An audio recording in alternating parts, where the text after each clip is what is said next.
Chapter 12:01 Professional. The pupils of Bodhi's eyes had already turned deep black, and they were frozen in a look of indescribable fear. It made Klein's heart palpitate when he saw it, as though he could feel the intense changes in Bodhi's emotions before his death.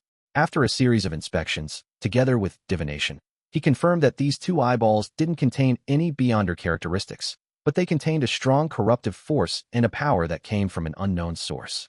It could be used as a medium for curses, and it could directly affect the target. It was a rather dangerous spiritual material with an extremely long expiry date.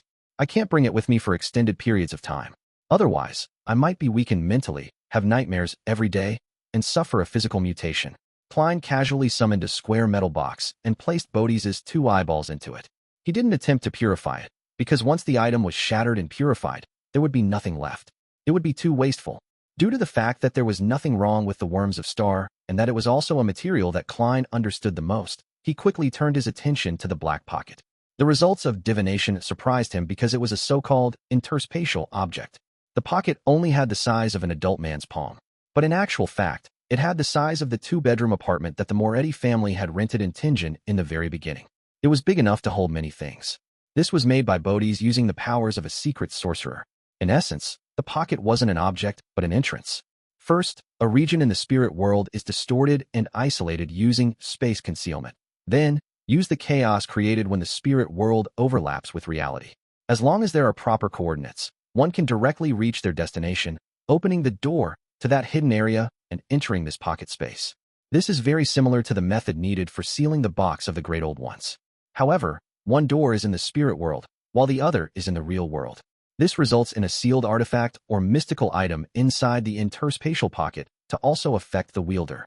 From the looks of it, it doesn't seem to be of much use, as it can eliminate the negative effects.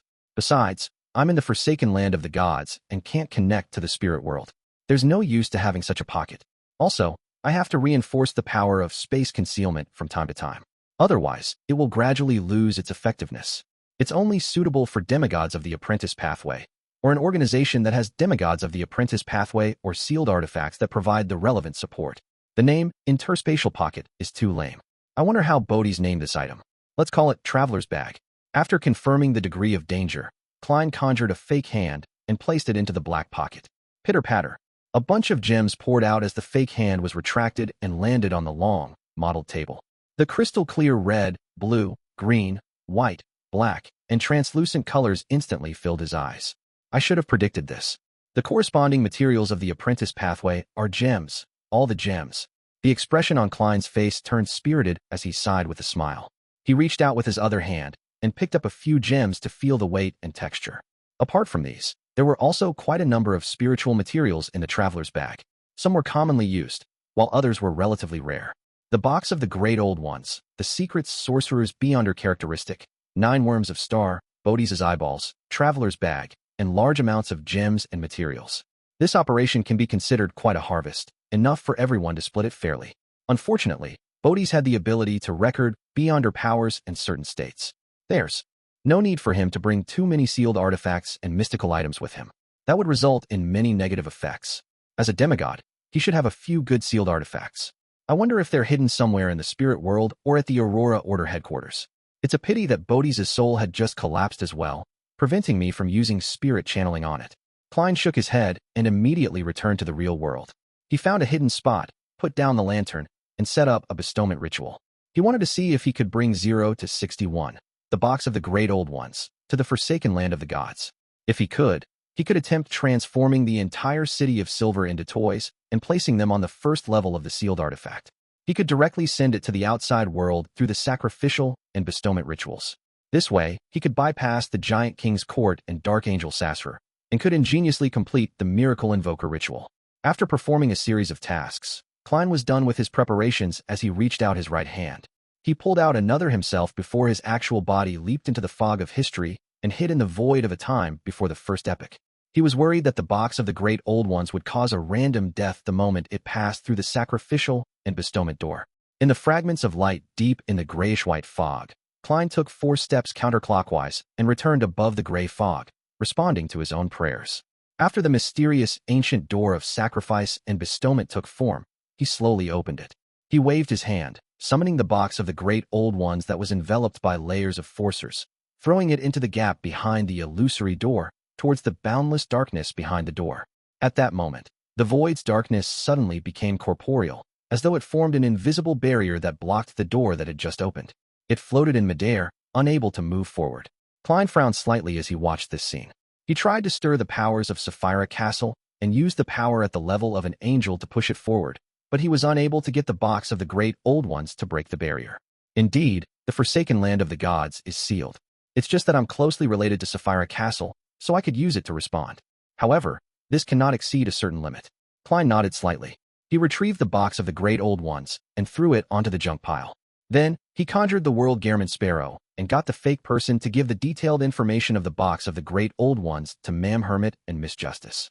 This was to remind them to bring the box of the Great Old Ones back to the real world within 24 hours, and to release the magician first. While doing so, Klein had informed Miss Justice to sacrifice some top-grade ice cream to the Snake of Fates, blessed before praying for the bestowment of the box of the Great Old Ones. As for the Hermit Catlia, she didn't need to make any external requests due to her having brief luck. However, she needed to complete everything within a few minutes and sacrifice the box of the Great Old Ones above the gray fog once more. Backlund, in the border between East Borough and the Bridge area, in an apartment that had been in disrepair for years. Leonard, who was wearing red gloves and a black coat, was leading his team members to check the scene. As the reserve force of the Church of Evernight, they were undoubtedly filled with energy at nearly 10 at night. Captain, there's a serious crack on the walls here. Some of the walls have even been shattered. This apartment might not hold after the hurricane season next summer. The wine-red-haired Cindy came over and reported to Leonard. Leonard scanned his surroundings with his green eyes and nodded slightly. Thankfully, this place is dangerous to begin with, and it has been abandoned for a long period of time. However, it's very strange that even tramps don't live here. Cindy thought for a moment and said, Captain, do you mean that there are beyonders using this apartment, so they're secretly chasing away the tramps who sleep here? Another red glove, Bob, happened to be checking the bottom of the wall and casually added. And then, they had an internal strife that developed into a battle. Something was then ignited. That possibility can't be ruled out, Leonard answered in a professional manner. But have you noticed? Every place in this room has signs of corrosion, and there's a lack of the remnants left behind by tables and chairs that should exist. It looks too empty. This doesn't look like something a low or mid-sequence beyonder can create. I suspect that it might involve a higher level of power. After a series of inspections and discovering many abnormalities, the Red Gloves team under Leonard failed to find any further clues. They could only return to St. Samuel Cathedral first. Just as they arrived underground, a bishop came to look for Leonard, asking him to bring 2 members upstairs for a meeting. Leonard nodded thoughtfully. Without asking anything, he led Bob and Cindy through a secret passage into St. Samuel Cathedral. Following that, they followed the spiral staircase, and under the illumination of the crimson moonlight, they arrived in a room with many people. It was equipped with a blackboard.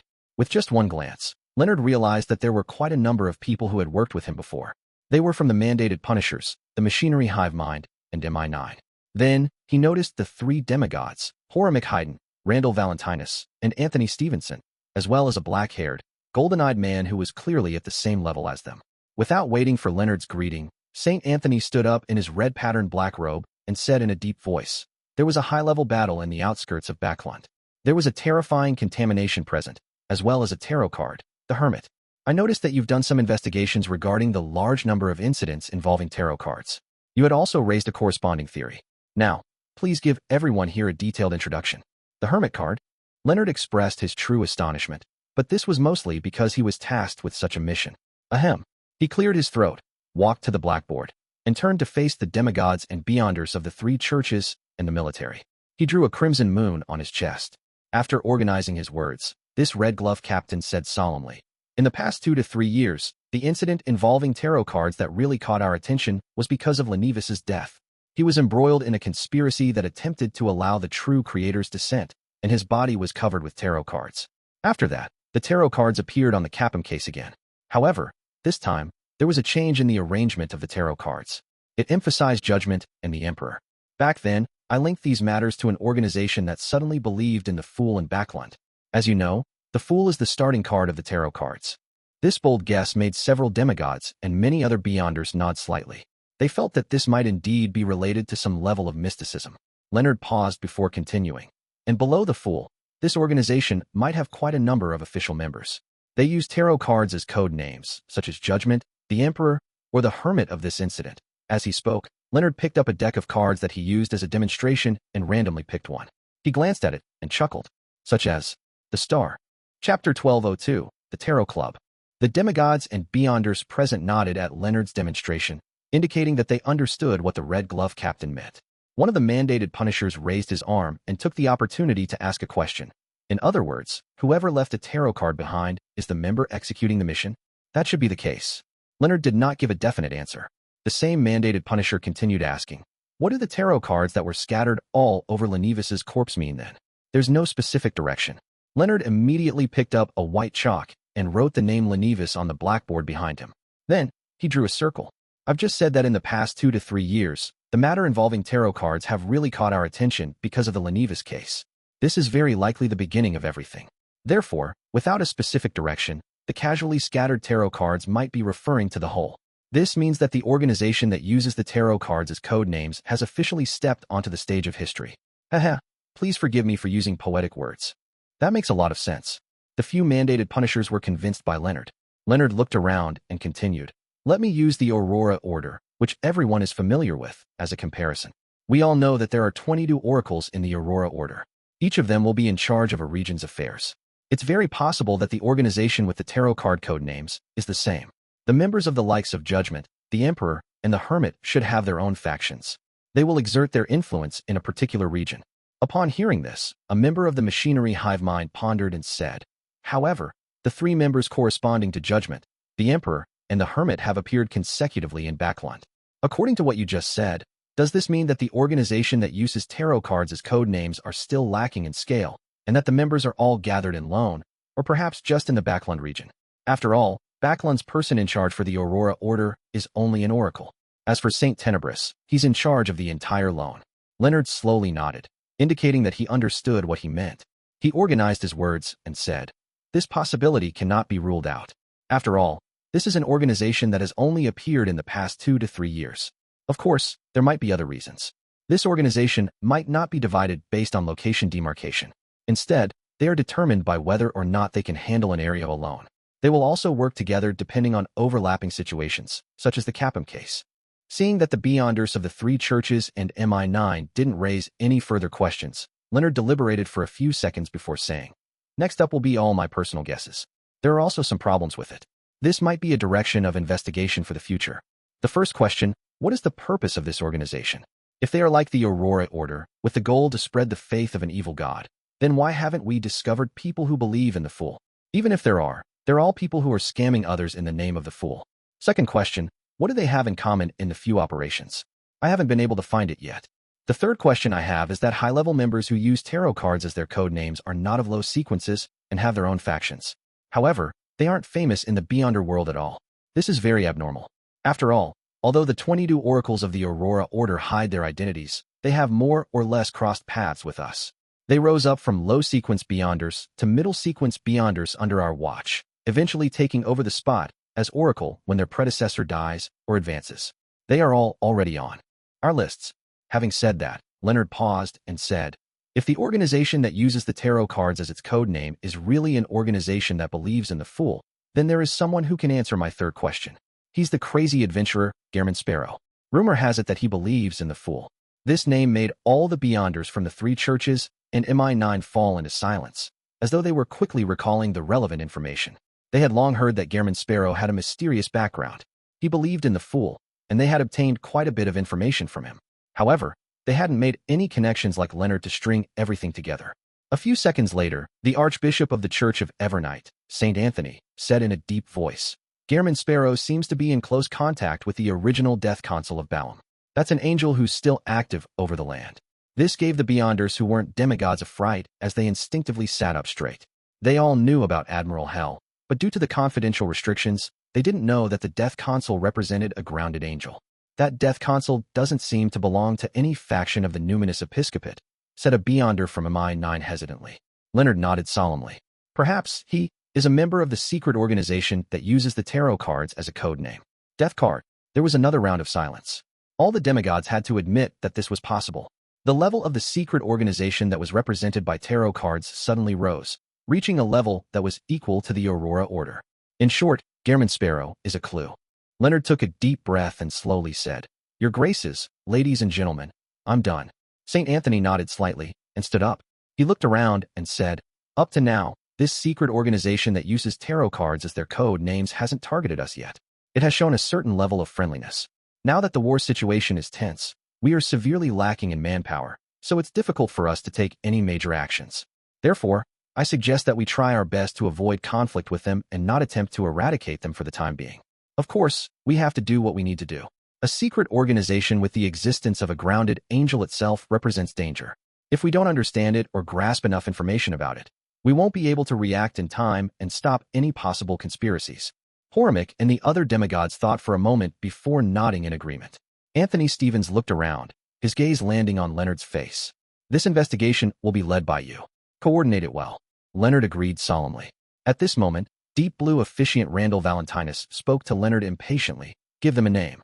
We can't keep saying secret organization that uses tarot cards as a code name. It's quite a mouthful. What suggestions do you have?" Leonard considered carefully before saying, "Tarot Club. That works." Randall stood up and said with a thunderous voice, "Let's call it the Tarot Club." Late at night, in Empress Borough, in the Hall family's villa, the exclusive dessert chef, Tim, suddenly woke up from his dream and stared at the ceiling in the darkness. He had just dreamed that he was enjoying an ice cream and had just eaten it when he woke up. The more he thought about it, the more intense his cravings became. In the end, he overcame his feelings that it was trouble and got out of bed. Putting on a thick sleeping robe, he walked out of the room and came to a pantry not far away. As a slightly famous dessert chef in the aristocratic circles, Tim was given special privileges by Earl Hall. He could enter the pantry at any time and use the ingredients here to test his new ideas. Meanwhile, Tim had repeatedly returned Earl Hall's trust with high-quality desserts. Of course, he often appeared in the pantry due to midnight cravings for food, just like now. After some serious and hard work, Tim used the remains and prepared ingredients to make a few cups of ice cream and ate half of it. Then, he patted his stomach, washed the cutlery, and left the pantry in satisfaction. The remaining few cups of ice cream were left in the corner, as if they had been completely forgotten. In Sherwood Borough, by the Tussock River, in an uninhabited shallow flat, wearing a dark-colored cloak, Audrey first made use of dream traversal to arrive nearby, before walking over on foot. She skillfully set up the ritual and prayed to Mr. Fool. Soon, a silver-black accessory box embedded with many gems tore through the illusory door and landed in front of Audrey. Audrey tucked a wisp of blonde hair behind her ear and picked up the box of the Great Old Ones, 0 to 61, without any delay. She aimed at a few rocks and pulled open the first layer. Silently, numerous long tables and chairs appeared messily in the area. Several beyonders that had used various means to conceal their faces appeared. One of them was the hooded furs. Their skin quickly changed from that of a toy's to that of a human's, and their eyes began to move. Furs, who had the highest sequence, recovered the fastest. Looking around, she was extremely surprised to find that she had unknowingly come to a flat by the side of the river from that apartment. Furthermore, this change was only limited to her overall area. The situation around her was no different from before. "Where am I? What happened?" Furz's gaze landed on the empty altar. After pondering for a second, she seemed to understand something as she asked in surprise, "Has the matter ended?" "Yes," replied Audrey, who was using her psychological invisibility. "It's ended. It's ended." Furz followed up with a confused and dazed question. "How's the target?" "He's dead." Audrey was multitasking as she controlled the other 6 beyonders. Her answer was very simple. "He's dead. Saint of Secrets Bodis has died. I didn't participate in the battle. I didn't summon Gehrman Sparrow's historical void projection." Furz's mouth gaped slightly as she felt like she was dreaming. She only felt that she had been terrified for a second and was in a daze for a moment, and the mission had already been completed. At this moment, she saw the surrounding beyonders come to life, but they didn't show any surprise towards the change in environment. It was as if the gathering had been held here. They skillfully destroyed the chairs and long tables and threw them into the Tussock River. Then, they left the flats one after another and returned home under the illumination of the street lamps. "This is a manipulator. How terrifying."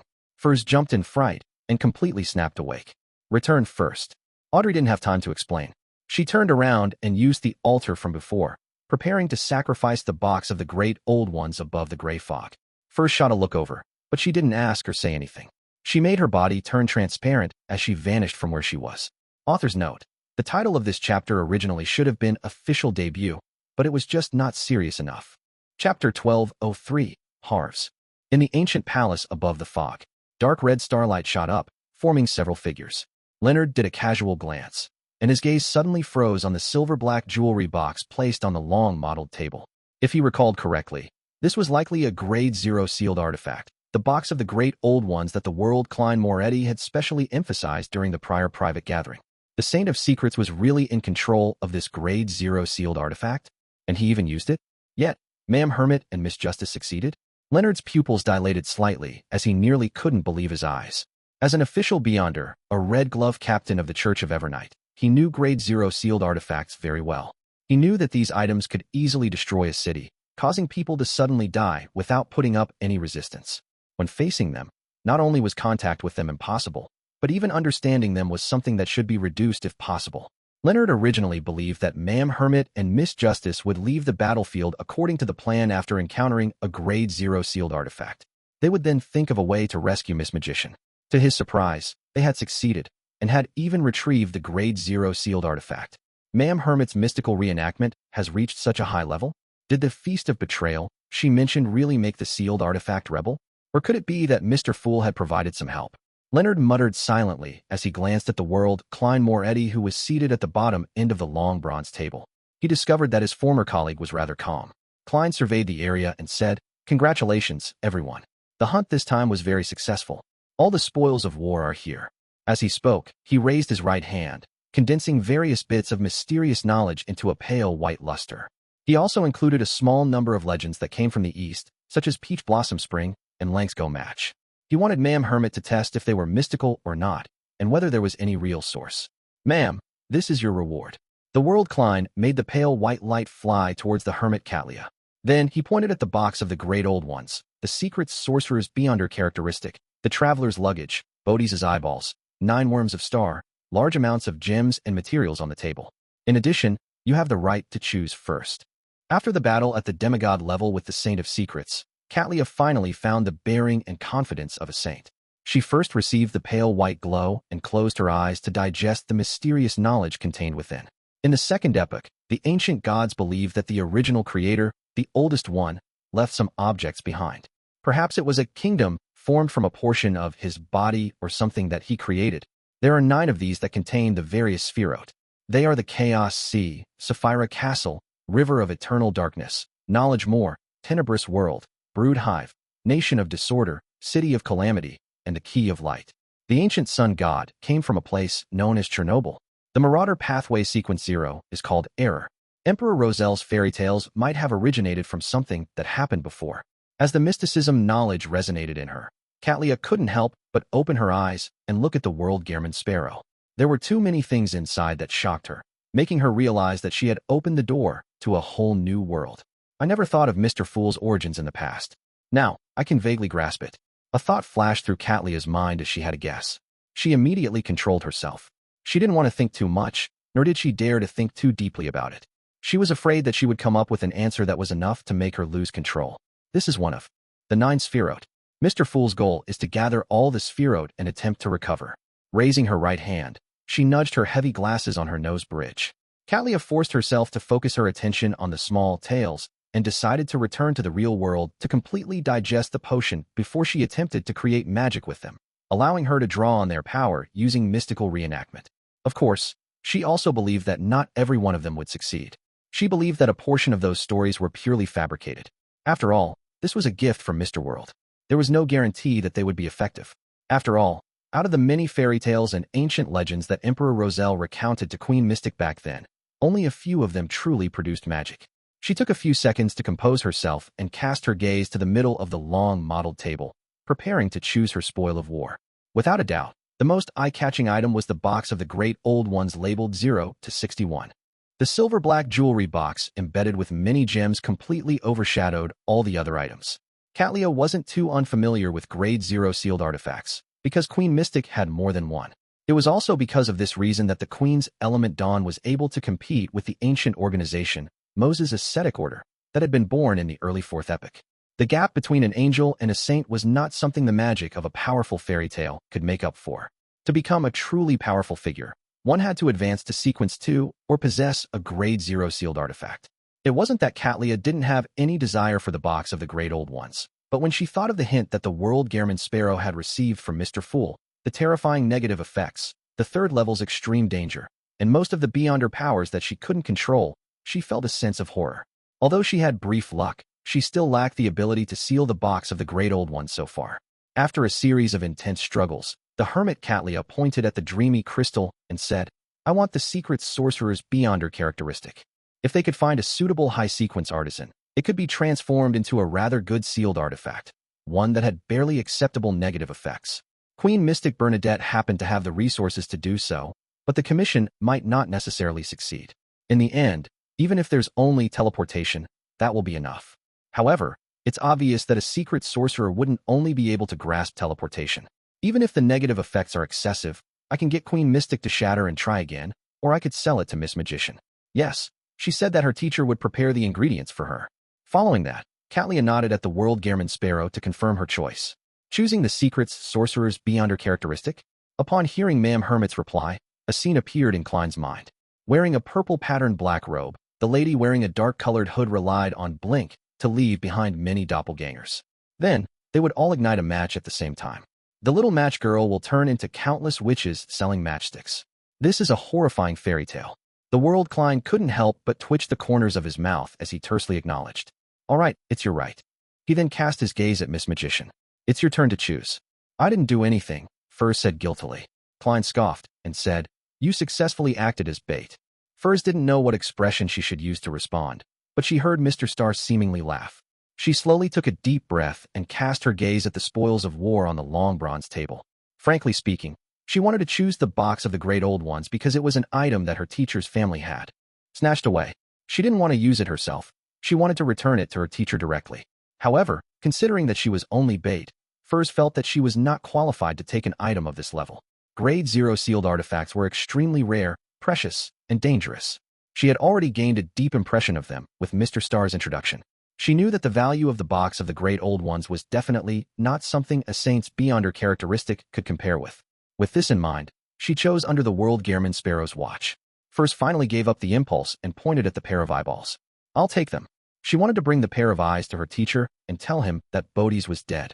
It was an end to all the hatred. In addition to such a value of the item, Bodhi's eye could be made into a powerful hex item or be used as a medium for a curse. It was considered a pretty good item. Klein nodded slightly and did not persuade her. He only pointed at the gems, materials, and the worms of Star and said calmly, "You also paid the price of a moon paper figurine. You can choose something to make up for it." "All right," Furs reflexively agreed.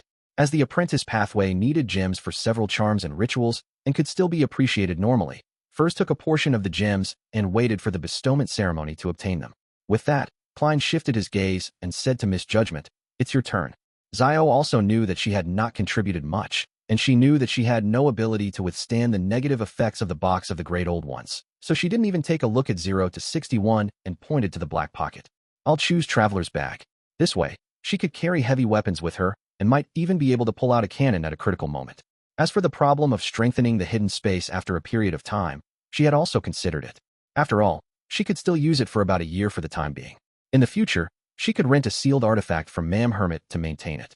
Furthermore, at that time, Furs might have already become a secret sorcerer.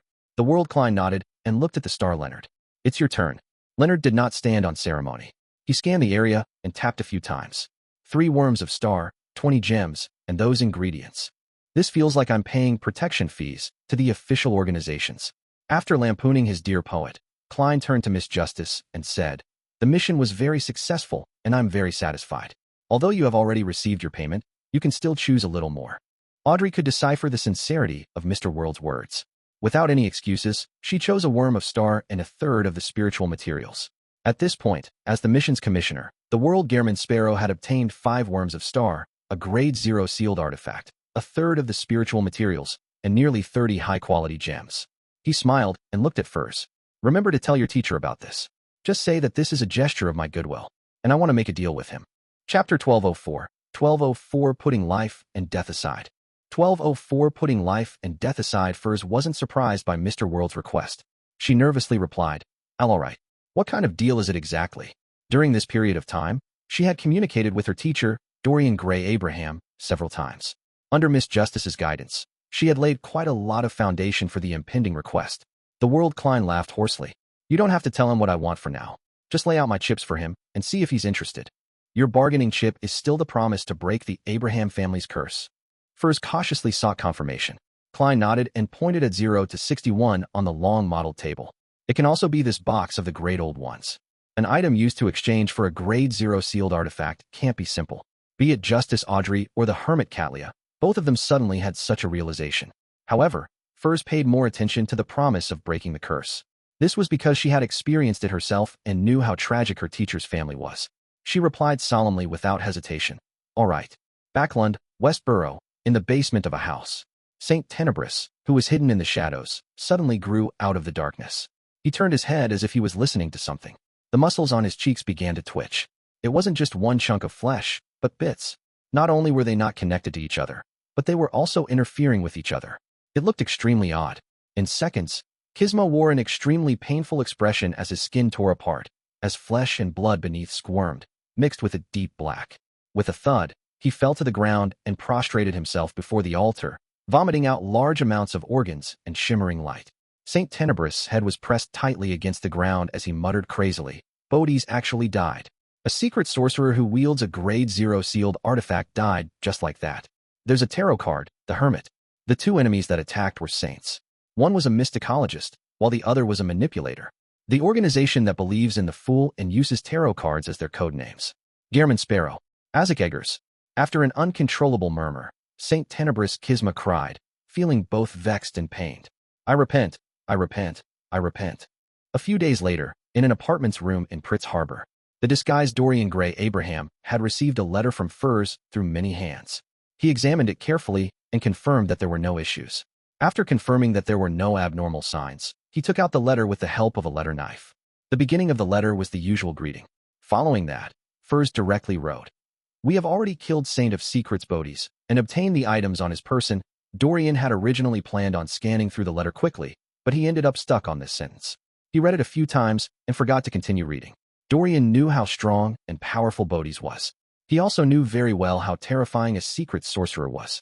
But now, the new student he had been teaching for over a year had told him in a very calm tone that Bodhi's had already been taken care of. In an instant, the only things that echoed in Dorian's mind were thoughts of impossible, a lie, and a conspiracy. He suspected that Furs had already been controlled by the Aurora Order. In any major faction, Sequence 4 Beyonders were the absolute upper echelons and extremely important members. How could they be so easily killed? Dorian's throat bobbed up and down as he forcefully focused and continued reading the contents of the letter. We have obtained the box of the Great Old Ones. I believe you aren't unfamiliar with it. After reading another line, Dorian's eyelids twitched a few times. He felt that the letter in his hand was as heavy as a boulder. Of course, he wasn't unfamiliar with the box of the Great Old Ones. This was a Grade 0 sealed artifact of the Abraham family, proof that they had once been glorious. The one that was killed was Bodhi's, who possessed the box of the Great Old Ones. Dorian's shock kept rising. He felt that things had gone beyond his imagination. On the other hand, he felt that there was a possibility that it wasn't impossible. Perhaps the one who really killed Bodhi's was actually the box of the Great Old Ones. He knew very well how dangerous that Grade 0 sealed artifact was. At the same time, he finally noticed a word. We. This was the first time Furs had indicated that she had companions and partners. Of course, Dorian had already guessed it, but he hadn't called her out. Indeed, Dorian sighed and eagerly read the rest. I have a friend who wants to show you his goodwill by pushing for this operation against Bodhi's. He said that he wants to make a deal with you, and is willing to use the box of the Great Old Ones or a promise to remove the Abraham family's curse in exchange. He wonders if you're interested.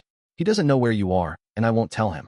You can totally refuse. A promise to remove the curse? Dorian skipped over the box of the Great Old Ones and ruminated on the extremely important part of the sentence. After the first few letters, he had fully understood the true nature of the family's curse.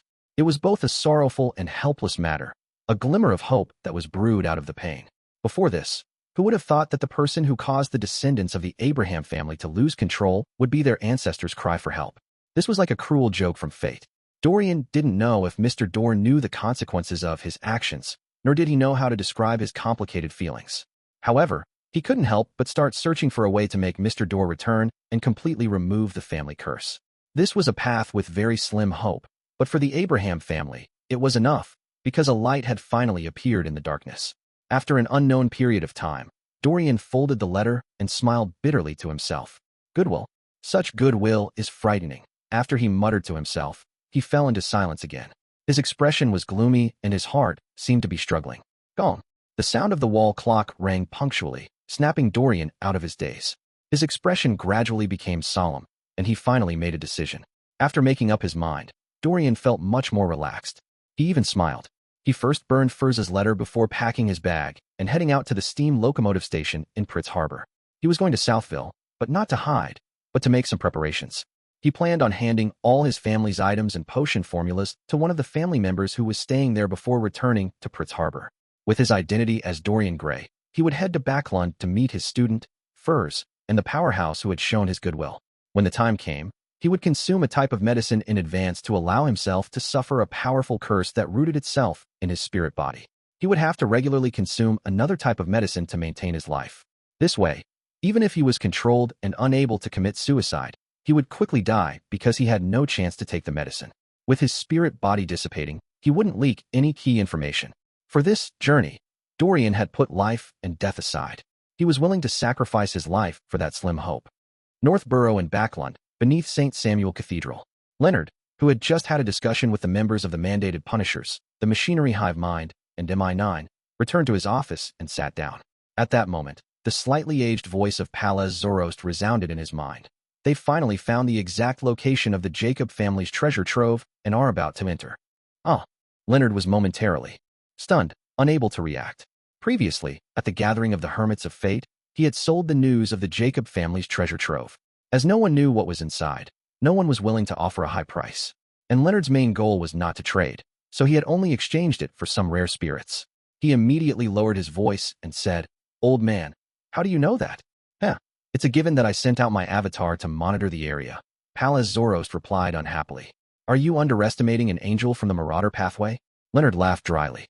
"Old man, you've recovered quite well. You even have excess characteristics for an avatar. I'm already at the level of a sequence too." Palaz Zoroast scoffed. "Next, don't go out. Just stay inside the cathedral to prevent any accidents from happening." "Are you worried that a trap lies within the treasure?" Leonard asked thoughtfully. "How can a treasure left behind by a marauder angel not have a trap?" Palaz Zoroast said with a scoff. "I can't predict what will happen, but staying underground in the cathedral is definitely safe." Leonard nodded and suppressed his voice. "Let's hope everything goes smoothly. Old man, you promised me that if you can successfully obtain a Sequence 2 Beyonder characteristic, you will steal a Grade 1 sealed artifact from the items they obtained for me." It wasn't that he was concerned about whether he reaped anything out of it, but rather, it was to ease his sudden anxiety. "Weren't you against stealing?" After a mocking remark, Palaz fell silent, as if he was focused on monitoring the situation at the Jacob family's treasure trove. About an hour later, he heaved a sigh of relief in Leonard's mind. Although there were many traps and accidents, they eventually reached the predetermined target. "Haha, I only took that characteristic and a sealed artifact.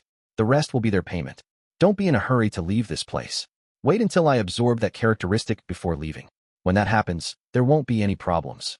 Leonard immediately relaxed and leaned back, crossing his legs as he read the newspaper leisurely.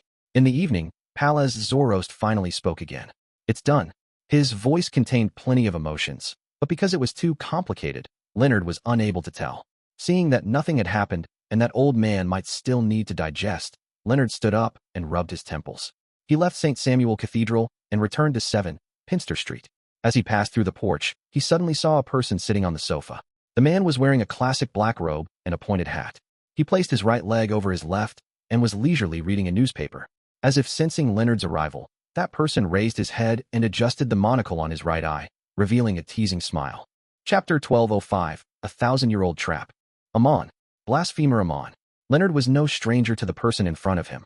Not only had he faced his avatar, but he had also heard of his various deeds and nasty character from old man Palaz Zoroast.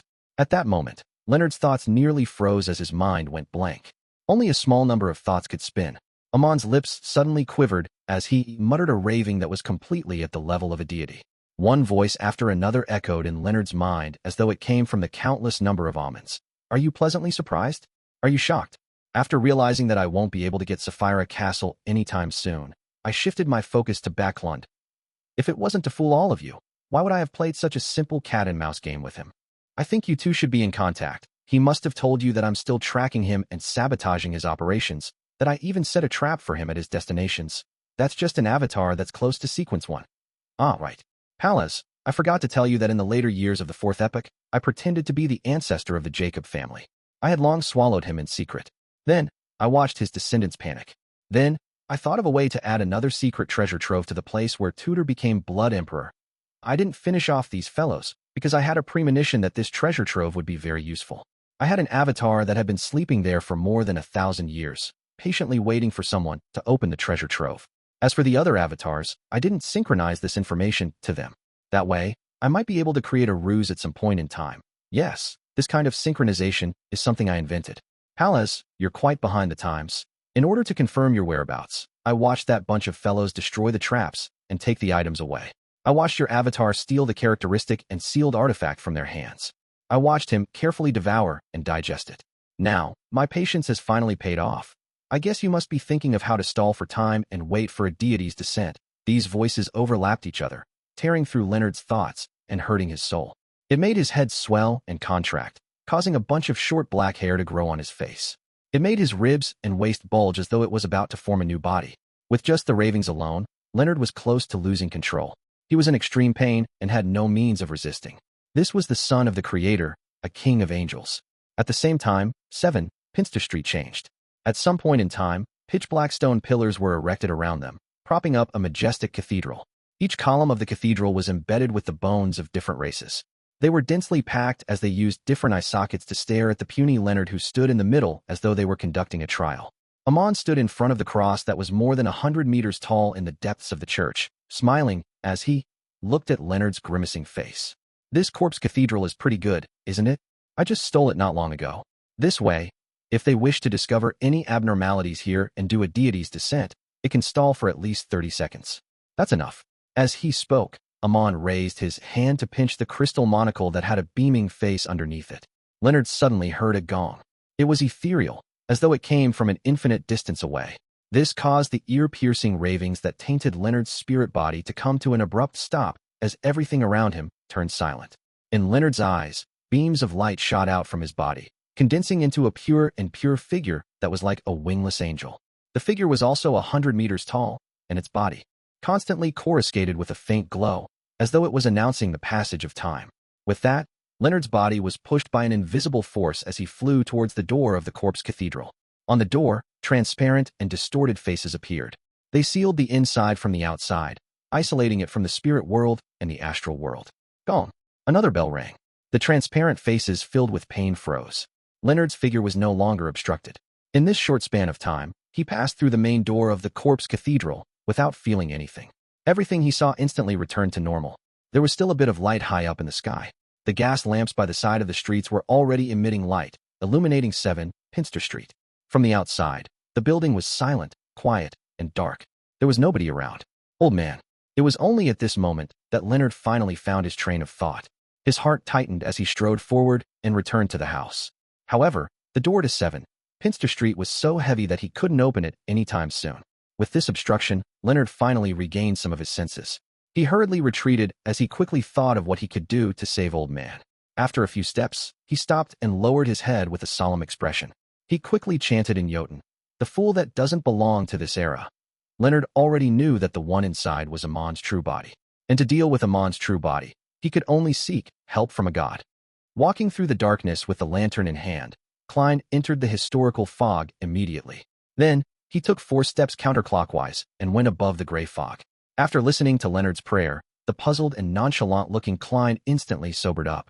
It was as if he had just woken up from hibernation and had just climbed out of bed when he was splashed with a basin of cold water. Amon's true body has gone to Backlund. Amon's true body has found Leonard in Pallas. Amon stole the corpse cathedral from his brother and used it to delay a divine descent.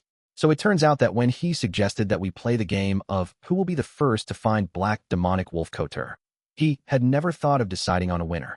He didn't care what the stakes were either. His goal was to draw my attention and believe that he is still pursuing me and trying to steal Sapphira Castle from me. The trap hidden in the Jacob family's treasure trove was planted by Amon for 1 to 2,000 years. It has finally come into play. Many thoughts flashed through Klein's mind as he raised his right hand and summoned an item from the junk pile. 0 to 61, Box of the Great Old Ones. This was a grade 0 sealed artifact, and it was also from the apprentice pathway. It could better utilize the power of Sapphira Castle and produce better results. In the face of Amon's true body, this might bring Pallas some hope. At the same time, through the prayer light, Klein confirmed that Leonard hadn't been possessed by Amon. He immediately instructed in the tone of Mr. Fool, leave the scene and go to an Evernight cathedral. Also, pray to Evernight. A pinnacle sequence battle beneath deities was definitely not something that a Beyonder at Leonard's level could participate in. Even though Klein had gained some initial control of Sapphire Castle and held 0 to 61, he didn't have much confidence. He only hoped that he could stall for time until a deity's descent happened. Outside 7, Pinster Street, Leonard heard Mr. Fool's words echoing in his ears. He was stunned for a moment before he looked up at the tightly shut door. Then, he turned around and used his right knuckle to ruthlessly knock on a certain tooth. A series of illusory mud surged out and sprayed onto the top of Leonard's head, enveloping him from top to bottom. Suddenly, Leonard seemed to transform into a mud doll as he kept sinking to the ground and fusing into the earth. This was a rare natural spirit he had exchanged from the Hermit of Fate. It didn't contain any Beyonder characteristics, and its powers mainly came from the spirit world. It allowed Leonard to quickly traverse the soil at a speed far faster than the steam metro. As Leonard left the battlefield, Klein had picked up the gem-embedded box of the Great Old Ones. He stirred the power of Sapphire Castle and cast his gaze at the pitch-black church that overlapped with the embedded bones. The cathedral isolated his true vision, preventing him from seeing the situation inside. He could only determine that the battle had yet to end through the flashes of light that the stained glass let through. Use 0-61's first level's powers to swap its interior space with the Corpse Cathedral? No. Isn't this equivalent to letting Amon enter Sapphire Castle? Just the first level of the box of the Great Old Ones cannot imprison him. Activate the second level and move the entire 7, Pinster Street somewhere else? No, it won't work either. Once we leave Backlund, there won't be a timely divine descent. It will be even more dangerous for Pallas Zoroast. Third level? Opening it might lead to a switch in owners of Sapphire Castle. As his thoughts flashed through his mind, Klein came up with an idea. He wanted to narrow the target area to a tiny point and exert pressure on it to crack it. He wanted to exchange the Corpse Cathedral's door and the space in the first level of the box of the Great Old Ones using Sapphire Castle, so that the seal that isolated the spirit world and the astral world would be ineffective. If that was the case, the deities would realize the situation and accelerate the speed of a deity's descent. At the end of the long, mottled table, Klein sat in his high-back chair and aimed at the crimson star representing Leonard as he opened the first level of the box of the Great Old Ones. The surging power in Sapphire Castle suddenly calmed down, returning to its usual concealment as it silently pierced through the crimson star. In the real world at 7, Pinster Street, the door of the Corpse Cathedral that overlapped with ordinary buildings lost its luster. Following that, it became a light pool with gravel and cobblestone. The situation inside and outside suddenly cleared up, and it was reflected in Klein's eyes.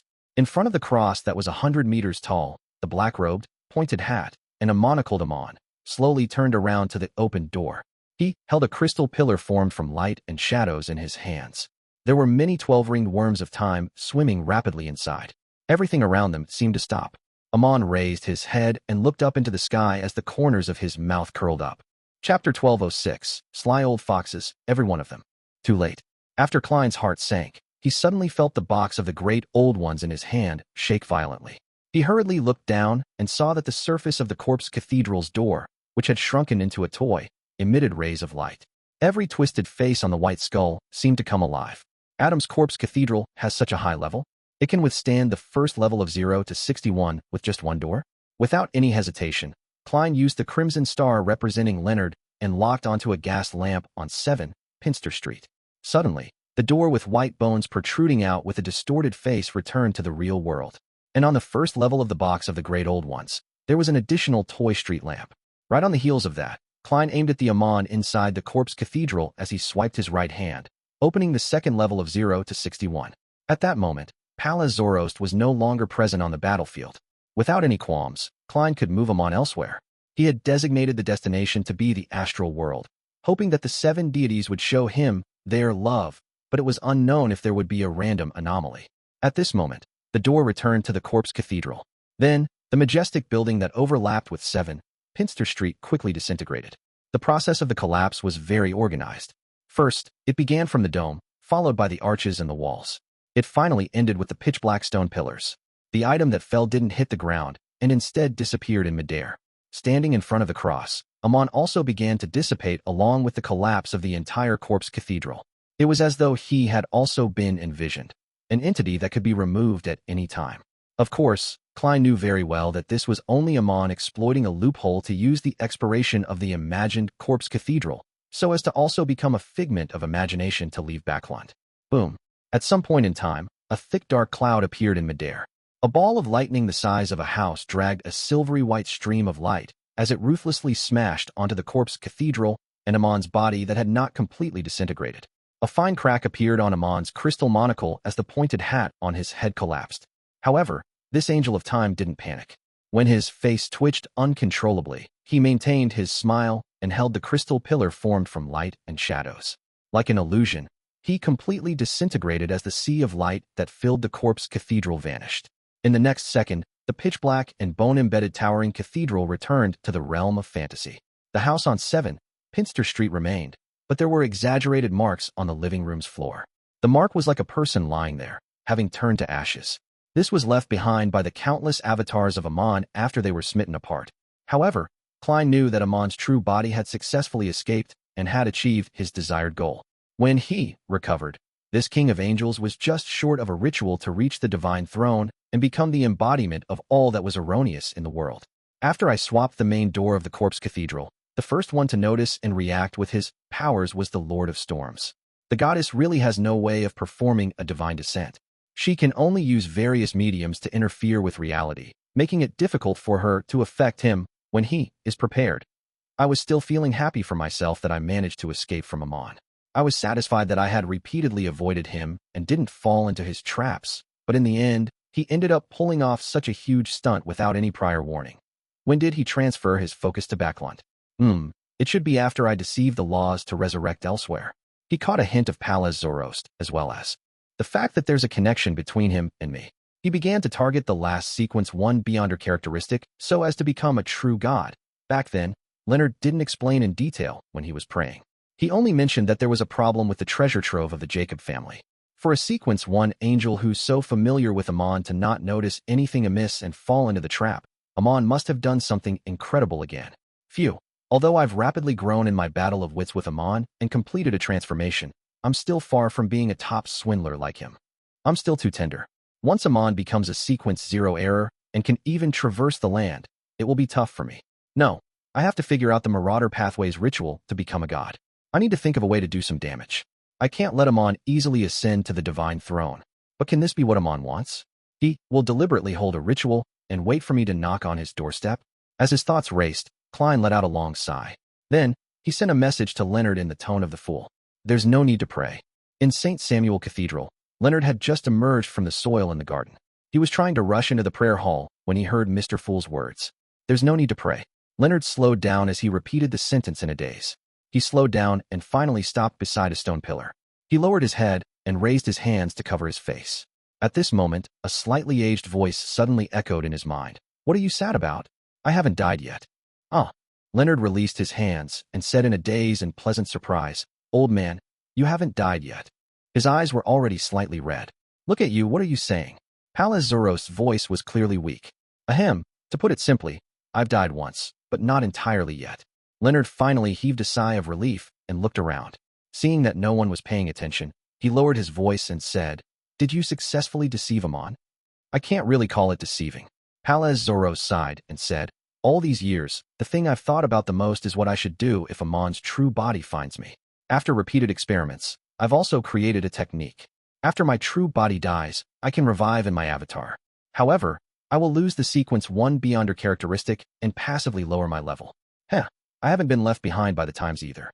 In other words, Amon killed you once and obtained your sequence 1 characteristic while you resurrected at the sequence 2 level. Leonard had a rough idea of what was going on as he asked in confirmation. Palaz Zoroast sighed and replied, something like that. Actually, it's not like Amon didn't notice it. He didn't do anything to stop it when I pushed you out of the corpse cathedral. He just wanted to leave some hope for me and make me lose my will to fight to the death in the upcoming battle. Sigh. If not for that, I wouldn't have been finished by him so quickly. After all, I'd basically recovered after absorbing the treasure trove's Beyonder characteristic. Leonard blurted out in surprise. Old man, you pushed me out of the corpse cathedral because I have your avatar in me? Palaz immediately scoffed. What do you think? Do you really think I'm treating you like a grandson? Don't you have other avatars? Leonard muttered. Palaz grunted and sighed. Amon actually lied to his avatar. I must admit that he pulled a fast one on me. If it wasn't for the fact that he learned that the Angel of Time didn't know the exact situation of the Jacob family's treasure trove back when he absorbed Amon's avatars, he definitely would have taken more caution on the matter and would have made more adequate preparations for Amon's appearance. This was the most important reason. As for the other matters regarding the Jacob family's ancestor or Klein Moretti playing hide-and-seek with Amon's true body in the forsaken land of the gods, none of them were key in him making up his mind. Leonard thought for a moment and consoled. Old man, you would have fallen for this most fatal of traps in the treasure trove regardless, so it isn't bad for you to have survived it. That's not it, Pallas immediately refuted. If I had a premonition that something dangerous would happen, I would have directly taken up the faith of a true god and become their grounded angel. With their protection, I would head to Jacob family's treasure trove. Sigh, after I absorbed the characteristic and regained the strength of a sequence one, I was considering this problem. Should I join the Church of Evernight, or work with the fool of yours, or remove the parasitizing and hide from Amon like before? Upon saying this, his emotions became very complicated again. Old man really has quite a plan. Why are you so familiar with seeking refuge from a deity?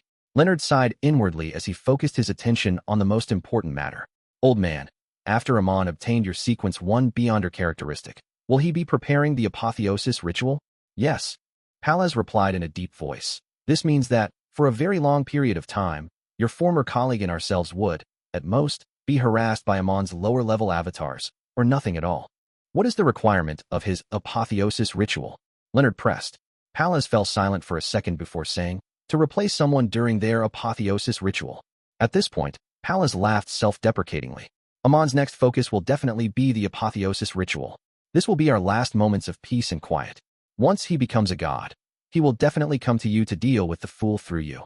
Although I can abandon you and run ahead of time, I have to worry that he has the intention of retrieving all the characteristics at the angel level. Gain control of those rare spirits as soon as possible, digest the potion, and become a demigod. Wield a holy artifact, and obtain the favor of Evernight. Leonard's expression turned serious as he slowly nodded.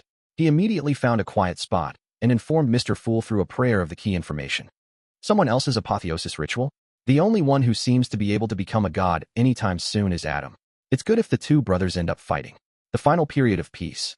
I hope that the avatars that Amon leaves behind to interfere with me won't be too strong. I hope that I can find traces of the dark demonic wolf as soon as possible. I hope that Dorian will agree to the deal.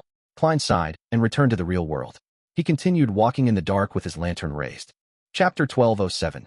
1207 Dorian-'s Decision. 1207 Dorian-s Decision Backlund, Sherwood Borough. 22. Hope Street, Hat Trick Inn. With broad shoulders and thick arms, Dorian Gray Abraham unknowingly paced back and forth in the room, waiting for his student, Furs, to visit. No matter how composed and mentally prepared he was, he couldn't help but feel nervous and uneasy when he eventually needed to face the answer. After an unknown period of time, there was a series of knocks on the door. Dorian listened to the rhythm for a few seconds before taking a deep breath. He walked to the door, twisted the handle, and pulled it back. Outside the door was the brown-haired, curly-haired Furs, who was wearing a dark-colored long dress and a pair of tinted glasses. Dorian habitually looked behind Furs, and after confirming that no one was looking in their direction, he made way for his student to pass. At the same time, he glanced at Furs's hands and realized that his student wasn't carrying any luggage. Dorian retracted his gaze and walked to the middle of the room. He found a seat and sat down before pointing to the sofa opposite him. Have a seat. Furs cautiously lifted the ends of her skirt slightly, sat down, and greeted. Good morning, teacher. Dorian didn't go straight to the point. After some thought, he said, did the lot of you really kill Bodhi's? Yes. Furs took out an exquisite, long cigar case from her pocket and opened it to show Dorian its interior.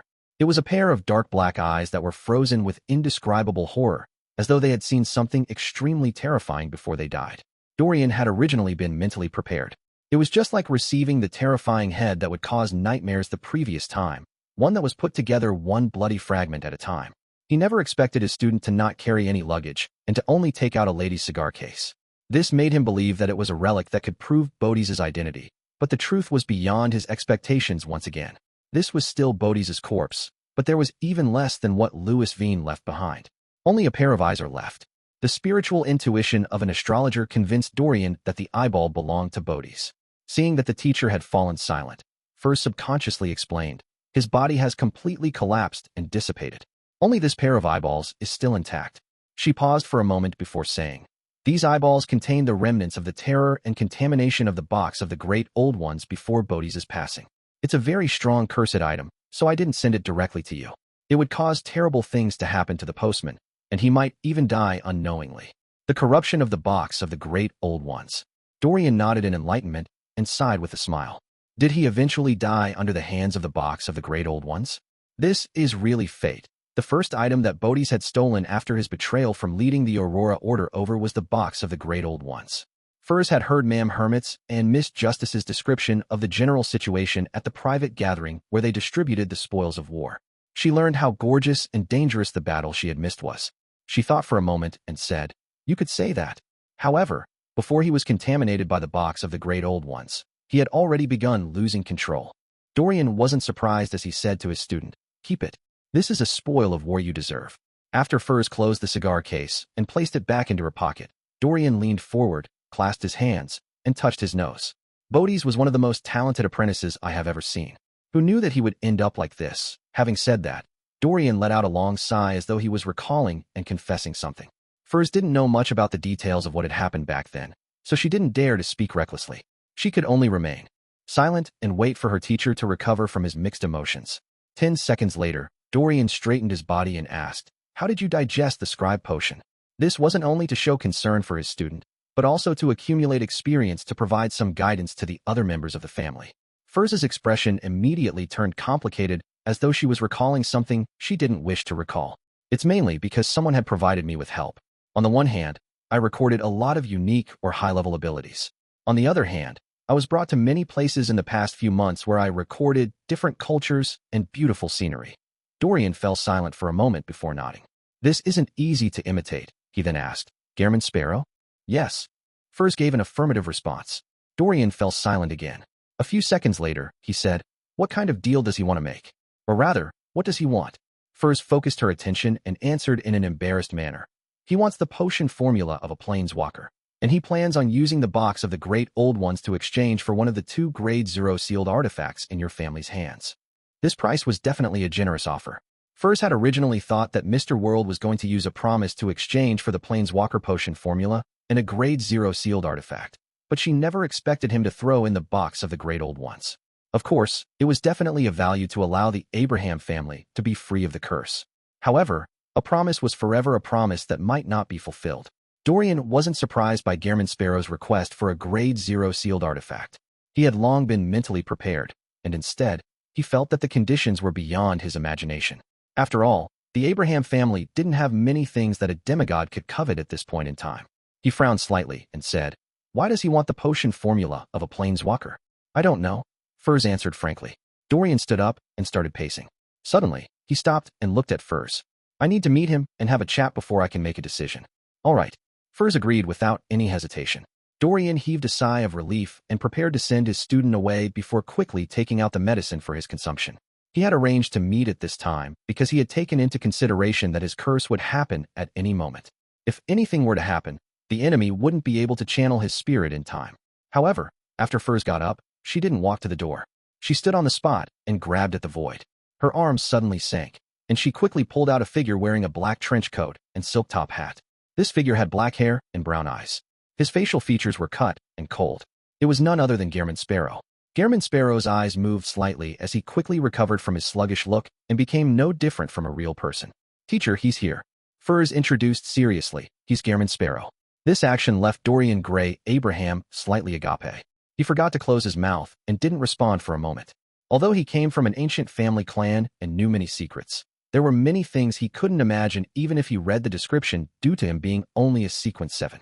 After moving his consciousness over, Klein reached into his clothes and took out a golden pocket watch. "Huh." He opened his pocket watch and took a look. Without any emotions, he said to Dorian, "You have 3 minutes. It's exactly as the rumors say. He's cold, arrogant, and crazy." Dorian didn't dare to waste any time and directly said, "Give me a reason to believe in your promise." As he closed his pocket watch, Klein placed it back into his inner pocket and said, "In truth, I'm already aware of the ritual that allows Mr. Dor to return." Dorian's eyes lit up. Just as he was about to ask, he heard Gairman Sparrow calmly add, "But I don't plan to do that." "Why?" Dorian and Firs were puzzled, but one dared to ask while the other didn't. Klein looked out the window and said, "Do you know about the corruption from the cosmos?" When it came to understanding the cosmos, the Abraham family was definitely ranked first outside the true deities and angels. Klein believed that they must have left behind some hints and hidden records. Dorian nodded solemnly and said, "Yes. I suspect that Mr. Dor has been corrupted by the cosmos." Klein explained simply, "As for my promise, it can be fulfilled right away. However, you might not be willing to do so. Furthermore, it doesn't completely resolve the curse." "What's the solution?" Dorian asked as he controlled his surging emotions. Klein's expression immediately turned serious. "You and your family members will change their faith to my Lord.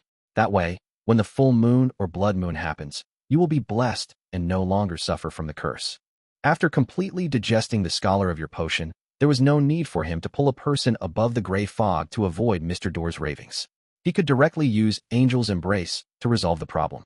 The only thing he needed to worry about now was that there might be too many members of the Abraham family.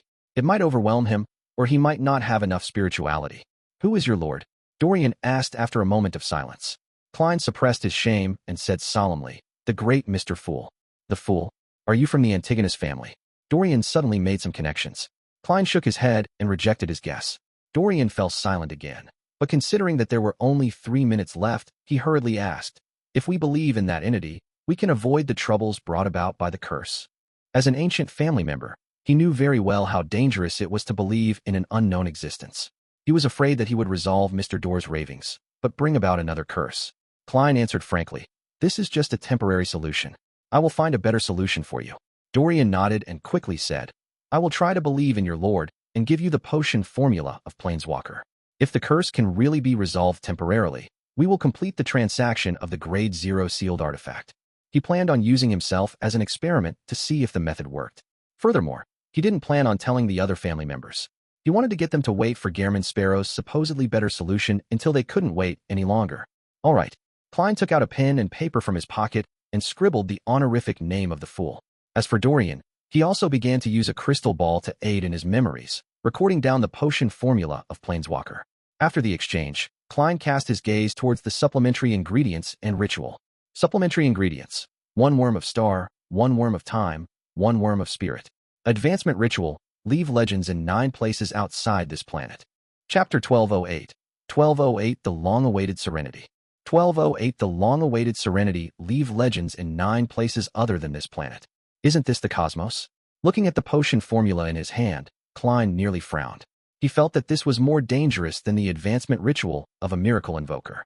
Although the box of the Great Old Ones and the 2 Grade 0 sealed artifacts of the Abraham family, as well as a number of Grade 1 sealed artifacts, had the ability to send people into the cosmos, making the ritual appear simple, he clearly remembered that the Church of Evernight's ascetic leader, Ariana, had once warned him that the cosmos contained extremely terrifying corruption.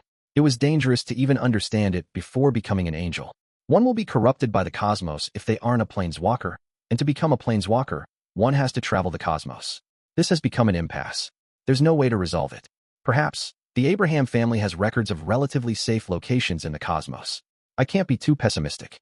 Also, I have to use divination to verify the authenticity of this formula when I'm back. Dorian not lying to me doesn't mean that he wouldn't be lied to. Klein retracted his gaze and looked at Dorian Gray Abraham opposite him. Where are all the Planeswalker Beyonder characteristics? Having memorized the fool's honorific name, Dorian thought for 2 seconds before saying, 2 of them are in the form of Grade 0 sealed artifacts in our family. 1 is in the form of the box of the Great Old Ones. 1 is said to be in the hands of the Demonist sect, while another is with the Church of the God of Combat. There is 1 more, but no one has found it since the Second Epoch. If I could use the box of the Great Old Ones to exchange for one of the 2 relatively normal Grade 0 sealed artifacts of the Abraham family, I wouldn't have to worry about obtaining the Planeswalker Beyonder characteristic. However, that advancement ritual is truly a problem. Besides, the essence of this ritual is clearly to leave a mark in the cosmos. No matter how many changes are made, I won't be able to bypass the cosmos. Klein controlled his expression and nodded at Dorian. I hope you can find the answer when the crimson moon becomes full. With that said, his figure rapidly turned faint, having reached Furz's limit. Upon seeing Gehrman Sparrow leave like that, Dorian subconsciously looked down at the piece of paper with the honorific name of the fool in his hand. He realized that it had also turned illusory and disappeared. Dorian was unable to find the correct answer from the various Beyonder powers recorded by his family. He turned to look at Furz, opened his mouth, intending to ask her. At that moment, He felt a sudden pain in his heart as his pupils rapidly dilated. Oh no, the curse is about to act up. Dorian hurriedly reached into his pocket to retrieve a small metal bottle. He opened the lid and gulped it down. Clang. His actions were so hurried that the lid of the metal bottle fell to the ground. Firs watched as her teacher's face turned pale. She watched as he clutched his chest, unable to react to what had happened. As a former surgeon, she quickly came to a conclusion and hurriedly said, "Teacher, are you having a heart attack? Do you have any special medicine?" After asking the last question, Firs realized that she had been overly anxious and concerned, making her appear a little silly. The bottle that the teacher drank was definitely the special medicine. "Do you need any help?" "I have the recorded a doctor's powers," Firs asked when she saw that her teacher had recovered based on his expression. Dorian shook his head, indicating that he was fine. At the same time, he sighed inwardly.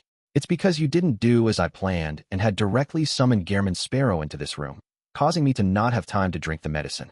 Sonia C., the capital of the Rorstad archipelago, the city of generosity, Biome. The Blue Avenger docked at the port in the evening. During that period of time, the damage brought to the sea traffic around Sonia Island by the Church of the Lord of Storms had finally attracted the actions of the Fasak Empire's demigods. Many captains had died in the line of duty, and their fleet had suffered a severe blow. Alger Wilson and his crew avoided this attack while hiding in the primitive forest of the island while waiting for an opportunity to attack the port. After the Church of the Lord of Storms and the lone naval army declared their goal for this battle had been achieved, they returned to Pasu Island to rest since it was over. After that, Alger deliberately engaged in battle. He appeared pious, passionate, and fervent. He was praised by the cardinals as a result. This was because he was familiar with the area around the Rorstad archipelago. Without a doubt, he had been sent here to strengthen the naval forces of the important colony. Of course, in order to avoid conflict with his past identity, he also made preparations for other matters in the future. Alger and his crew arrived in Biome in the name of recruiting pirates. In this war, many pirates were recruited, effectively making up for the losses of the navies of the various countries, just like the recruitment of mercenaries during the early and mid-stages of the Fourth Epoch. Taking advantage of the fact that there was still some light in the sky, Alger got off the boat and headed straight for Sea King John Cotman's Cathedral of Waves. As a Sequence 5 ocean songster, he had the right to directly meet the Church of the Lord of Storms Cardinal, a high-ranking deacon of the mandated Punishers. As he walked, Alger suddenly saw a familiar face. It was a middle-aged man wearing a formal suit, a bow tie, and glasses. He looked rather refined, but Alger knew very well that he was a believer of sea god Calvetua. He had once been a pirate, and now he was a merchant that did business with both the authorities and the underworld. "Long time no see, Ralph." Alger greeted the illegitimate child that had Lone, Fasak, and Rorstad mixed blood. Ralph was stunned for a moment, as if he couldn't recognize the captain of the Blue Avenger. "Alger? Our captain of the ghost ship?" After a few seconds, he asked in surprise. Alger smiled and said, "Did I change a lot?" Ralph frowned and replied, "Your temperament has changed a lot. It's even more like the ocean and dark clouds before a storm. Quite a keen eye. However, this is an act I'm deliberately showing. After consuming the ocean songster potion, if there wasn't such a change, I wouldn't seem like someone from the Church of the Lord of Storms." Alger sighed and said, "Because there are too many things to worry about. Now, it's all good. I've already been hired by the Church of the Lord of Storms." Ralph narrowed his eyes as a sense of vigilance rose in his heart. He laughed and said, "This is indeed a good thing, if there was no war." Alger glanced at the spot where Ralph had just come out and asked, "When did a new school appear here?"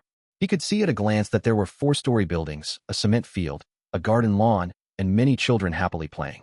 The children had dark skin, but some of them didn't have bronze skin like the locals. Their hair was only slightly curled, and it wasn't too obvious. Without a doubt, this group consisted of mixed-blood children. Ralph looked back and sighed with a smile. "Didn't you donate money to my charity foundation? Under God's guidance, I established a few schools in several large cities on the island, specially providing education, 3 meals, and accommodation for these discriminated children. Our childhood was gloomy, and I don't want them to be the same." At the same time Ralph responded, Alger kept staring at the school. When Ralph was done speaking, Alger looked away and said, "I thought you would have taken at least half of it." Ralph broke out into laughter. "Seems like I left a terrible impression on you. How is it? What opinions do you have about this school?" Alger sized him up and said, "Do you think I've been to school before?" He paused for a moment before saying, "Which street is your charity foundation on? I might come to you for something in the future." Thinking that the other party had been hired by the Church of the Lord of Storms, Ralph didn't dare to expose his connection to the resistance. He chuckled and said, "It's fine to donate, but you don't have to come for anything else." After giving the location of the charity foundation, Ralph returned home. He went up to the second floor and knocked on the door of a room. "Lord Danitz, I have something to report." In the room, a deep and dignified voice replied, "Come in." Backlund, Sherwood Borough. Dorian, who lived in a rented apartment, walked to the window. As the sun set, the sky gradually darkened. The crimson moon would be full tonight, and the curse of the Abraham family would descend once again. It had been a while since he had shaved his beard. Around his mouth, on both sides of his cheeks and lower jaw, there was a white mustache growing. It appeared out of place with his middle-aged man's appearance. After looking for a while, Dorian bowed his head and recited in Jotun, "The fool that doesn't belong to this era." After ending his prayer, he returned to his room and found a sofa to sit down. He waited for the crimson moon to rise and for the period when the spirituality was the strongest to arrive. At that moment, in the ancient palace above the gray fog, Klein had already taken his seat that belonged to the fool. He beckoned for a paper figurine. The paper figurine was surrounded by the power of Sapphira Castle as it passed through Dorian's prayer light and landed on him. During this process, Klein deliberately didn't show any effects, allowing the angel to silently embrace Dorian. He felt that if Mr. Fool were to appear too bombastic, it would scare this ancient family's member, so he chose to keep a low profile. The waiting process was always torturous. From time to time, Dorian would take out his pocket watch, click it open, and take a look. He wanted to know how long more before the full moon possessed its highest spirituality. This was something that could be inferred through the mysticism knowledge. Finally, when it was almost dawn, Dorian instinctively bent down to reduce the pain brought by the curse. However, as time passed, all he heard was complete silence. There were no buzzing ravings. The crimson moonlight passed through the window and shone on Dorian. He looked up in a daze and felt that the surroundings were serene, calm, and indifferent. Nothing abnormal happened. Dorian looked out of the window and saw the crimson moon. It was pure, dignified, gentle, and dreamy, as though it was hanging on his heart. After a moment of silence, Dorian lowered his head and took out his pocket watch. He raised his right hand and rubbed his eyes. He covered his face and didn't loosen his grip for a long time. The white mustache on his face gradually became messy, stained with tears and snot. Chapter 1209, Two Choices. Inside the room, the crimson glow was like water that soaked every corner. Dorian slowly lifted his head and looked at the full moon outside the oriel window. He didn't look away for a long time, as if he was admiring a beautiful scenery for the first time. Phew! He let out a breath, stood up, and entered the bathroom. He turned on the tap, held up a mouthful of biting cold water, and splashed it hard on his face. After washing up, Dorian wiped his face with a towel and returned to the living room to sit on the sofa. He lowered his head and muttered piously, "Praise be to Mr. Fool." After completing his prayer, he walked into the study, took out a pen and paper, and wrote to Furs. "Please tell Mr. Gehrman Sparrow that I have confirmed his promise. I hope he can find a better way to resolve the curse. I will gather the other members of my family to discuss if I should use one of the 2 Grade 0 sealed artifacts in exchange for the box of the Great Old Ones. Here, let me introduce the 2 Grade 0 sealed artifacts so that Mr. Gehrman Sparrow will have sufficient time to consider which one he wants. One of them is called Scroll of God. It looks like an ordinary oil painting in a brass frame, but the content on it will change at random. When it shows different locations, the wielder can change the surroundings of the target, allowing the corresponding scene to descend. When it shows different figures, the wielder can allow those people to attack their targets with 1 target per figure. When it presents an abstract image that cannot be understood, different real effects will happen, and the only thing we know about the corresponding relationship is a very small portion. When it depicts doors, opening different doors will move one to different places. There's no way to predict where the destination will be. It can be used to exile its target. When it shows the dark underground or deep cosmos, it will be extremely dangerous. It has to be sealed. If no one looks at it or takes in the marvel of the oil painting, then the person inside will come to life. They will reach out their hands from the oil painting and slowly enter the real world. One must pay attention to this when sealing it. Once upon a time, when one of my family's branches were in charge of the Scroll of God, there was a mistake. No one appreciated it for a full minute. And at that moment, it presented an image of an angel revolving around a deity. Then, the deity came alive and walked out of the oil painting. That branch of my family was destroyed just like that. There were only a few members remaining who had lost their minds, while that deity had gone somewhere unknown, but the painting was left behind. We had been worried for quite some time, afraid that the deity would destroy the world. Fortunately, he never appeared again. Perhaps he had already been noticed by the 7 deities and was dealt with. Of course, we can't rule out the possibility that this is a story made up by those who have lost their minds. However, for most of the members to have died overnight, with a small number going mad, that in itself implies enough. The other Grade 0 sealed artifact is called Staff of the Stars. Its appearance is a black cane with embedded gems. While holding onto it, using corresponding scenes in your mind, one that truly exists and is still in existence, the staff will transport you directly to the destination, but you must be careful. The scene depicted must be absolutely correct. Every detail must be accurate. There cannot be any differences with the original. Otherwise, you will never know where your destination is. Similarly, while holding onto the Staff of the Stars, if some beyonder powers or figures appear in your mind, this cane will reenact the corresponding powers in person. The latter will be a single attack. To achieve such an effect, one has to have sufficient understanding of the powers and figures. Otherwise, you have no idea what kind of anomaly will happen. Once, someone used the Staff of the Stars to release Lightning Storm, but he ended up turning himself into a frog. Recovery was only possible once the method to remove the curse was found. The Staff of the Stars is sufficiently hard and can be used to attack. A person struck by it will randomly mutate or suffer strange effects. Previously, I used the Staff of the Stars to hit a beyonder from the Aurora Order. The left side of his body was moved outside a door, and his right side remained where it was. His organs splattered out as a result. The Staff of the Stars will randomly move about. If it isn't properly sealed, it might disappear at some point in time and escape your control. When holding it, one's head has to be empty most of the time. This is because once an image appears, it can trigger the effects I described in the beginning. If there's no one holding onto it, all sorts of abnormalities will happen around the Staff of the Stars. It's hard to predict what will happen. It has to be sealed. Burn upon reading. After writing the letter, Dorian read it several times to make sure that there was no mistake before stuffing it into an envelope and pasting a stamp on it. At that moment, in the ancient palace above the gray fog, through the prayer point of light, Klein had watched Dorian's entire process of writing the letter. I seem to have forgotten to tell him that he can pass the corresponding information to Gehrman Sparrow through Mr. Fool. That's good too. I'll just treat this as a benefit of being a formal member of the Tarot Club. If every believer were to do this, I wouldn't be able to cope if I didn't leave any worms of spirit in Sapphira Castle. Yes, this can also effectively maintain Mr. Fool's prestige. It will ensure that the Abrahams won't dare to belittle Mr. Fool. Klein mumbled before turning his attention onto the 2 Grade 0 sealed artifacts. He once again confirmed that Grade 0 sealed artifacts had severe negative effects and couldn't be used as common items. Of course, their powers had extremely terrifying and potent effects. They were worthy of the Grade 0. In comparison, the Staff of the Stars is more suitable for me. I can get Miss Justice to hypnotize me in advance so that my subconscious thoughts won't appear in the form of an image or scene. Only by consciously willing it in my mind will I be able to form the outline of a scene. I wonder if the residents of the City of Silver will be able to leave the forsaken land of the gods with the Staff of the Stars in their hands by just outlining the scene of Backlund streets in their minds. But there's no way to hypnotize them before this. They haven't really seen Backlund. Even if they restore the corresponding scene, it's difficult for them to accurately outline the details. Anyway, it's very troublesome, but I can give it a try and choose a volunteer who isn't afraid of death. If I can exchange for the Staff of the Stars, there's no need to rush to shatter it and turn it back into a characteristic. Who knows when it might come in handy? After all, the advancement ritual might not be completed.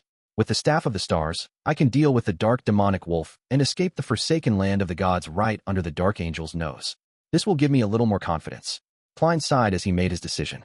At this moment, he discovered another truth. That was if some of the members of the Abraham family followed Dorian and switched faiths to Mr. Fool, then even if he returned the box of the Great Old Ones to them, it wouldn't be difficult to borrow it in the future.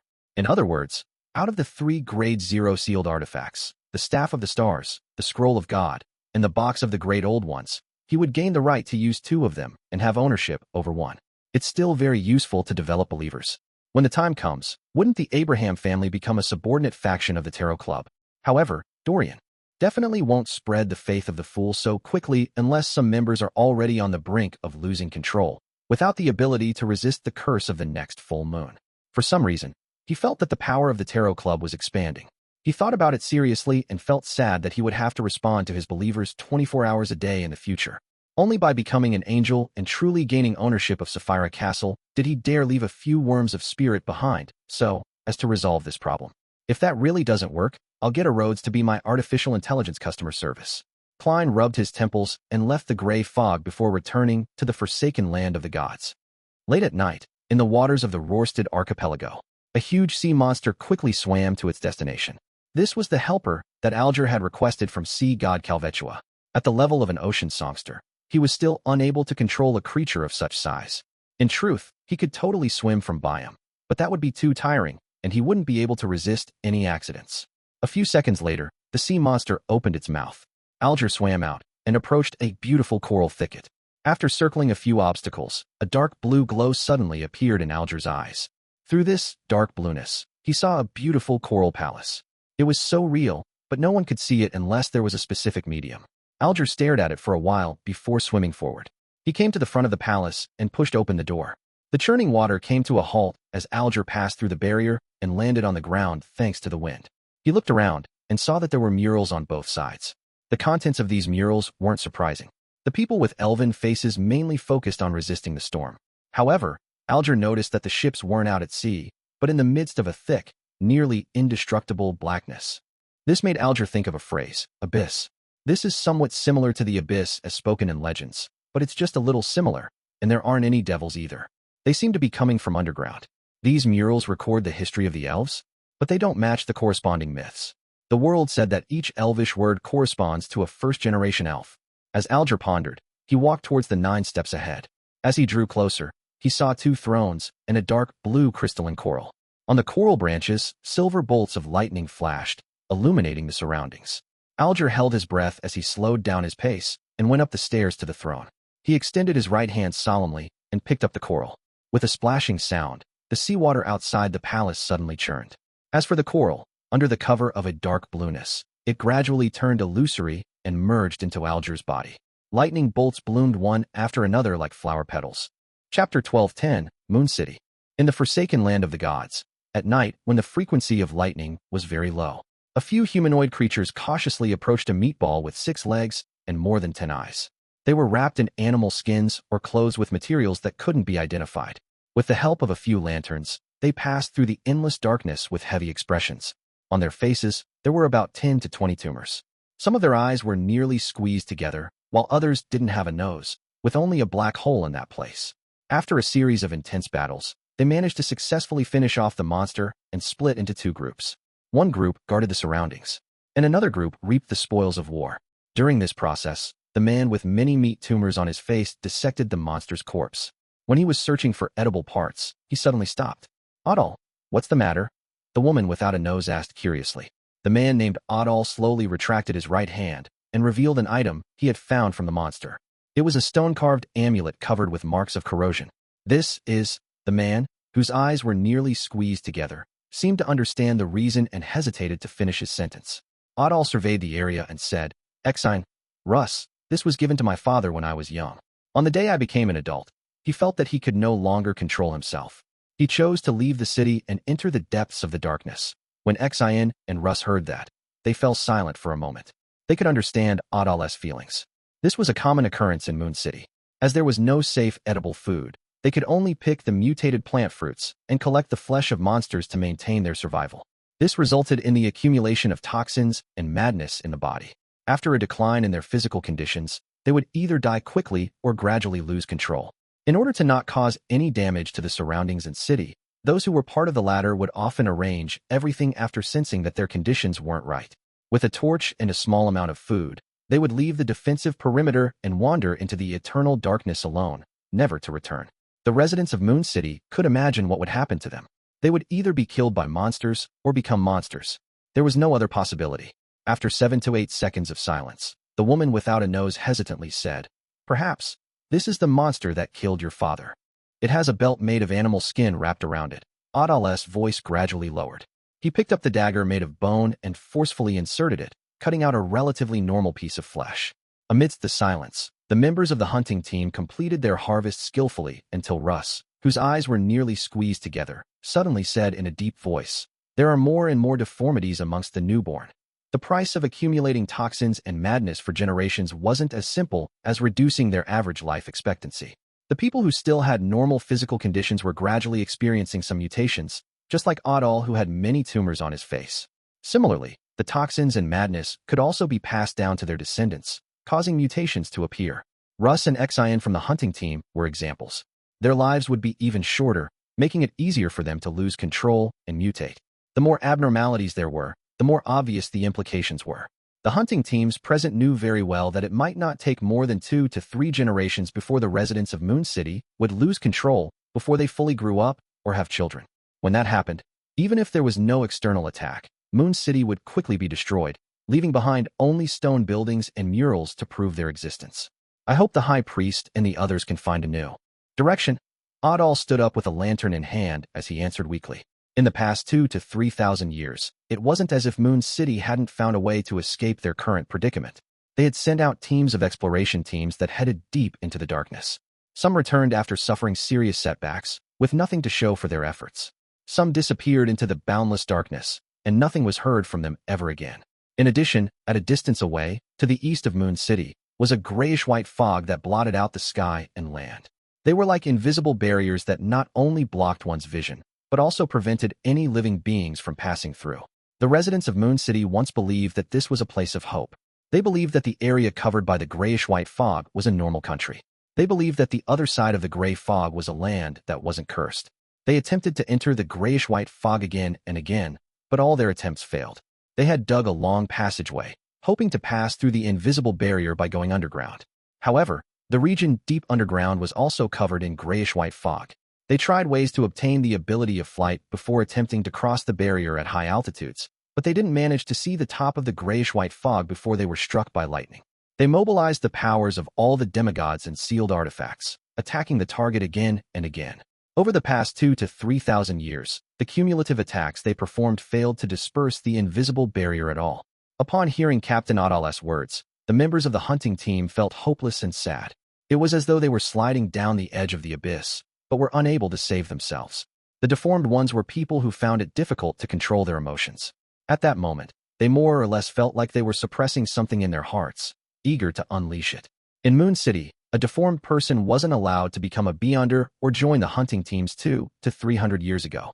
They could only do harvesting work. However, as their manpower dwindled, the High Priest and the rest of the higher-ups relaxed the restrictions. Let's go. This bit of food isn't enough. Adal looked around, carrying lanterns as he walked deeper into the darkness. They didn't take the risk of extinguishing the fire, causing monsters to surge out in the darkness, as they might not be able to deal with them.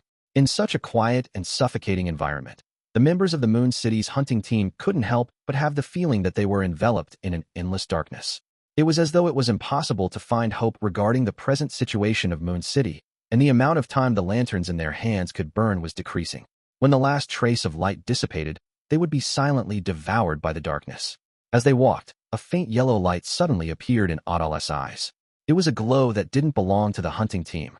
This bit of light immediately shone into the eyes of all the members of the hunting team, filling their pupils.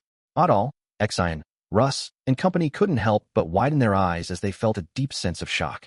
During their lifetime, there had never been any fires that came from external sources in the history of Moon City after the cataclysm.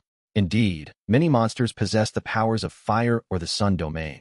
But before attacking, they were all hidden in the darkness without revealing any hint of light. And now, a fiery glow appeared deep in the darkness. Adal, Exion, and Russ trembled slightly as they thought for a long time, but couldn't think of an answer. They quickly recalled the hunting arrangements and confirmed that it was impossible for residents of Moon City to be nearby. Since the fiery glow didn't belong to Moon City, where did it come from? The entire hunting team slowed down. They were shocked, surprised, curious, fearful, worried, and terrified. They had also discovered some destroyed cities and knew that any abnormalities in the darkness could be fatal. Be alert. Adal finally snapped out of his daze and gave the order. The hunting team immediately took up a battle formation, waiting for the faint yellow light to approach. Time seemed to freeze at this moment. Every second was slow. Finally, after the fiery glow grew bigger, a figure appeared.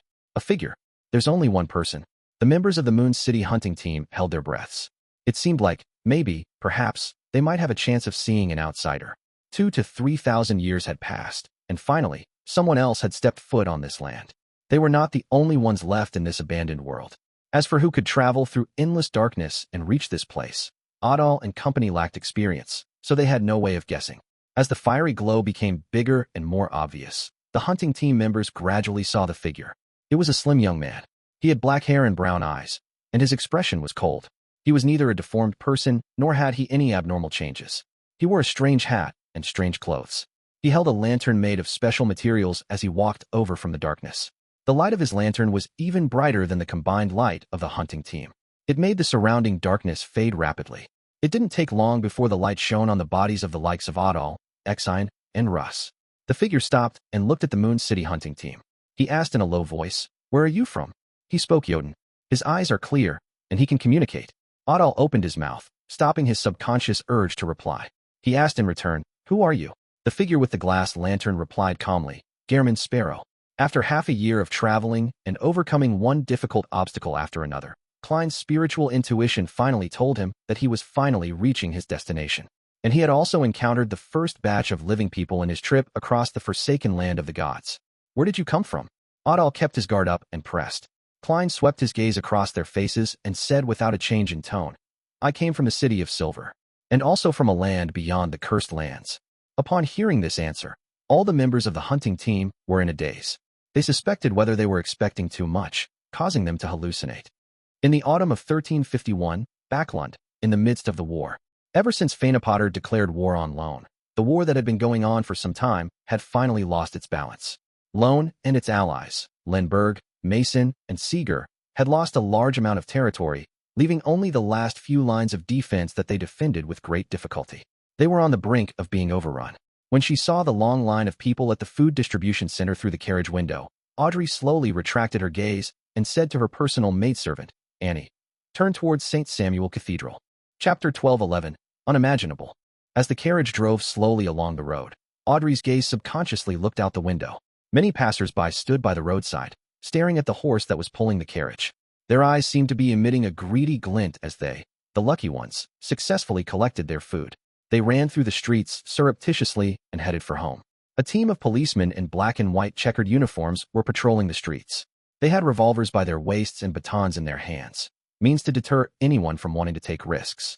Recently, "We don't even dare to go on the streets alone," the personal maidservant, Annie, whispered to her. Audrey nodded slightly, but didn't respond. After a while, the carriage arrived at Phelps Street and stopped at the square in front of St. Samuel Cathedral. The flock of pigeons that were usually here was nowhere to be seen.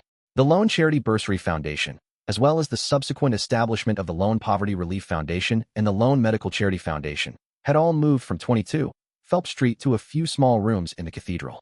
This was because the buildings that they were originally housed in had collapsed due to the previous airstrike. To the staff of these three foundations, it was a harrowing memory. If they hadn't left 22 Phelps Street in advance due to different reasons, they would have long been killed. After alighting from the carriage and walking through the main door, Audrey saw a black-haired, brown-eyed girl with a rather thin face approach. Before the other party could speak, she said, "Melissa, is there any more food that can be distributed?" Melissa shook her head solemnly. "Even those injured soldiers who we provided relief for can't receive enough food." Audrey's green eyes dimmed. She didn't show her helplessness or weakness as she nodded slightly. "I will think of a way. From the city of silver. From a land beyond the cursed lands." Gehrman Sparrow's words echoed in the ears of the Moon City hunting team members, Adal, Xian, and Russ. It made them feel like they were in a dream, unable to regain their senses for a long time. Just as Adal gradually regained his senses and was thinking about what to say when Xian, who was born without a nose, inundated Klein with a series of questions. "Where's the city of silver? What does it look like? How far is it from here? How many normal people are there outside the cursed area?" Klein glanced at her and replied in an emotionless voice, "The city of silver is located on the other side of the cursed lands. They discovered a type of plant that can be eaten normally called black-face grass. This has allowed them to maintain their kind's stability and effectively explore the depths of the darkness in a bid to find a way to leave. They recently found some mushrooms. These mushrooms can use monsters as nutrients, forming all kinds of fruits that do not contain toxins and madness. The city of silver has gone one step further in escaping the madness. Once the newborns become adults, they wouldn't easily lose control even at old age." These words made Adal, Xian, and company feel lost, as though their own persistent efforts had no meaning. The city of silver described by Gehrman Sparrow was the most beautiful scene they could imagine, yet it was something so easily possessed by others. "Are there any deformed newborns?" Xian asked in a dreamy tone. Klein shook his head. "Almost none. Will their parents walk into the depths of the darkness by themselves when their physical condition deteriorates?" "No, when they become old." Adal subconsciously pressed. Wearing a black trench coat, a top hat, and holding a lantern, Klein replied, "No, because they are burdened with the curse of killing their own kin. If a life cannot be ended by the hands of a blood relative, they will turn into a terrifying evil spirit or monster." The members of the hunting team in Moon City finally found a sense of reality. Their hearts felt like they were slowly rising in warm water as bubbles slowly emerged. These bubbles were weak, empty, and easily pricked. There was nothing inside, but they shimmered with something called hope and light. Russ, whose eyes were nearly squeezed together, couldn't help but repeat the question. How many normal people are there outside the cursed area? Klein looked at them with a complicated expression. They are basically normal. They do not need to be constantly worried about monsters attacking them. They don't have to be afraid of being in the darkness. They don't go crazy after growing old. They aren't burdened by all kinds of curses. They see sunlight every day when they wake up, with sufficiently normal food. Every night, the crimson moon rises. However, all of this is being destroyed now. Klein silently added in his heart. This time, Adal, Xian, and Russ were somewhat at a loss. This was because they found Gehrman Sparrow's description as something imaginable, but also seemingly unimaginable. It was just like when they were reading the few ancient books remaining. They could get the spirit of the matter, but found it hard to truly understand certain contexts. They had no idea what the sun and what the crimson moon were. However, to have normal food every day without the burden of various curses, the worry of monster attacks or darkness, and the lack of going crazy in old age was a beautiful dream they yearned for day and night. There's such a place in this world. Is this what heaven, as recorded in the ancient books, is? Was this land really cursed? The members of the Moon City hunting team fell silent once again. One of them opened their mouth, but was at a loss as to what to ask.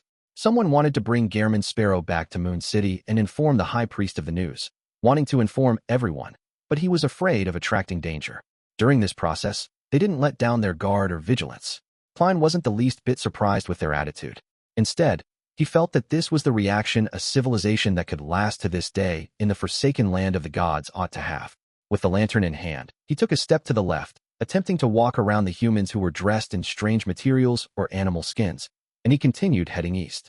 Regardless of what story these people had, whether it was worth helping them in passing, he planned to wait until he began his investigations before listening and considering things. This was because his spiritual intuition told him that his destination wasn't far, and that the legendary West Continent was just 2 to 3 hours away on foot. The moment he took a step forward, Adal and company immediately bent their backs, bracing themselves to defend and attack. However, they didn't manage to see Gehrman Sparrow approach them. They watched as he walked more than 10 meters to the left and continued heading forward. Seeing this young man dressed in strange black clothes and a strange black hat, with a strange and transparent lantern gradually distancing himself from them, the dim yellow light grew weaker and weaker. Adal's face, which was covered in tumors, changed. He shouted loudly, "Who exactly are you?" Klein didn't turn around. Instead, he held the lantern that emitted a faint yellow light and walked deeper into the darkness. He said in a regular tone, "A missionary, a person to spread my lord's brilliance." Adal, Xian, and company looked at each other, their expressions filled with confusion. They hesitated for a long while, but when there was only a small trace of the dim yellow light left, they instinctively took a step forward and followed behind Klein. They didn't dare to approach him, nor did they want to have him leave their sight. They carried the food they had procured, as though they were monitoring and chasing him in a defensive manner. As for Klein, he walked at an adequate speed, not waiting for them or attempting to shake them off. Just like that, both sides walked in silence under the sparse lightning. At some point in time, Russ and another hunting team had left the main group. They held the animal hide lantern and the food they had obtained and turned around, silently disappearing into the endless darkness. Seconds changed to minutes before Klein finally stopped. Using the lightning that streaked across the sky, he saw a grayish-white fog a few hundred meters away. The mist was connected to the land and extended all the way into the sky, as though it didn't have an apex. At the same time, the fog extended to the two sides without any end. Klein looked at it intently for a long time. Even though there were partitions of darkness, he slowly raised his head. After the second bolt of lightning calmed down, he looked away. Behind the fog, or inside it, is the disappeared Western continent. As he thought with a heavy heart, he couldn't help but slow down his breathing. He carried the lantern and continued forward until the dim yellow light emitted a solidified mist. There was no need for him to make any other attempts. From his intuition as a seer, he could tell that the grayish-white fog was an invisible barrier that couldn't be passed through by conventional means. He thought for a moment and stretched out his right hand to scratch at the darkness in front of him again and again. After doing it 4 to 5 consecutive times, Klein pulled out a black cane with many gems embedded in it. This was the Staff of the Stars, a terrifying sealed artifact known as 0 to 62 that had been swapped using the box of the Great Old Ones. Of course, all he did was summon the historical projection of the Staff of the Stars. This way, even if there were unnecessary scenes that appeared in his mind, he could use the removal of the historical void projection to stop any corresponding dangers that appeared in a timely manner. To a scholar of yore, This was the best way to regularly use a grade 0 sealed artifact. However, this limited the effects and was something that couldn't exceed 3 minutes at the moment. Furthermore, there was a certain difference with the original version when it came to their effects. Using a marionette to hold the Staff of the Stars wasn't the best way to avoid any negative effects. This was because a marionette needed to be controlled, and any control had a high chance of transmitting scenes. Of course, if he engaged in a battle he was prepared for, Klein wouldn't have done so. This was because it would occupy one of his 3 precious summoning spots. Furthermore, although the Staff of the Stars belonged to him, it was only in a state of forced ownership, and it remained in a sealed state. Furthermore, the grade 0 sealed artifact had a rather high level. It was impossible for Klein to successfully summon it at once, so it usually took him 3 to 6 attempts. In a fierce battle, it would require plenty of chances, nothing simple. And it was precisely because of this that when he was prepared to perform, he would hypnotize himself in advance. By using the Staff of the Stars in a special state, he would preserve the ability to summon historical void images like Miss Messenger, Mr. Azek, Ma'am Ariana, Walla Septon, and other familiar angels. Holding the black staff that was embedded with various gems, a scene of the door slowly opening appeared in Klein's mind. The gems on the staff flashed with a faint glow as the grayish-white fog quickly outlined a door that wasn't sufficiently real. The door opened silently, and behind it was still a gray fog. Door opening doesn't work. Although he wasn't surprised by the outcome, he was still a little disappointed. He thought for a moment and decided to switch tactics. However, just as he was thinking about it, the Staff of the Stars automatically activated as the corresponding scene appeared. Chapter 12:12, Spreading Radiance. Just now, as Klein was thinking of a solution, an image naturally came to mind. The clouds in the 2 mountains began to boil rapidly as they spread out to the left and right, revealing a crack whose bottom couldn't be seen. The orange-red rays of the sunset filled it and formed a corporeal path. This was a scene created when blasphemer Amon entered the projection of the giant king's court. And just as he felt that he didn't know enough about the corresponding powers and planned on switching to another method, the red, green, blue, and transparent gems on the Staff of the Stars had already begun to emit a faint glow as they automatically activated. The solidified grayish-white fog was similarly boiling, but it wasn't that intense. They were churning backward as they parted, but the area right in front of him remained an endless grayish-white mass. There was no end to it. Klein sighed in his heart. As he focused on controlling his thoughts, he made other attempts. In the past 3 minutes, he had tried hard at least 10 times. 7 times were of his own will, while 3 times were him venting out, but he was ultimately unable to open the invisible barrier. Indeed, normal methods don't work. With a flick of his wrist, he allowed the historical projection of 0 to 62, which was close to its limit, to disappear from the real world. He stared at the silent grayish-white fog and didn't move for about a minute. It was as if he had turned into a statue. Finally, Klein closed his eyes and looked away. Holding the lantern in his hand, he walked towards the nearby humans who were watching. He didn't plan on making blind attempts, because there was a high chance that he wouldn't succeed. He planned on asking the people who had stood guard in the vicinity for 2,000 to 3,000 years. It was obvious that these ancient survivors had explored the grayish-white fog. He wanted to see if he could find inspiration from their years of experience. Based on Klein's assumption, the humans would definitely react excessively towards him, so he had already prepared the corresponding powers to allow them to speak to him calmly. However, when he looked at the light of dusk on both sides of the lantern, he realized that the ugly or deformed humans were staring at him with their mouths agape. They looked confused and shocked, as if they had temporarily lost their ability to think. Klein frowned slightly.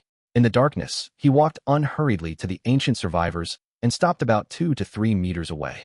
"What do you know about this fog?" Klein asked in Jotun with a deep voice. The language that could stir the powers of nature didn't have any differences because of geography. There was only a slight difference in the accent, but it wasn't much. If the original version was modified, there was a chance its effects in ritualistic magic would be lost. It was only when Gehrman Sparrow raised the question that Adal seemed to snap out of his daze. His lips quivered as he answered in an ambiguous tone. We have never caused the fog to change before. Just now, Gehrman Sparrow had caused the fog to boil like water and part to the sides. This scene had really frightened them, as though they were witnessing a miracle. The 2,000 to 3,000 years of hard work from numerous generations of Moon City inhabitants were inferior to a person holding a staff with an attempt that didn't last more than 200 heartbeats. This was also the main reason why they had given up on resisting when Gehrman Sparrow approached them. They instinctively believed that, no matter how they avoided him, it would be to no avail. After 2 seconds of silence, Klein continued asking, "Do you have any corresponding records?" At this moment, Adal understood what Gehrman Sparrow meant. He hesitated for a moment and slowly nodded. "Yes. However, Only the high priest and the others would frequently look through it. Wearing a black trench coat and half-top hat, Klein thought for a moment and suddenly reached out to pull out an item from the void. It was a cross covered in bronze, with several sharp spikes protruding out from it. It was the historical image of the ancient sun god's unshadowed crucifix. With the cross in hand, Klein raised it a little higher and aimed it at the ancient survivors. Pure, bright, and warm light bloomed, dispersing the darkness around them and illuminating them. Their combat experience made them instinctively attempt to defend themselves, but their actions stopped midway through the process. The brightness and warmth wasn't something a bonfire could compare with. This made the remaining members of the Moon City hunting team recall the deities described by the ancient books and the high priest. They were deities who emitted boundless light and brought boundless warmth. Under the illumination of the bright, pure light, a distorted, struggling illusionary black gas that seemed to have a life of its own began to boil from the bodies of Adal, Exine, and company, quickly rising and dissipating. The members of the Moon City hunting team felt their bodies become more relaxed, and the pressure within their souls disappeared. After purging the cumulative corruption and ailments of their bodies, Klein shook his wrist slightly, causing the unshadowed crucifix to disappear in front of him. Right on the heels of that, he grabbed another cane that looked an ordinary wooden color. This was the former City of Silver's sealed artifact, Life's Cane. Although he had already sacrificed it to the Evernight goddess, as long as it was once owned by a scholar of yore, it would only accompany them in a different way. With Life's Cane in hand, Klein took a few steps forward and used the end of the cane to tap the leader of Moon City's hunting team. The experience from before made Adal unable to dodge. The tumors on his face began to crack as pus flowed, faded, and disappeared. In the end, there wasn't even a single scar left. From the looks of his team members, Adal knew that he had undergone a change. He hesitantly raised his right hand and touched his face. From top to bottom and back up again, he kept repeating it. During this process, he realized that he was in an unprecedented healthy state, one that was better than when he first became an adult. Klein didn't look at him. He took a step diagonally and used Life's Cane to treat the rest of the ancient survivors. With Adal as an example, Exine and the others were on their guard and alert as they accepted contact with the cane, and they felt that they had obtained a new lease of life. Amongst them, the two deformed beings who were easily emotional couldn't help but tear up. Unfortunately, I can't treat natural defects. Mental illnesses can be treated, but some crazy tendencies can't be treated. Klein retracted his right hand and let the historical projection of Life's Cane disappear. He walked to his original spot and turned around. He looked at the ancient survivors and said, "I'm not here to destroy, but to spread the radiance of my Lord, bringing light and warmth. Go back and tell your leader that I'm here. If he's willing, he can come over." He didn't attempt to find out where the gathering point of these ancient survivors was, nor did he plan on going there directly. This would trigger the strongest form of resistance and vigilance. Hence, giving them the choice was the most suitable solution. At that moment, Adal, Exine, and the others were already shocked by Gehrman Sparrow's constant pulling out of mystical items. They felt that they were walking into a miracle and had already been cleansed by the divine light, allowing their physical condition to recover to its optimum state. It even exceeded their peak. "All right." A few seconds later, Adal responded. Just as they turned around and prepared to return to Moon City, flames lit up from the depths of the darkness as they rapidly approached. The leader was an old man wearing a dark brown beast hide. His hair was gray and unkempt, and his face was full of real cracks. "High Priest," after recognizing the other party, Exine blurted out. It was none other than Moon City's High Priest, Nim. Behind Nim followed Russ and the other members of the hunting team who had returned to the city ahead of time, as well as several other high-sequence beyonders. Nim nodded at Adal, Exine, and the rest before walking to the front of the group. Looking at the man who claimed to be a missionary, Gehrman Sparrow, he crossed his arms and bowed. "Honorable guest, I am Moon City's High Priest, Nim. Moon City once belonged to vampires, but that civilization had been destroyed in ancient times. Afterwards, we accepted the orders of the great sun god, the Lord who created everything, and we moved here to watch the grayish-white fog and make the corresponding attempts. That continued on even though the land was cursed and the Lord didn't respond to us. To date, 3,722 years have passed." Chapter 12:13. The Eternally Imperturbable Fog. 3,722 years. Indeed, they were sent here when the ancient sun god was still alive. With the City of Silver's continued survival in the darkness for more than 2,000 years as a reference, Klein easily confirmed the words of Moon City's High Priest. He nodded slightly and asked, "Are you guarding this fog to prevent any anomalies from happening to it?" The High Priest of Moon City, who was wrapped in dark brown beast hide, Nim, shook his head. "The revelation that the Lord gave us was to guard the area all day. We needed to know if anyone walks out of the fog. Walks out of the fog. The ancient sun god had a premonition that a person would walk out of this fog. If the other side of the fog is really the Western continent, does this mean that there might still be life and civilization in it? When Klein heard this, an indescribable palpitation struck his heart, but he deeply realized a certain reality. Amon's father, the second creator, was actually unable to open this grayish-white fog, and even needed to send people here to watch over it. Is there a specific method needed to pass through this invisible barrier? Mr. Hangman mentioned before that the Queen of Calamity, Kohinum, said that an incantation or command might be needed. Also, the premise is that the Western continent has already resurfaced. As Klein looked at the high priest with deep lines on his face, he said without batting an eyelid, "I believe they have already introduced me to you. I'm a missionary. I have come to this land to spread the light of the Lord." The high priest of Moon City, Nim, maintained his composure and used his gray eyes that were the same color as his long hair to look at Klein. "Your Excellency, which existence do you believe in?" Klein instinctively wanted to answer directly, but considering his identity as a missionary that he had set for himself previously, he held back his shame. With the ability of a clown, he controlled his facial muscles and revealed a slightly fanatical expression. "Please permit me to introduce you to my lord, the savior of this land, the great Mr. Fool, the Fool." Moon City's high priest, Nim, and the others didn't expect to hear such a word. For a moment, they found it strange, but for some reason, they felt that there was an infinite philosophy hidden within. Finally, their attention was focused on the description, the savior of this land. Nim couldn't help but turn his head to look at Adal and the rest, observing their radiant faces. As a Sequence 4 demigod, he knew very well that this was a result of the cleansing of the toxin and corruption accumulated within their bodies. Furthermore, the members of the hunting team had also been given excellent treatment. If he hadn't seen this group of young people grow up and remembered how they looked before the changes, he definitely wouldn't dare to confirm that they were residents of Moon City. Seeing the high priest look over, Adal immediately said excitedly, "His Excellency Sparrow prayed for a deity's blessing to save us." "Yes, we saw light. We felt warmth." Xin, who was without a nose, added. After the catharsis, she had unknowingly developed a certain belief towards the Lord that Gehrman Sparrow mentioned. Compared to the Creator who had never responded to prayers and ignored the suffering that Moon City faced, this existence was more like a deity. Russ and another member of the hunting team that went back to Moon City to inform the high priest looked covetously at their former companions. They were both envious and had a yearning for the new life they had obtained. The high priest, Nim, retracted his gaze and looked at Gehrman Sparrow, who was wearing strange clothes and a strange hat. "Is the great Mr. Fool a deity in this world?" "No, from outside this cursed land?" Klein nodded solemnly and slowly. "Yes." "Then, what about the great sun god who created everything?" Nim hesitated for a moment before asking the question he desired answers to the most. Klein changed his tone to that of a charlatan and said, "The kings betrayed that existence. Blood, anger, foulness, and shadows began to flow across this land, triggering a huge calamity." Nim's pupils dilated slightly, as if he wanted to absorb more light to see the world in front of him. With great difficulty, he tried his best to suppress something and asked, "Are you saying that the Lord perished because of this?" Not only did he perish, but his flesh and blood were also eaten by the traitors. This piece of land was cursed as a result.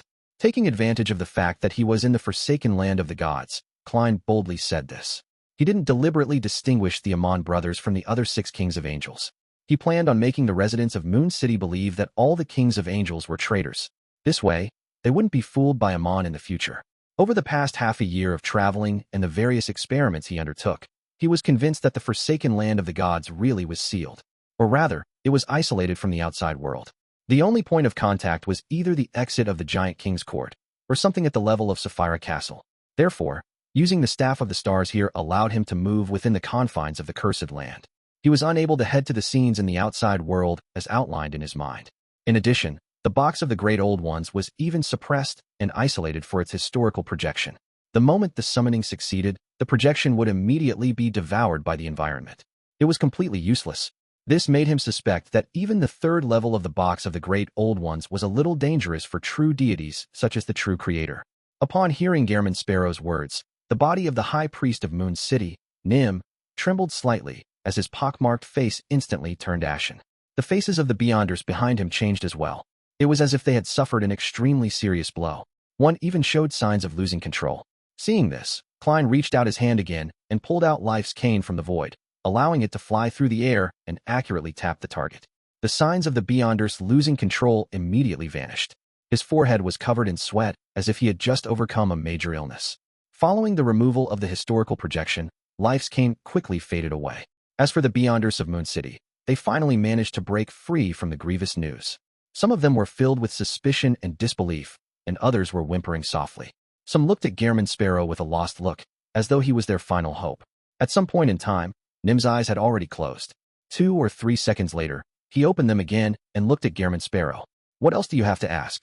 In less than a minute, he looked like he had aged considerably. His body was beginning to show signs of decay and depression. However, it wasn't completely without hope. It was as if the trees were rotting away, but they were beginning to give birth to new lives. Klein half-turned and pointed at the coagulated gray fog with the lantern in his hand. Since when did you begin attempting to open this screen? What did you achieve? Nim said frankly. In the beginning, it was the Lord's revelation. While he wanted us to watch over it, he also wanted us to think of a way to pass through the fog. After the land was cursed, we used this to mainly guide us so as to seek hope. However, we ultimately didn't achieve anything concrete. No matter what method we used, the solidified mist didn't react. Upon saying that, he hesitated and said, "It's not that there's no reaction, but it wasn't the reaction we wanted." Klein instantly saw hope and maintained his normal speaking pace as he asked, "What was the reaction?" Seeing that the high priest was somewhat hesitant and not answering immediately, Exion took the initiative to say, "High Priest, His Excellency Sparrow has already parted a portion of the fog, a depth deeper than what we managed over the past 2,000 to 3,000 years. Nim couldn't help but look deeply at Gehrman Sparrow before saying, "More than 1,730 years ago, the High Priest back then was inspired by the cruel fact that Moon City had failed to achieve anything in the past 2,000 years. He felt that we couldn't treat this fog as a seal that needed to be broken through. Instead, it was to be treated as a great existence. He designed the honorific name, prayer stanza, and the corresponding symbols for this fog. He held repeated rituals here, attempting communication and praying. This is a train of thought that no normal person would have thought of. I didn't think of it just now. Indeed, after all these years, there must have been many people with strange ideas in Moon City. 3,000 years of time isn't for nothing." Klein sighed inwardly as he nodded slightly. "Was there any feedback after that?" With a nasal grunt as confirmation, Nim replied, "There was at one point when the high priest changed the first sentence of the honorific name to the eternally imperturbable fog. Then, during the subsequent ritual, he vaguely heard a series of voices coming from deep within the fog. Unfortunately, he couldn't hear it clearly no matter how hard he tried, making it impossible to interpret it. From then on, the rituals we held were uncountable. We realized that a response wasn't always guaranteed. Even if there was a response, it might not be a timely one. We needed to wait patiently." As the thoughts raced through his mind, Klein asked, "How many times does it roughly take to succeed?" "There are no patterns. Sometimes, we succeed at once. Sometimes, we might not receive any feedback after a month," Nim said with a sigh. "We have made many alterations, but they were all useless." "Did you hear what those voices said afterward?" Klein asked. "No, maybe our sequence isn't high enough, or we are still lacking in strength." Nim shook his head. "If that's the reason, I can give it a try." After hesitating for a few seconds, he politely asked, "May you hold the correct ritual again? I would like to hear those voices." This kind of politeness was something Nim couldn't refuse, nor did he dare to refuse. He hesitated for a moment and said, "Sure, but many of the materials are in Moon City. You need to wait for some time." After some thought, Klein asked, "Have you used those materials before?" "Yes," Nimu answered in confusion. Klein nodded indifferently. "Let's just hold it now. Tell me when was the last time you used those materials and where they were nearby." Chapter 12:14, Voice. After hearing the high priest's reply, Klein held his lantern and walked 20 to 30 steps to the right, parallel to the grayish-white fog. Then, he half closed his eyes as though he was sensing something. This made the Moon City Beyonders behind him not dare to make a sound, afraid of disturbing the oracle. After 4 to 5 seconds, Klein stretched out his right hand and slowly grabbed the air ahead. An altar made of stone dropped into the real world. On it were 3 candles made of oil and 7 to 8 spiritual materials. As a sequence for demigod, Nim was taken aback. He found it difficult to believe his eyes. Previously, he had seen Gehrman Sparrow take out his cane to treat his companion. He had only believed that Gehrman Sparrow possessed the powers of space or had received the favor of Mr. Fool. But now, his judgment had been completely overturned. This was because he found the altar, the few candles, and the spiritual materials very familiar. They were all used by him once. He actually managed to create something that I've used before? Is this a power that comes from history, a power that comes from time? Nim recalled the content of the remnant tomes in Moon City and his understanding of demigods as he came to a preliminary guess. At that moment, Klein turned around and looked at the high priest. "You may begin." Nim quietly drew a deep breath. Under the watchful eyes of the likes of the Adal, Exion, and Russ, he walked to the altar and created a wall of spirituality. After taking a look at the symbols, labels, and patterns engraved on the altar and confirming that there were no problems, he followed the process that had been engraved into his memories, and he began the ritual with great familiarity. In the end, he bowed his head and chanted in a low voice, "The eternally imperturbable fog, a barrier frozen in space-time. The existence that contains everything." Before the prayer ended, Klein had already placed his attention on the grayish-white fog, hoping to hear sounds coming from deep within. For this, he had secretly controlled the large number of monster marionettes that walked in the surrounding darkness to separate. He spaced them out at a certain distance, hoping that he wouldn't miss any suspicious traces. However, he didn't notice anything unusual until the ritual was completed. After waiting for a while more, Klein cast his gaze at the high priest of Moon City, Nim, and said calmly, "One more time." Backlund, Empress Burrow, in the Hall family study. After receiving permission, Audrey pushed open the door and walked in. Her father, Earl Hall, and her brother, Hibbert, were discussing some matters. "Oh, baby, you don't look too well." Earl Hall cast his gaze towards the door. Audrey didn't act as she forced a smile and said, "There's a huge lack of food at the Poverty Relief Foundation. I would like to collect more. I visited many nobles today, but they told me that there's no more food left. It's the same even if I offered to buy it with gold pounds."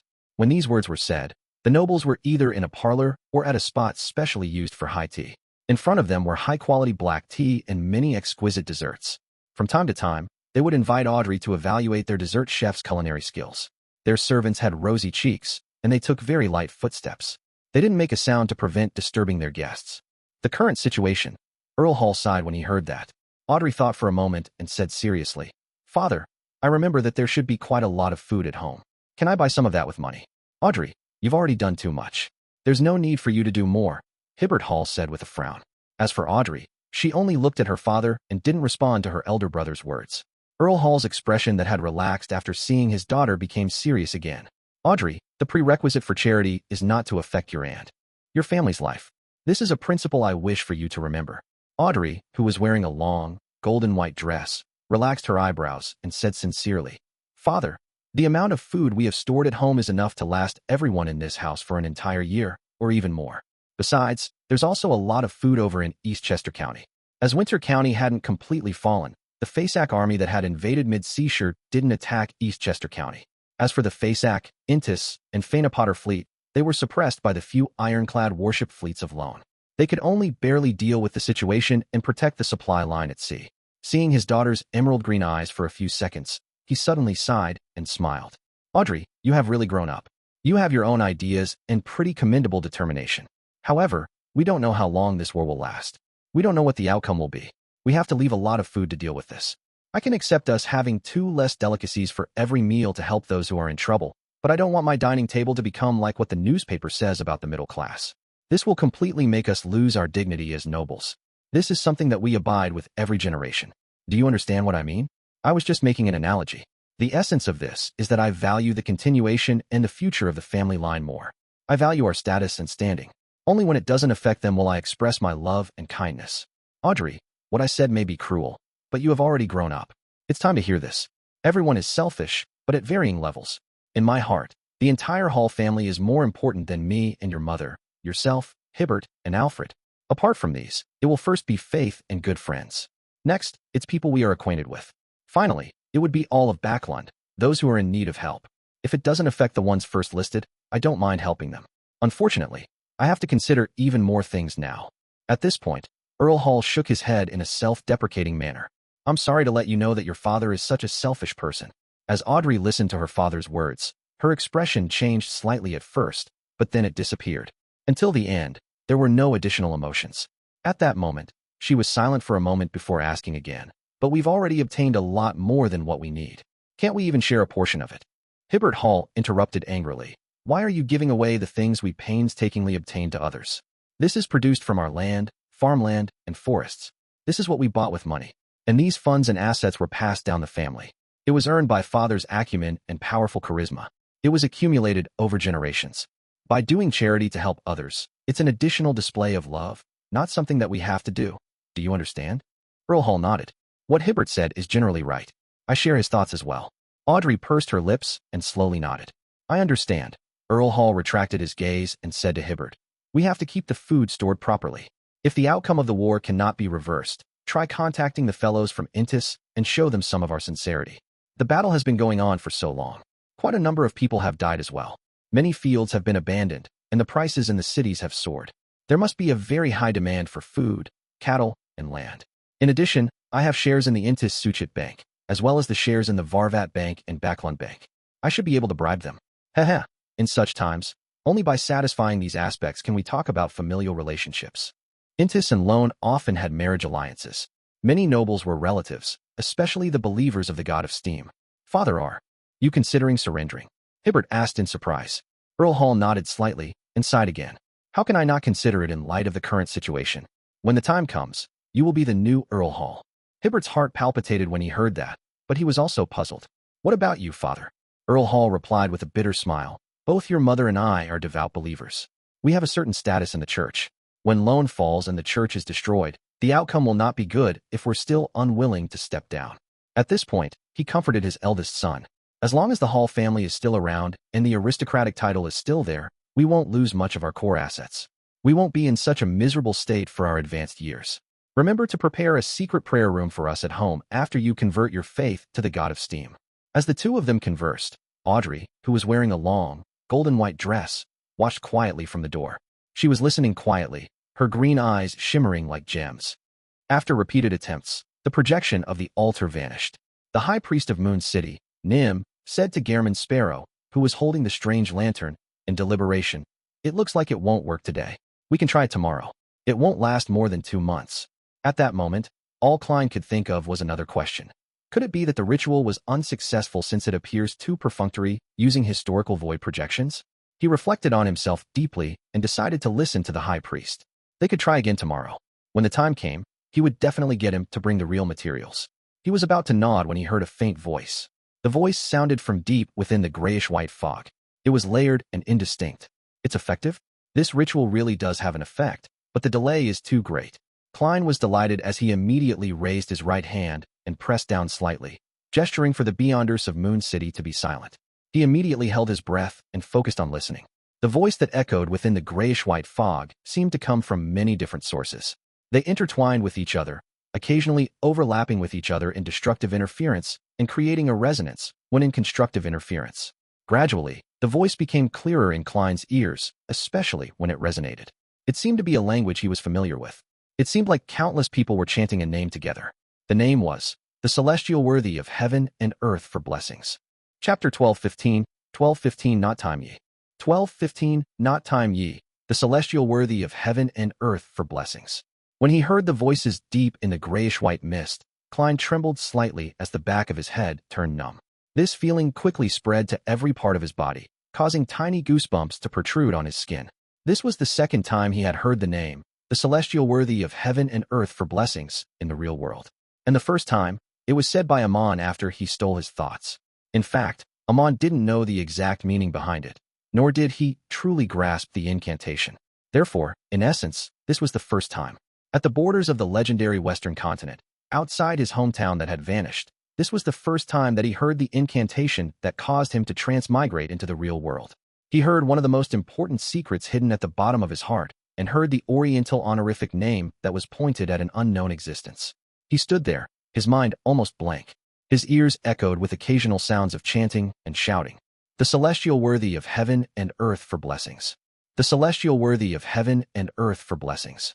The celestial worthy of heaven and earth for blessings. When the voices became softer and softer until they almost disappeared, Klein finally recovered his train of thought.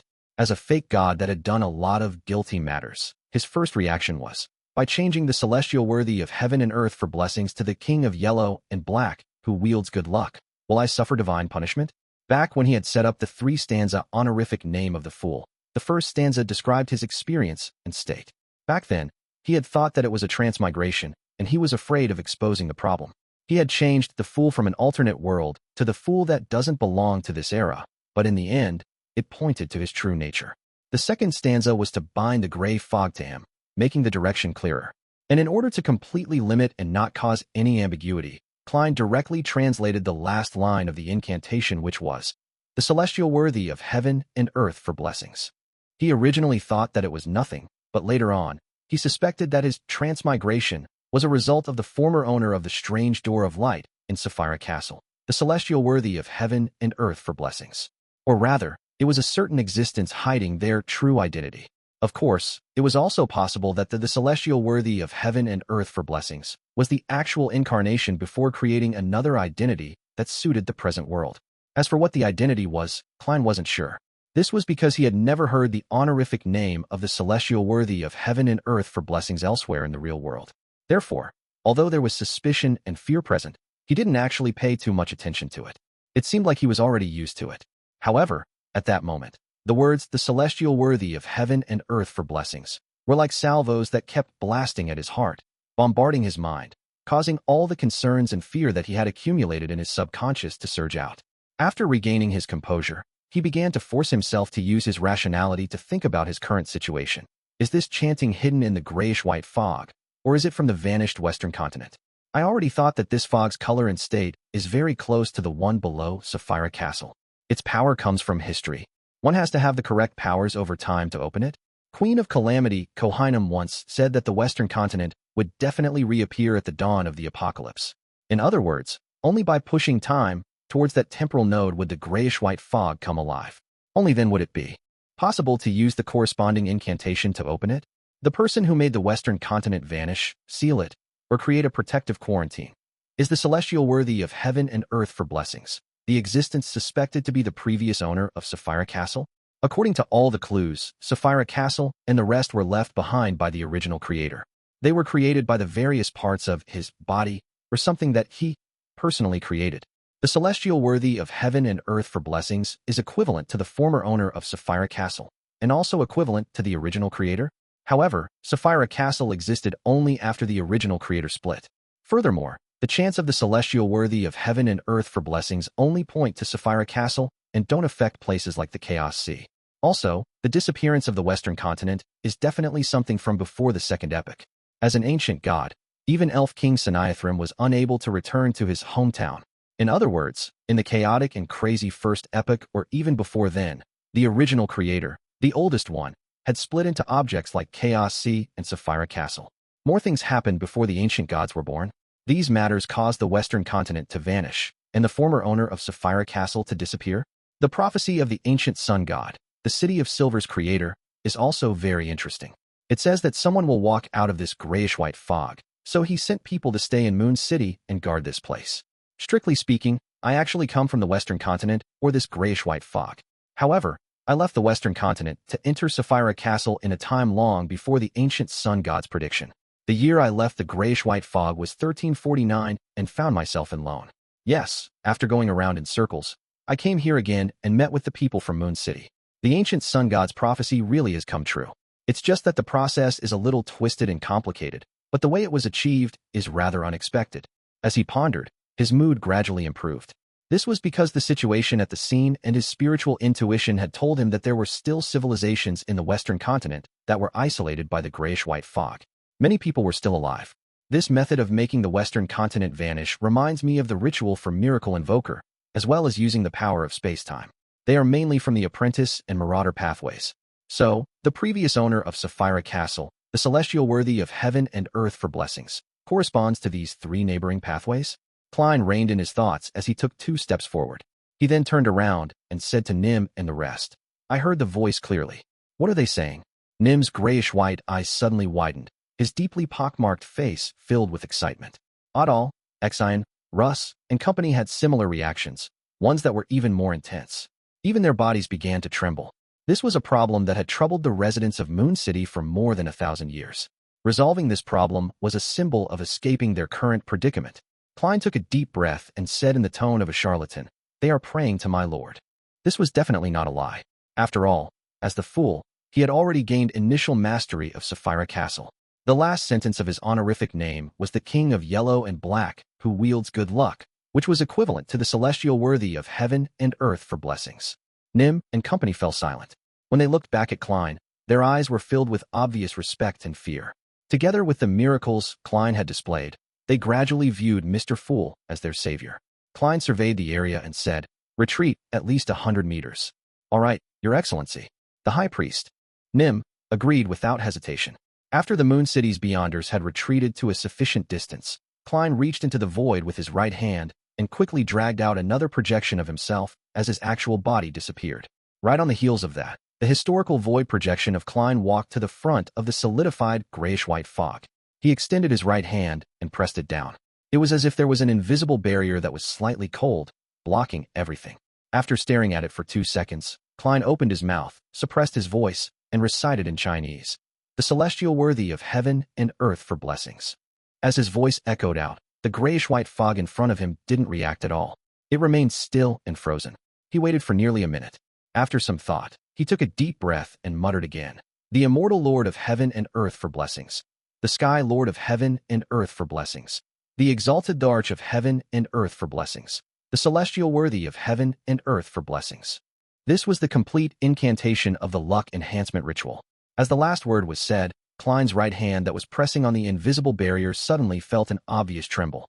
The gray fog began to shake as though a boulder had been thrown into a lake. The ripples quickly spread, overlapping each other as they formed a door in front of him. A bolt of lightning streaked across the sky, illuminating the scene. Not far away, the pupils of the Moon City Beyonders widened as they were unable to shift their eyes away. Amongst them, the ones who arrived later felt their hearts waver after witnessing such a scene. They found it impossible to contain themselves. To them, this was undoubtedly a miracle. Klein held his breath as he waited for the door to take shape. However, the ripples finally calmed down. They were only a step away from success. After a moment of silence, Klein repeated the incantations again. However, even if the ripples in the grayish-white fog didn't disappear, they were unable to truly outline the door. For a moment, he wanted to attempt with the complete ritual procedure. In other words, he would place 4 portions of food and recite the incantations while taking 4 steps counterclockwise. But very quickly, he was amused by his idea, because by doing this, he would enter Sapphira Castle without opening the invisible barrier here. After exhaling, Klein took out a gold coin from the void and used divination to confirm that the effects of the complete ritual would be as he imagined. It really isn't time yet because the apocalypse hasn't dawned on us. Klein looked at the grayish-white fog in front of him for a few minutes without any movement. When a bolt of lightning tore through the sky and illuminated his face, he turned around and walked in front of the Moon City High Priest, Nim, with the lantern in hand. He said calmly, "It hasn't reached the correct point in time to open it, as spoken in the Revelation. There's more than a decade of waiting left." Without waiting for any response from the likes of Nim, Adal, and the rest, Klein pointed to the nearby darkness with his empty right hand. "I will be meditating here for some time. If you want to experience the radiance of the Lord and listen to his teachings, you can come here anytime whenever the lightning frequency is high. I'll do a single purification and treatment session every day, at a time when the lightning is most frequent." He didn't attempt to get the residents of Moon City to convert their faiths, nor did he plan on heading directly to the city or ask about any specific information. He wanted to give them some time to take things in. Nim secretly heaved a sigh of relief and replied with increasingly great respect, "I will pass on your words to everyone." Chapter 12:16, Patience will ultimately pay off. City of Silver, at the top of the spire, in the chief's room. With white hair and an old scar on his face, Colin Iliad looked out of the window at the deep darkness. It was only when a silvery white light suddenly burst out from afar, bringing a few seconds of light, that he retracted his gaze and nodded slightly. Chermont has succeeded in advancing. His gaze landed on the 2-meter-tall youth standing in the middle of the room. "Derek, do you know why I kept delaying the subsequent plans and didn't implement them after the first exploration of the Giant King's Court, despite already becoming a Sequence 3 Silver Knight?" Derek thought for a moment and said, "Your Excellency, on the one hand, you wish to see if there are any other paths you can take to the seaside. On the other hand, you are waiting for the other elders of the 6-member council to advance to Sequence 3. And now, both matters were completed.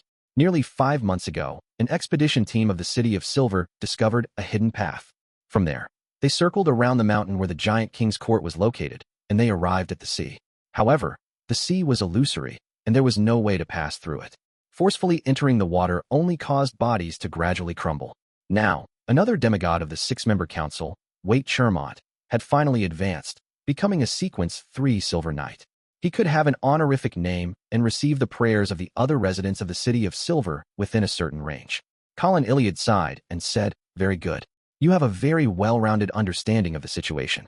If I had a choice, I truly do not wish to bring you to the Giant King's court again and attempt to open the palace where Dark Angel lays in slumber." At this point, Demon Hunter Colin paused for a moment before continuing. "I do not know what danger such an expedition will bring. I can only make ample preparations in advance. Now, Sherman has finally succeeded. Even if an accident happens later and we are unable to return, he and the other elders will be able to support the City of Silver, allowing everything to continue on as we await the next opportunity." He sized up Derek for a few seconds before nodding in acknowledgement. "Your growth is even better than I expected. If not for the fact that the Giant King's court matter originated because of you, I'd really want to keep you in the City of Silver and be an understudy elder of the 6-member council." Upon hearing this, Derek Berg replied without hesitation, "Even if you wish to keep me here in the City of Silver, I would still apply to go." This was a glimmer of hope that he had seen. This was an opportunity in his heart that could save the City of Silver. He was willing to sacrifice everything for it.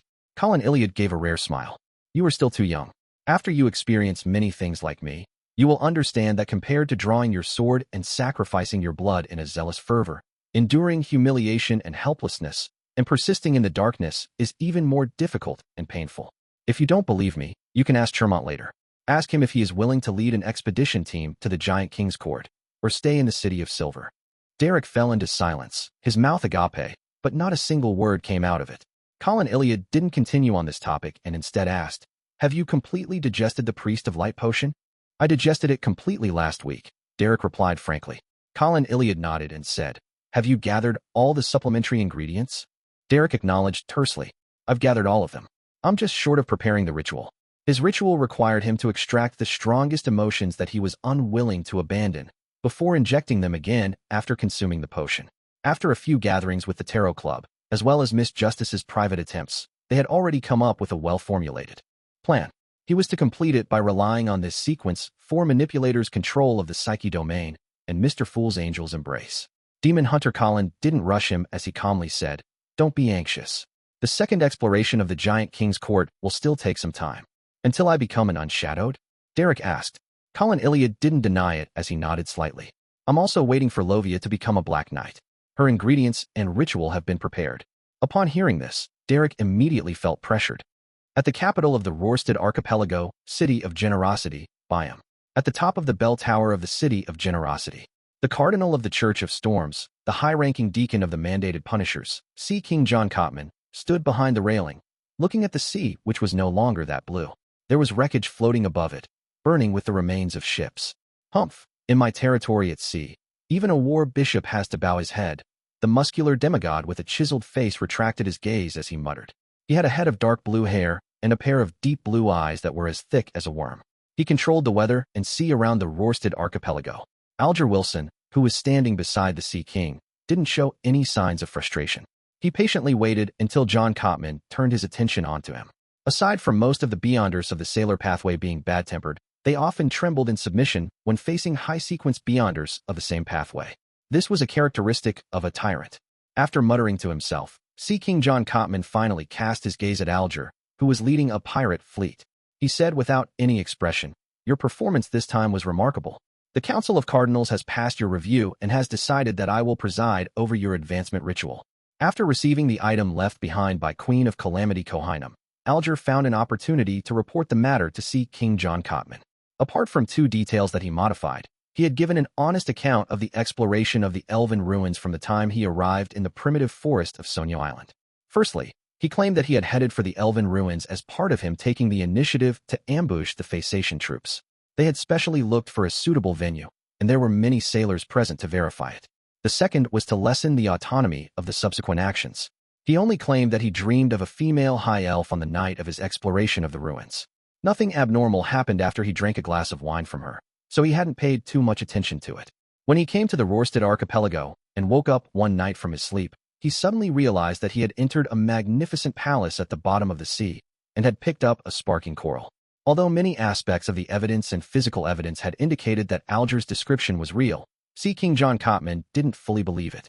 He was sent back to Pasu Island to be investigated by the Pontiff, Guard 2. With the help of Angel's Embrace, Alger looked like he was trembling in front of the tyrant's aura. Without holding back, he explained that he had developed a certain degree of ambition after meeting the female high elf in his dreams. For this, he had taken the initiative to head to the Rorstad Archipelago in hopes of receiving her inheritance, But in reality, he had covered up the core's secrets and the most serious problem. He had used the method of confessing his ambition to pass the investigation. As for the female high elf, whether it was a result of him having some elven blood that a fortuitous encounter was given to him, or if she had any hidden motives, he claimed that he was unsure. He hoped that the pontiff could figure out the answer to lessen his worries. Alger displayed his fear of the unknown, making the cardinals believe that this was the main reason why he had reported the fortuitous encounter.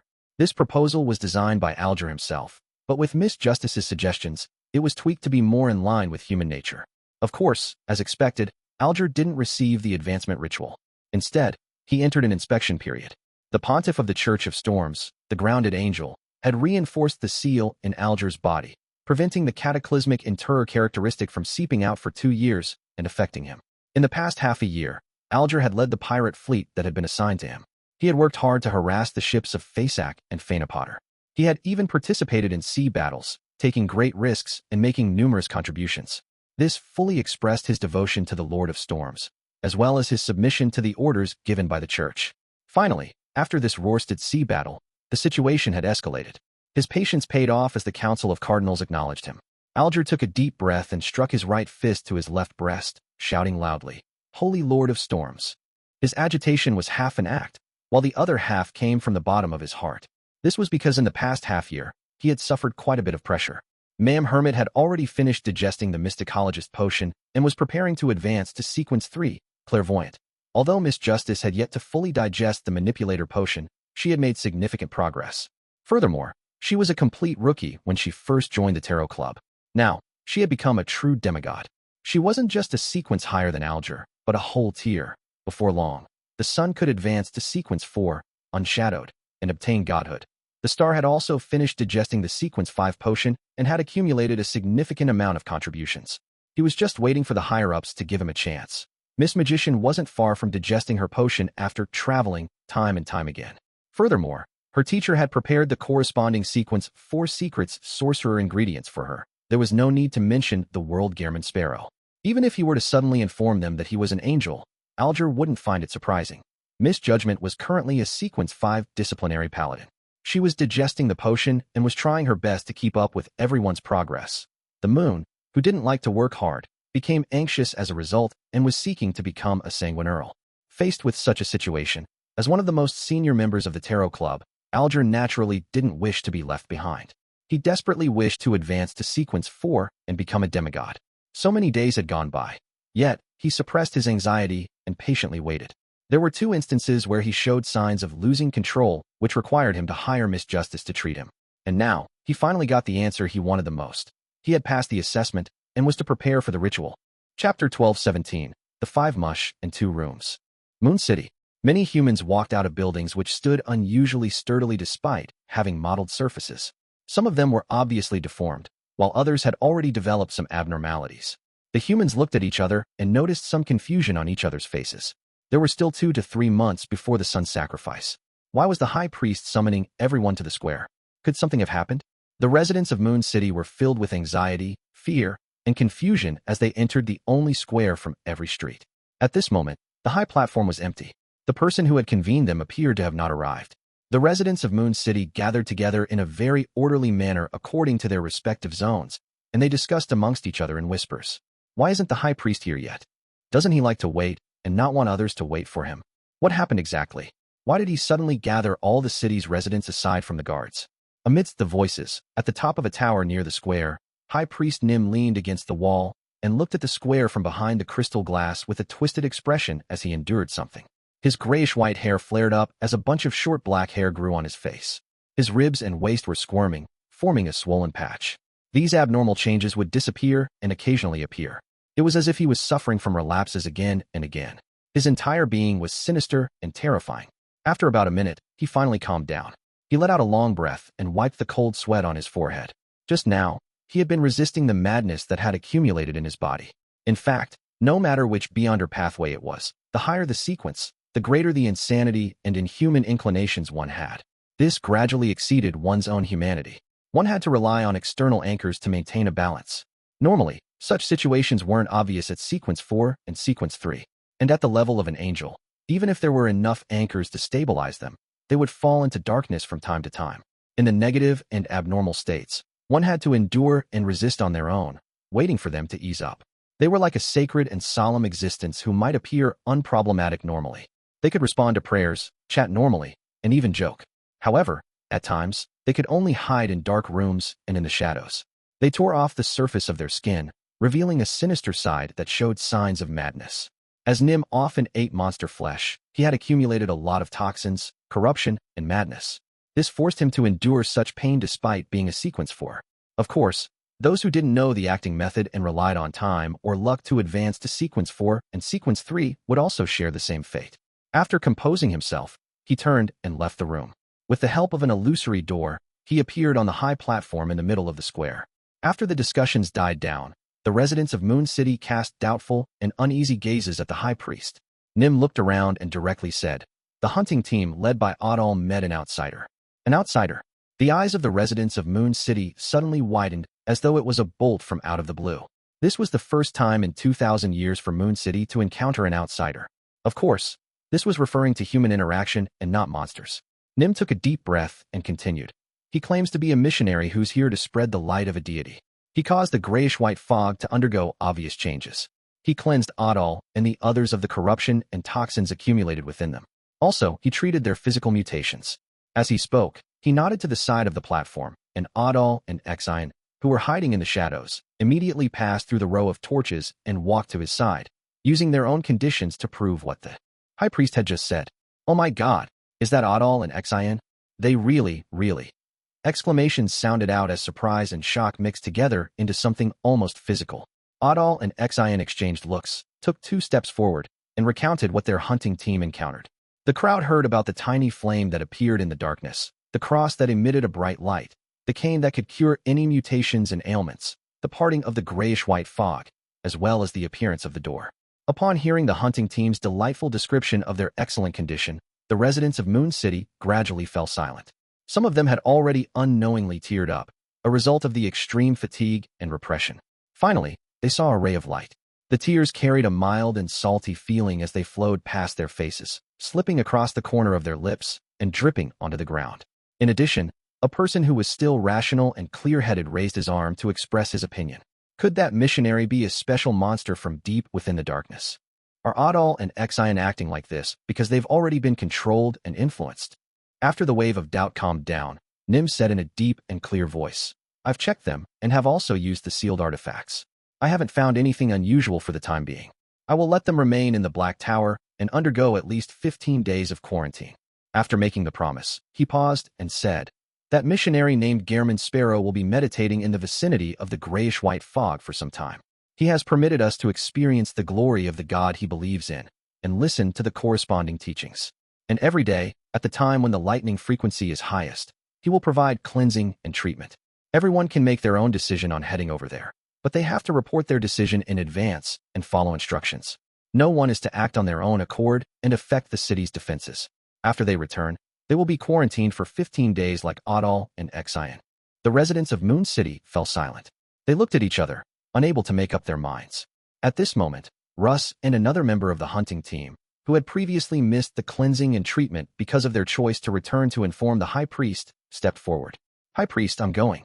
"All right, I'll lead this team tomorrow." Nim nodded and agreed. He had originally planned to give this team a name, but he failed to come up with a good description. He could only stammer and skip it. In his heart, there was actually a name, but he didn't dare say it out loud. It was Pilgrimage. With Russ and company leading the way, several Moon City residents stood forward, indicating that they were willing to take the risk. When the frequency of lightning increased, it was the dawn of a brand new day. A group of 7 to 8 Moon City residents carried animal hide lanterns and began to traverse the darkness, heading towards the periphery of the grayish-white fog. After darkness and light exchanged countless times, Russ and company's eyes suddenly lit up. It was a bonfire that was slowly burning. Gehrman Sparrow, who was wearing strange clothes and a strange hat, was sitting around it. He held an iron-black long skewer and was roasting something. There were corpses of monsters lying around the bonfire. On these corpses, there were all sorts of strange objects. Some of them were white and full, as if they would spew out liquids the moment they were poked. Some of them were black, embedded with blood-colored lines and marbling. Some were covered with golden spots, while the tops were the size of a palm. These items were densely packed, covering the different parts of the monster's corpse. They had a strange and alluring beauty to them. After taking a few steps forward, High Priest Nim noticed that Gehrman Sparrow was roasting one of the strange objects. Drops of oil dripped down and produced sizzling sounds in the fire, brightening the light and allowing an alluring fragrance to spread. Gulp. The residents of Moon City swallowed their saliva instinctively as they developed an irresistible urge to eat. Every cell of theirs was screaming crazily, "I wish to eat it. I want to eat it. Give it to me." Sitting on a rock, Klein raised his head and pointed at the colorful objects growing on the corpses of the monsters around him. He said in a deep voice, "These are called mushrooms. They're divided into different types. If you're willing, you can pick and eat them yourself, but do not touch the black ones. Furthermore, they have to be thoroughly cooked before you can eat them. Otherwise, you will encounter a terrifying curse." The High Priest of Moon City thought for a moment and replied on behalf of the others, "We would like to first listen to your Lord's teachings and experience his radiance." With a slight nod, Klein said as he rotated the long barbecue skewer that he had summoned from the historical void, "You may sit down and listen." When the 8 Moon City residents sat opposite the bonfire, he said with a solemn expression, "I came from the Giant King's court." This was a term that all the residents of Moon City were familiar with. Their spirits were instantly lifted as they cast their attention away from the items above the burning fire and cast it at Gehrman Sparrow. Following that, Klein described the situation outside the City of Silver and the situation beyond the Cursed Land. He also shared with them his sightings of city ruins along the way. The residents of Moon City sighed when they heard this. Sometimes, they looked forward to it, but sometimes they found it hard to believe. At times, they could empathize with it and be filled with sorrow. Halfway through his sentence, Klein suddenly stopped. He retracted the black, long metal skewer, brought it to his mouth, and bit down on a mushroom. Thick meat juices seeped out, and, with a slightly scorching feeling, cleansed his mouth. After spending half a year in the forsaken land of the gods, Klein had already overcome his disgust towards mushrooms. After all, Danitz was often tasked by him with things to do. He was unable to meticulously prepare food and sacrifice things to him. During this period, he could only rely on mushrooms for sustenance. He closed his eyes in satisfaction and handed over the long, black skewer. He smiled and said, "You can try some." High Priest Nim was still hesitant when Russ reached out his hand. As he expressed his gratitude, he got a mushroom and put it into his mouth. He ate too quickly, so much so that his mouth was scalded. However, after his expression twisted, it suddenly froze. Following that, his expression slowly relaxed as he gradually revealed a sense of intoxication, pleasure, and yearning. In the end, Russ's tears flowed out unknowingly as he muttered in a deep, choking voice, "This is the best and most superb food I've ever eaten." Even though their taste for food had changed after generations, humans couldn't adapt to food with toxins and madness. They still yearned for sugar and fat. At that moment, all the residents of Moon City could tell that Russ was moved. Chapter 12:18 Clue. Give it a try too. Klein handed the iron-black long skewer to the other residents of Moon City. Their throats bobbed up and down as they couldn't help but swallow another mouthful of saliva. However, they didn't immediately respond. All of them cast their gazes at the High Priest, waiting for him to nod. In his animal hide clothes, Nim took out an item. It looked like a magnifying glass with a handle. At a glance, Klein almost imagined that he had seen a monocle. This fright made his heart skip a beat. Thankfully, he managed to control himself in time to confirm the details. Holding the metallic handle, he placed the glass object in front of his right eye and observed Russ for a few seconds through the lens. After a brief silence, he put down the item and nodded at the other Moon City residents. People other than Russ finally reached out their hands and carefully removed a mushroom from the iron-black long skewer and stuffed it into their mouths. The item that was void of nauseous smells and foulness made them instantly become intoxicated. Without caring about the scorching feeling in their oral cavities, they swallowed the mushrooms into their stomachs and instinctively reached out for another one. However, all the mushrooms on the iron-black long skewer had already been distributed. Nim retracted his gaze from the iron-black long skewer and waited for Gehrman Sparrow to continue explaining his experiences and the fool's teachings. Klein looked around and repeated the words he had previously said. The surrounding mushrooms can be taken at any time, apart from the pure black ones. In addition, they have to be fully cooked before they can be eaten. Otherwise, you will be cursed. The residents of Moon City no longer hesitated. They immediately stood up and chose the mushrooms that they had been longing for. With a glance, Klein added, "When the white mushrooms are cooked, they easily split open and have liquids flow out. You need to prepare some containers or drink them once that happens." Without waiting for Russ and company to respond, he continued the topic that he had previously stopped mid-explanation. He went on until he mentioned how he heard the voices in the grayish-white fog chant Mr. Fool's honorific name. Seeing that High Priest Nim so absorbed by his tales, to the point of being a little moved, Klein deliberated and said, "There are still many ways to make the grayish-white fog react, but they are all related to my lord." This was a reasonable guess. This was because not only was there one hanging person, but there wasn't only one way to enter the world above the gray fog. If Emperor Roselle had brought the mysterious silver plate that he had replicated here, there was a high chance that the invisible barrier would produce an anomaly. Of course, the prerequisite was that the Emperor belonged to one of the three pathways of seer, apprentice, or marauder. Seeing that there were no doubts from the others, Klein said warmly, "According to my observations, there isn't only one beyonder pathway in Moon City." The grizzled Nim didn't hide it from him and simply replied, "Yes, when we were selected to come to Moon City, the Oracle had intentionally ensured that there was a comprehensive record of beyonder pathways. Unfortunately, after all these years and the repeated disasters, many of the potion formulas and beyonder ingredients of the various pathways have been lost." "Which pathway are you from?" Klein asked casually as he looked at the residents of Moon City using monster bones to roast the mushrooms. "I'm a Night Watcher," Nim said frankly. "Sequence 4 Night Watcher of the Evernight pathway?" Klein nodded slightly and asked, "Did anything unusual happen near this grayish-white fog?" After pondering for about 10 seconds, Nim with his pockmarked face said, "Yes." Klein's heart stirred as he calmly asked, "What kind of abnormality was it?" Nim glanced at the mushrooms that emitted fragrant smells, and he deliberated over his words. A small hill suddenly disappeared, leaving only a deep crater in the ground. There were no signs of an explosion in that area, nor was there any soil scattered around. "What's going on? That's a little bizarre." As he threw the mushroom's roots into the fire to turn them into fuel for the flames, Klein asked without any change in expression, "Did you investigate further?" "Yes." The High Priest of Moon City nodded and said, "An investigation team encountered a demonic wolf there. It wasn't a demonic wolf that has already rotted or mutated, but the kind of demonic wolf from a long time ago." "Demonic wolf?" Klein didn't expect to hear such information. His pupils changed slightly as he asked, "What did that demonic wolf look like?" Nim unconsciously took a deep breath and said, "It's the same as the demonic wolves described in ancient literature, but it's even bigger. Even though its 8 legs are on the ground, it's still as tall as 2 or 3 people combined. Its fur wasn't pure black. It exuded a dark and deep feeling. Its eyes were very strange. The pupils, black pupils, took up a large part of the eyes. Also, there was a tuft of gray short hair on its head. Isn't that the dark demonic wolf, Koter? It actually came to the far east of the forsaken land of the gods, and was involved in an anomaly? If the power of the Western continent's disappearance really comes from Sapphira Castle, it would still be quite normal for it to attract the mythical creatures that corresponded to Miracle Invoker." Klein frowned slightly and said, "It didn't attack your investigation team?" Klein had deliberately used it instead of he to prevent frightening the residents of Moon City. In his opinion, it was very easy for the dark demonic wolf, Koter, to wipe out an investigation team. It didn't even need to pay a huge price to turn the city into his marionette kingdom. Yet, this mythical creature had apparently spared Moon City. If not for the spirit body threads that he had seen in advance, and that he confirmed their conditions, Klein would have suspected that he was only talking to a few marionettes. "No, it left in a hurry," Nim replied. "This doesn't match the suspicious and cautious nature of the dark demonic wolf. What frightened him so much that he fled in such a hurry? He didn't even have the time to silence the people who saw him. Or rather, there's something special about the people guarding Moon City under the ancient sun god's revelation, and unless it's necessary, the dark demonic wolf wouldn't attack them." Klein continued without any change in his tone, "Did it leave any tracks?"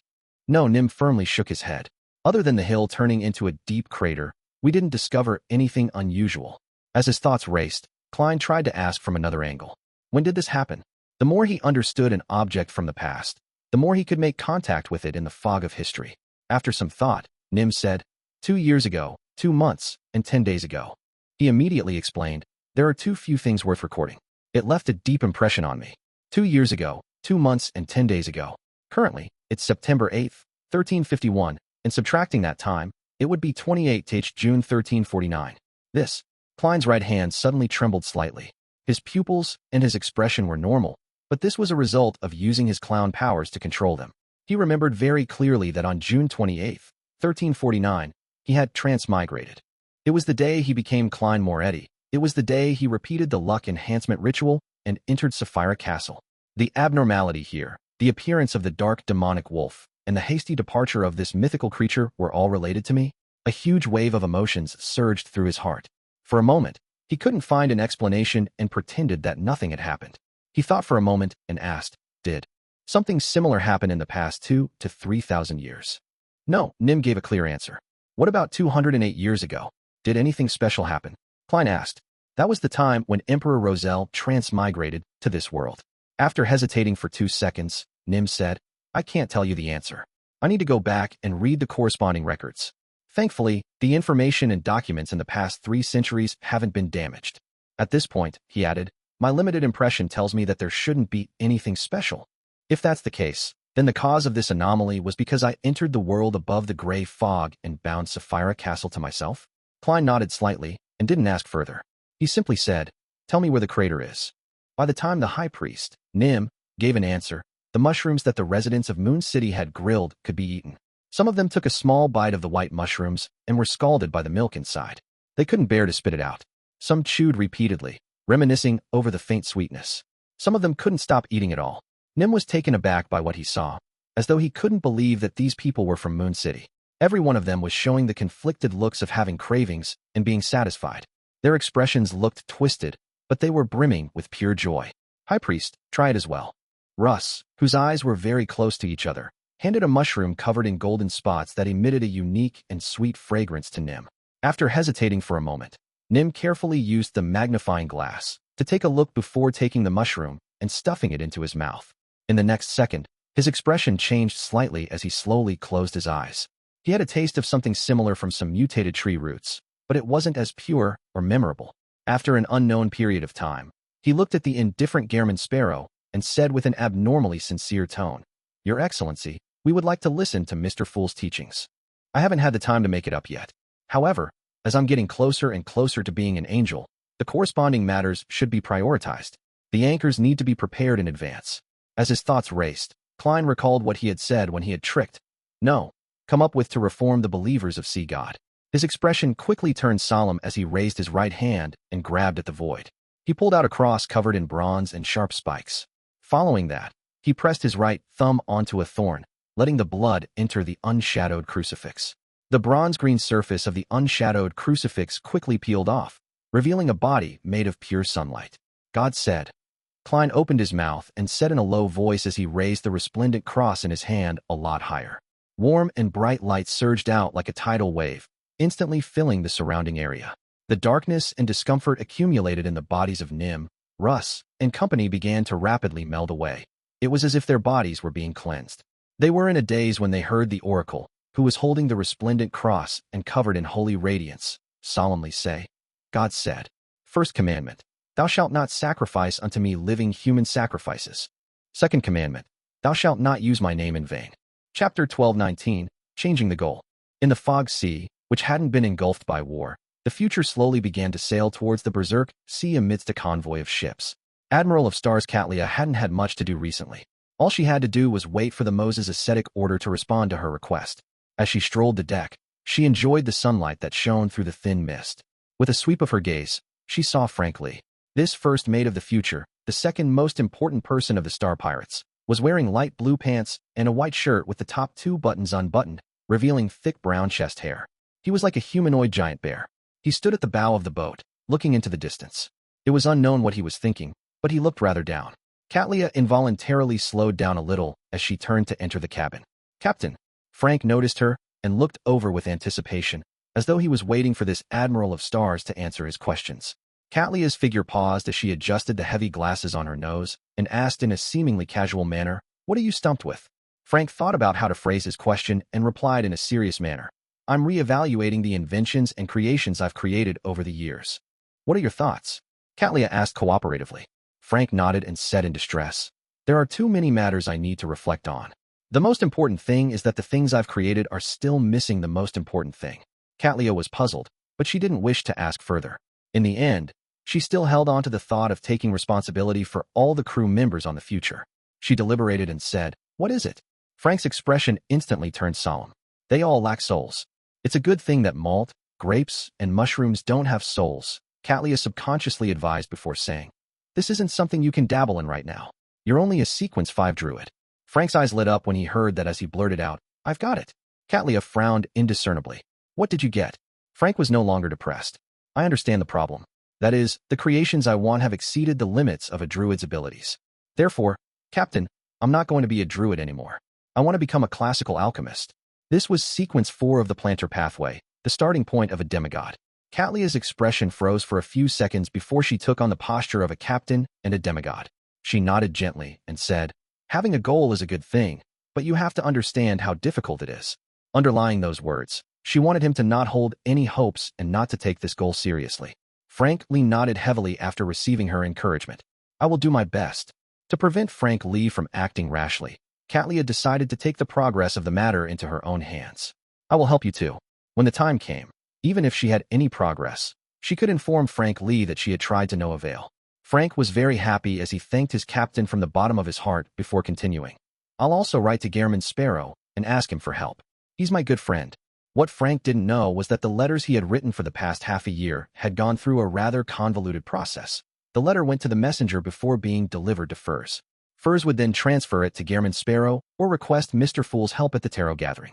Catlia nudged her thick glasses again and, without another word, turned and entered the cabin. She returned to the captain's cabin. Before she could think about what had just happened, she saw a letter on the desk with the brass sextant. Catlia was delighted. Ignoring the use of her beyond her powers, she quickly walked over, picked up the letter, and opened it. It was from Bernadette. After exchanging a few simple pleasantries, she wrote, "If you are free anytime, you can come to La Cha incognito."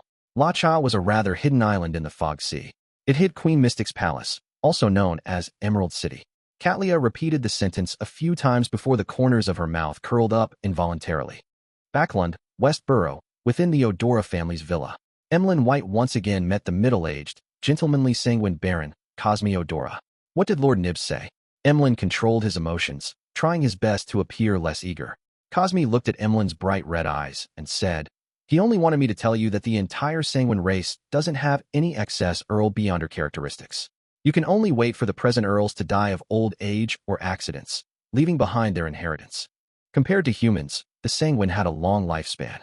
Even without a noble title, ordinary ones could live about 300 years old. Under such circumstances, they could slowly accumulate and occupy every level, preventing any excess in Beyonder characteristics. Therefore, it wasn't easy for ordinary ones to advance to Baron or become a Viscount. They either waited for the existing nobles to die, or they would obtain it from external sources. Otherwise, they would have to make sufficient contributions and receive the precious inheritance. Compared to the first two sequences, it was even more difficult for a Viscount to become an Earl. This was because being a sanguine Earl meant being a demigod, and he could easily live for more than 1,000 years. Those Viscounts' descendants had to pass generations before they could wait for a chance of an Earl's passing. And it was precisely because of this that, as long as there was a vacancy in the Earl position, it would immediately be distributed and not in stock. For Baron and Viscount characteristics, they existed in the Sanguine's treasury in the form of Beyonder ingredients and sealed artifacts, but the numbers were few and far between. Every bestowment had to be strictly administered. There really weren't any spare Earl characteristics. This answer was within Emlyn's expectations. He looked at Baron Cosme and nodded slightly. "In other words, as long as any count passes away, it will be my turn?" "No," Cosme shook his head. "Although you have contributed plenty, you haven't reached first place on the waiting list yet." "What's my ranking?" Emlyn first frowned before relaxing his brows to prevent his eagerness from showing. Cosme coughed and cleared his throat. 12th. This might not even happen when the apocalypse arrives. Since the ancestor has given me the important task of saving the race, why didn't she arrange all these matters? My Scarlet Scholar potion has been digested for months. Could it be that another test? Emlyn thought to himself silently for a few seconds before asking thoughtfully, "If I obtain an Earl's characteristic from external sources, will the race help me prepare the ritual?" Cosme exhaled and said, "Of course." Emlyn didn't stay any longer. He left Odora's villa and took a carriage back to his residence. Ever since Fainapotter declared war on Loan, he had never been to the Harvest Church. He had only heard from the Star that the door had been smashed and many things had been stolen. It had become a place for the homeless. As for Father Yutravsky, he spent half a month in a cell behind Cheney's Gate. The rest of the month was spent in a room on the upper level of St. Samuel Cathedral, with the Archbishop of Backlund next door. This arrangement was repeated over and over again. This was because they were worried that if Father Yutravsky were to stay behind Cheney's Gate for an extended period of time, he would suffer irreversible damage. Under such a tense situation, the Church of Evernight wished to leave some buffer time so that they could use this opportunity to express their goodwill and begin negotiations. Although Emlyn wasn't a believer in Evernight, and he even somewhat detested the cathedral, he went to St. Samuel Cathedral twice a month to visit Father Yutravsky. "Where can I obtain an Earl's characteristic?" "Emlyn, who felt that he had fallen behind and might not be able to bear the responsibility of saving his race, looked at the bleak streets while seriously considering every possibility. He quickly had some ideas. Ma'am Hermit had mentioned before that the Aurora Order's saint, Saint Tenebris, had grazed a shaman king. This corresponded to the Earl characteristic. If I could hunt this demigod of the shepherd pathway like the Saint of Secrets, the problem would be resolved. However, after the previous lesson, Saint Tenebris probably wouldn't fall into a trap so easily. There's also a possibility of directly attracting a king of angels. This was something everyone had discussed in the Tarot Club. The conclusion was that they had been attacking the Aurora Order for the past year, so it was best not to provoke them further. Apart from Saint Tenebris having a sequence for Shaman King characteristic, Emlyn White could only think of one other option, the Rose School of Thought. Be it the Life School of Thought's artificial vampires or the primordial moon worshippers that originally existed in the southern continent, they were now part of the Rose School of Thought. Of course, there were definitely some people who sought freedom. They hadn't joined any organizations yet, but either they were not at high sequences or they didn't have enough information to leak out. Upon thinking of the Rose School of Thought, Emlyn instantly recalled a person. Merrick. Merrick represented the temperance faction of the Rose School of Thought. It was a faction that resisted the Mother Tree of Desire. They also appear like they want to obtain something from the Rose School of Thought. Perhaps I can cooperate with them. Emlyn nodded slightly. A number of residents in Moon City anxiously gathered at the entrance, casting their sights east from time to time. They were the relatives of the people who had previously been led by the High Priest. They were also the representatives of most people in Moon City. Finally, as the flames flickered, High Priest Nim brought Russ and company closer to Moon City. A man went forward and looked at his sister. He noticed that there were still traces of tears on her face. This Moon City resident, who wasn't deformed, could sense her brother's gaze. She couldn't help but open her mouth, tears streaming down her face. God is here to save us, she started to cry. It was such a sad and free cry as she let out her emotions. Chapter 12:20, A Curtain. God is here to save us. The words spoken in a sob-filled voice echoed at the entrance of Moon City, causing the residents who were waiting to fall into a trance. At the edges of the grayish-white fog, a fire quietly burned. After eating another batch of mushrooms, Klein dispelled the iron-black skewer in his hand and looked up at the crater described by Moon City's high priest, Nim. He then reached out with his right hand and gently pulled, dragging himself out from 15 minutes ago. After exchanging looks, Klein's true form rapidly vanished and entered the fog of history. He ran all the way to a time before the first epoch, and he sat in the old stacked cities. His historical projection stood up and snapped his fingers repeatedly, flashing through the crimson flames as he headed for his destination. When the crater that was once a hill was almost right in front of him, he stopped.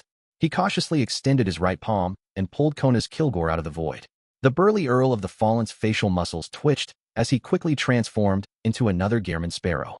He took out a lantern from the fog of history with one hand and rubbed his temples with the other as he muttered softly. Why does a marionette have to change its appearance? There's no one else here. I can't develop OCD. A few seconds later, the marionette's projection carried a lantern that emitted faint yellow light as it walked towards the crater not far away. As the light flickered, Klein saw his target location and realized that it wasn't too deep.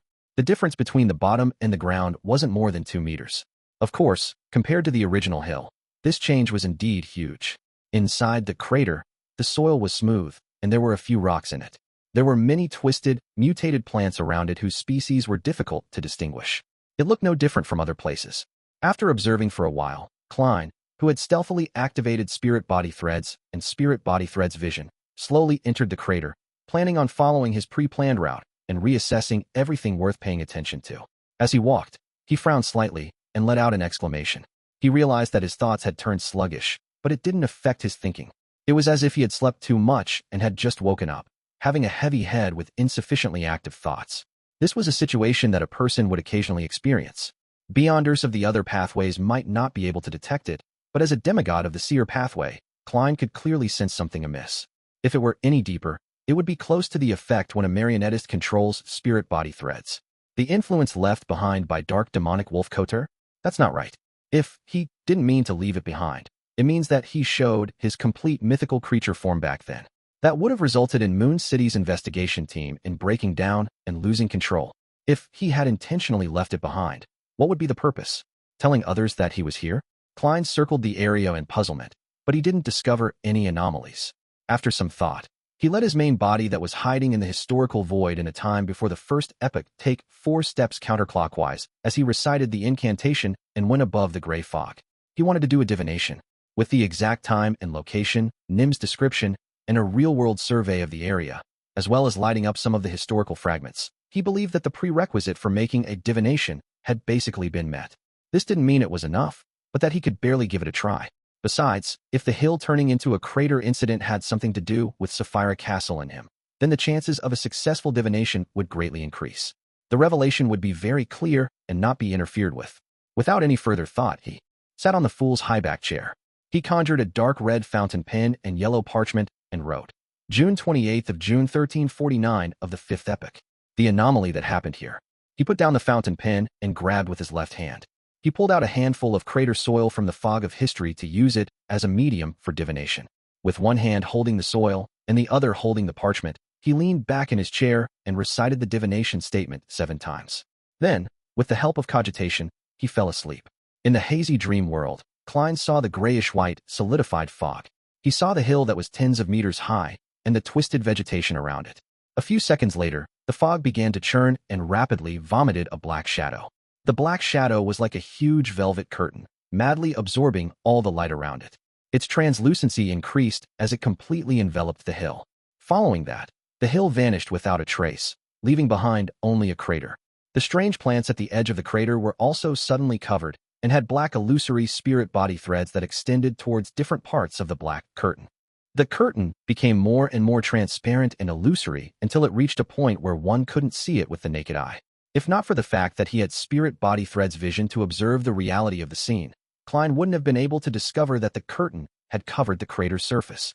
The scene flashed, and the dreamscape twisted to reveal a new scene. Moon City's 5-man patrol team approached and discovered that a crater had replaced the hill that had vanished. They stopped in their tracks and left the area without hesitation. They didn't rashly investigate. After an unknown period of time, a gigantic figure suddenly appeared in another direction. It was a demonic wolf covered in dark fur with 8 legs. It was about 4 to 5 meters tall. The demonic wolf had a tuft of short, grayish-white fur on its forehead. Its pure black pupils covered at least 3/4 of the space of its eyes. It was none other than the dark demonic wolf, Kotur. The dark demonic wolf raised his head and opened his mouth, as though he was screaming, but nothing happened. In the next second, a figure appeared in front of him. It was another him. The dark demonic wolf's historical projection did a simple step with his 8 legs, and he instantly arrived beside the crater. After he surveyed the area, he carefully lowered his head and picked up the completely transparent curtain that had made the entire hill disappear. The curtain suddenly came alive as it rapidly contracted and spun. It wrapped around the black demonic wolf as if it was adding half a black, translucent piece of clothing to him. The dark demonic wolf trembled slightly, as if it had become a clothed marionette in 2 to 3 seconds. However, this was only a historical void projection. The next breath didn't happen as the main body stopped maintaining the projection. The curtain lost its support as it instantly collapsed and lay spread out on the ground. Dark demonic wolf Kotur didn't give up. He occasionally transformed the monsters around him into marionettes or summoned historical projections, allowing them to go forward again and again, experiencing all kinds of failures. However, in the end, his newest batch of marionettes still managed to pick up and control the curtain. The entire process was silent, as though it was a mime act. Following that, the gigantic demonic wolf made the marionettes bring the curtain to him. At that moment, the grayish-white fog around him churned again, forming a vortex that was comparable to a hill. The vortex emitted an invisible suction force, causing the strange curtain and dark demonic wolf Kotur to be thrown towards it at the same time. Such a scene caused a substantial ripple to appear in the dreamscape. Countless points of light appeared, making it difficult for him to see the specific details. When everything returned to normal, dark demonic wolf Kotur draped the transparent curtain around him and rapidly flew away from the solidified fog. And at that moment, the Moon City investigation team arrived and saw the ancient subsidiary god leave. Kotur glanced at them, but he didn't stop, vanishing into the darkness. At this point, the scene shattered and the dream ended. Klein woke up. He sat up straight and tapped the edge of the long, mottled table with his fingers as he silently muttered, "It's not that there weren't any anomalies before I arrived. More likely it is that the guards from Moon City didn't discover it. After all, the fog extends outwards to an unknown limit. What's that curtain that was spat out by the grayish-white fog? It can cover a hill when it's large, turning it into a crater, as though by magic. When it's small, it can be used as clothes by the demonic wolf, turning him into a marionette. It's a little like a high-sequence item of the seer pathway. It was spat out because I entered the world above the gray fog and completed the binding with Sapphire Castle. It seems to be able to turn the surrounding vegetation into its marionettes. This gives me a familiar feeling. Yes, there was something wrong with the food laid out in the rooms of the foggy town back then. Spirit body threads were growing out of them, reaching out towards the core of the cathedral. Once they've been eaten, one will instantly evaporate and vanish. Yes, they end up hanging in the cathedral and becoming a marionette. In other words, once one reaches the level of miracle invoker or attendant of mysteries, one can make plants or objects with spirituality grow spirit body threads, so as to turn them into marionettes? Is that curtain the beyonder characteristics of a miracle invoker or attendant of mysteries? Judging from the dark demonic wolf's performance, it might very well be the latter. This is the reason why one attendant of mysteries characteristic has been missing for a long period of time. There were only clues, but no one could find it. Before Sapphire Castle had an owner, the grayish-white fog unconsciously attracted the high-sequence characteristics of the three pathways across space and accommodated them. What is it trying to do? That suction force is really very strong. It frightened even dark demonic wolf Kotor. He didn't even stop, only having thoughts of escaping. What was he suspecting? What was he afraid of? After some analysis, there was a look of excitement on his face. If he could successfully hunt down an angel like the dark demonic wolf, it would be an unparalleled harvest. Of course, the dark demonic wolf, who now had the curtain, was much harder to deal with than before. This matter had greatly reduced his confidence in succeeding. As his thoughts raced, he suddenly recalled something. From the timing of these sequence of events, the dark demonic wolf clearly had the curtain by the time he arrived in the northern city ruins, Noise. He turned the entire city into marionettes and created a marionette city. It wasn't to settle down, nor was it to accumulate helpers. It was to prepare the ritual for attendant of mysteries. Chapter 1221, Leaving a Message. 1221, Leaving a Message. If the dark demonic wolf really is preparing the attendant of mysteries ritual, then his whereabouts won't lack traces. Klein nodded slowly. He already had some vague ideas on his mind, but he was still unable to truly sort them out. He instinctively wanted to divine the location of the curtain by using the soil that had been tainted by the curtain, so as to lock onto the location of the dark demonic wolf. However, considering how the latter was an angel, such a method would most likely alarm him, alerting him and causing him to take precautionary measures. Therefore, Klein rationally gave up on this idea and returned to the real world. He thought hard about formulating a plan. The next day, when there was a high frequency of lightning, another batch of Moon City residents came to Gehrman Sparrow's bonfire under the leadership of a priest named Duke. They listened to his teachings, enjoyed the mushrooms, and waited to be cleansed. After the residents of Moon City experienced the cleansing, with tears streaming down their faces, Klein looked around and casually asked, "The sun god told you to guard this land and to take note of anyone walking out of the fog?" Duke, who had been cured of his bloated ailment, knew that the high priest had mentioned this matter to the oracle before him. He answered rather calmly, "Yes." Klein nodded slightly and continued on the topic. "If you really discover someone walking out of the fog, what will you need to do?" Duke said without hesitation, "Recite the honorific name of the great sun god immediately and report this matter to him." As he spoke, his tone became very depressed. In the end, he was unable to formulate his words. This was because the sun god, the creator, hadn't given any response for more than 2,000 years. Even though Moon City had held the most complete rituals and repeatedly chanted the honorific name, there had been no response. Anything else? Klein pressed as he sharply noticed something. This was a revelation from his spiritual intuition, and also a result of a certain degree of deduction. It was obvious that the ancient sun god and the City of Silver creator would have considered this problem. One possibility was that the person who walked out of the grayish-white fog was extremely careful. He was very cautious and didn't enjoy being watched or monitored. After discovering the patrol team in Moon City, he would be inclined to use his beyonder powers to affect their minds, making them forget that they had seen him or reciting the honorific name. In this situation, the ancient sun god should have made certain arrangements. Of course, this wasn't absolute. If Amon's father could accurately predict that the person walking out of the grayish-white fog was a rookie, then there was no need to say too much in the revelation.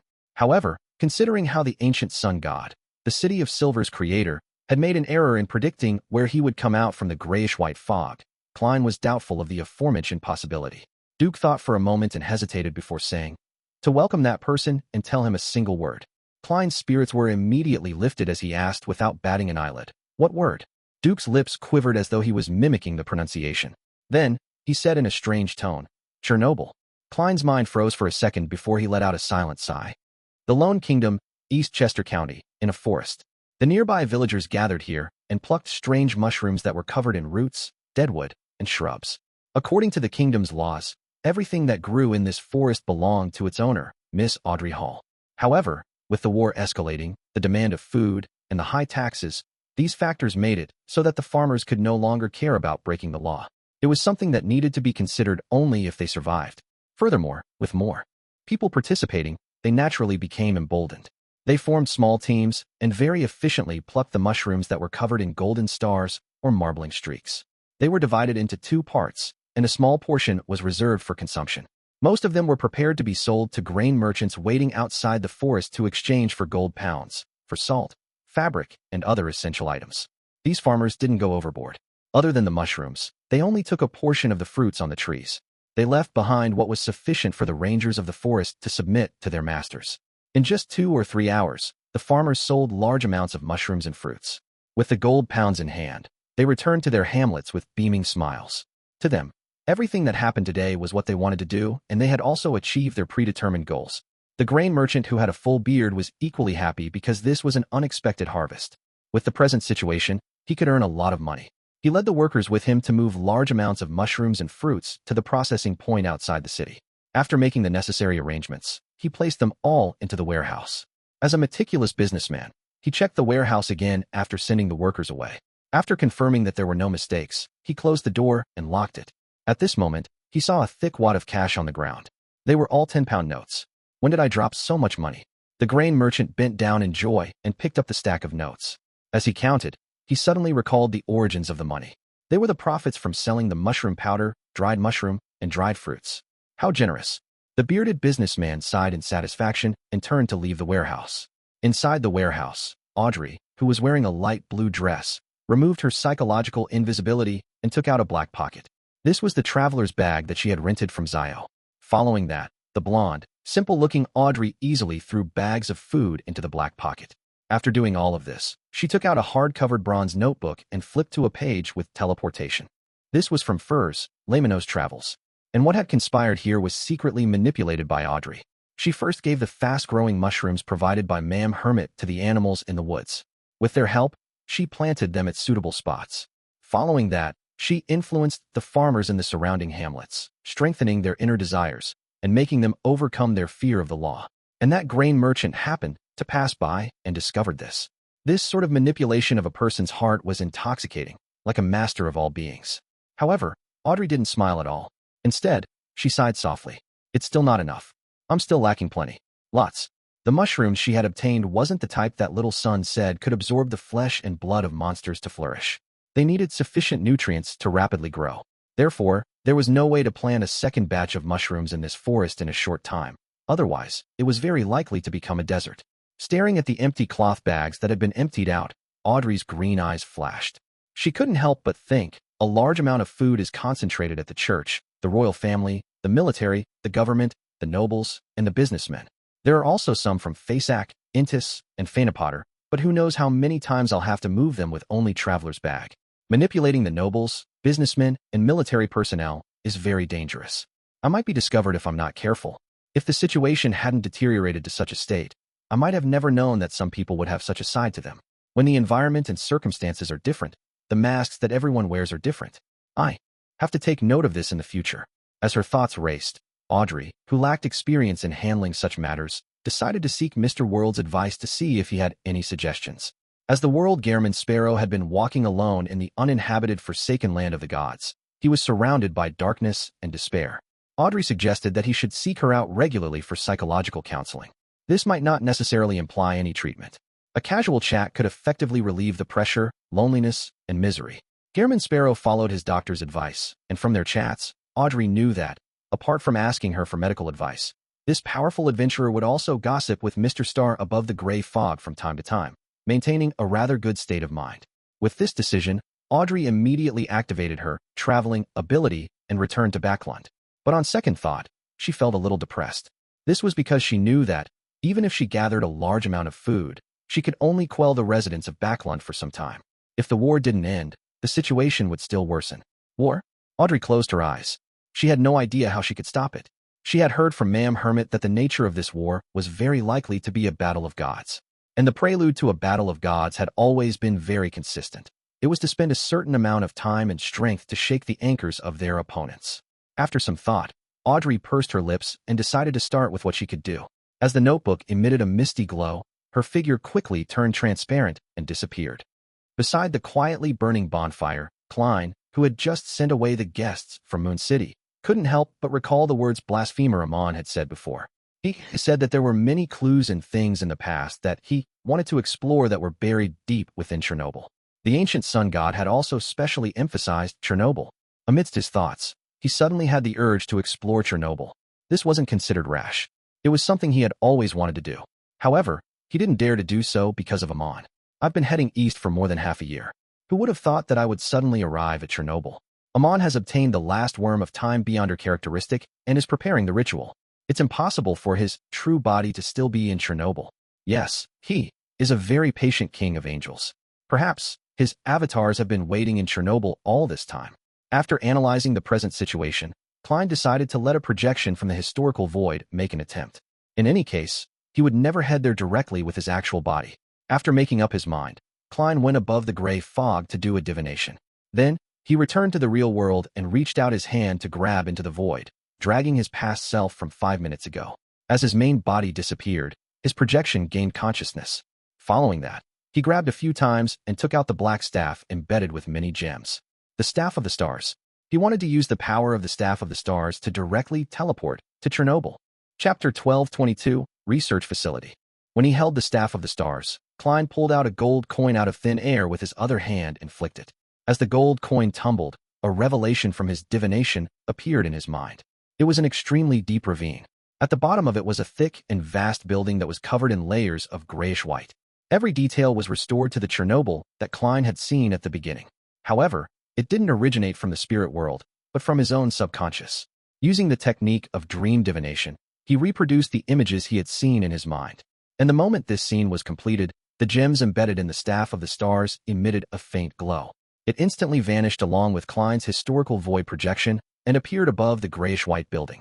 In just a second, Klein returned from the easternmost front of the forsaken land of the gods to Chernobyl.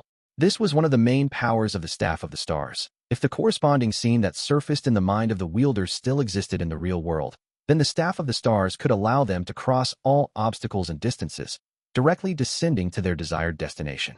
Of course, the prerequisite was that the outline scene had to be absolutely correct and not visually be any different from the original. The reason why he chose the deep ravine where Chernobyl was located, and not the grayish-yellow fog, was because he knew that the giant king's youngest son, the god of glory, Bladel, had perished after being freed from the curse. The area would definitely experience major changes, and the only thing that wasn't affected was the mysterious Chernobyl, which was valued by the ancient sun god and Amon. This also didn't mean that the deep ravine and grayish-white building wouldn't have any visible changes. In fact, Klein had already prepared himself for the failure of his teleportation attempt. After all, the person performing it was fake, and the item in his hand was also fake. It wouldn't be a pity if he lost it.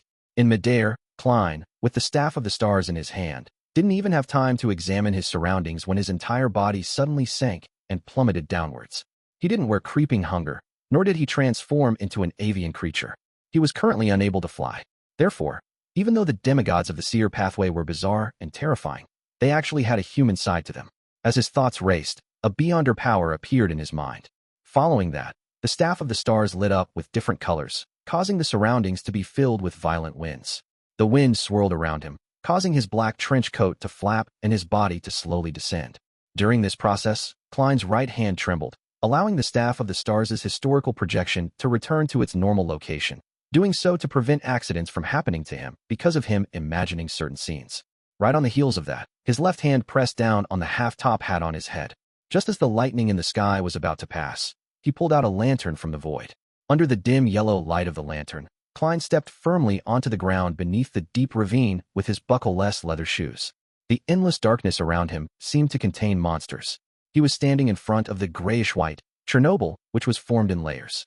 Under the synchronized effects of the lightning and the lantern in his hand, Klein quickly discovered a situation. There was no door to this thick and vast grayish-white building. Every place is sealed. I remember that the ancient sun god had opened an illusory crack on the grayish-white wall before coming out. As if in thought, Klein found the spot in his memories and began chanting the honorific name of the fool. At the easternmost front of the forsaken land of the gods, by the solidified fog near Moon City, Klein, who was hiding in the historical void, immediately entered Sapphira Castle. With the help of the prayer light, he used his true vision to scan the situation at Chernobyl.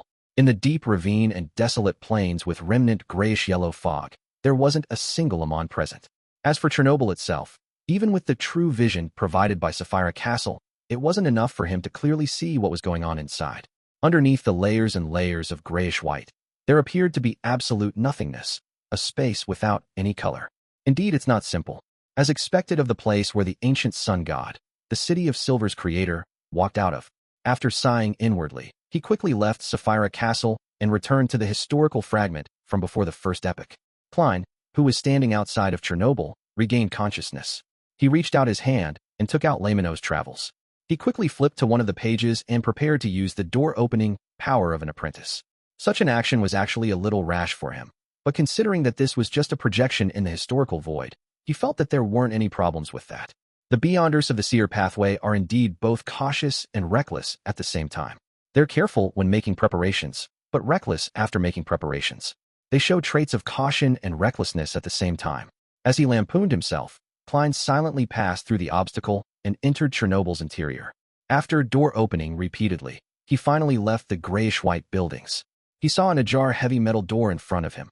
The metal door wasn't very tall, only about 2.5 meters tall. It was obviously prepared for humans. In front of it, there were 2 pitch-black marks and 2 machine guns that were more sci-fi than any weapon belonging to this era. These 2 machine guns looked a little similar to the ones he had seen when he was flipping through some magazines in his previous life. However, he wasn't a fan of such things, so he couldn't be sure. Klein didn't pick them up or attempt to study them. His spiritual intuition told him that the 2 firearm-like weapons had completely corroded. Any contact with them would instantly cause them to disintegrate. After taking a few looks, he dispelled Lamino's Travels.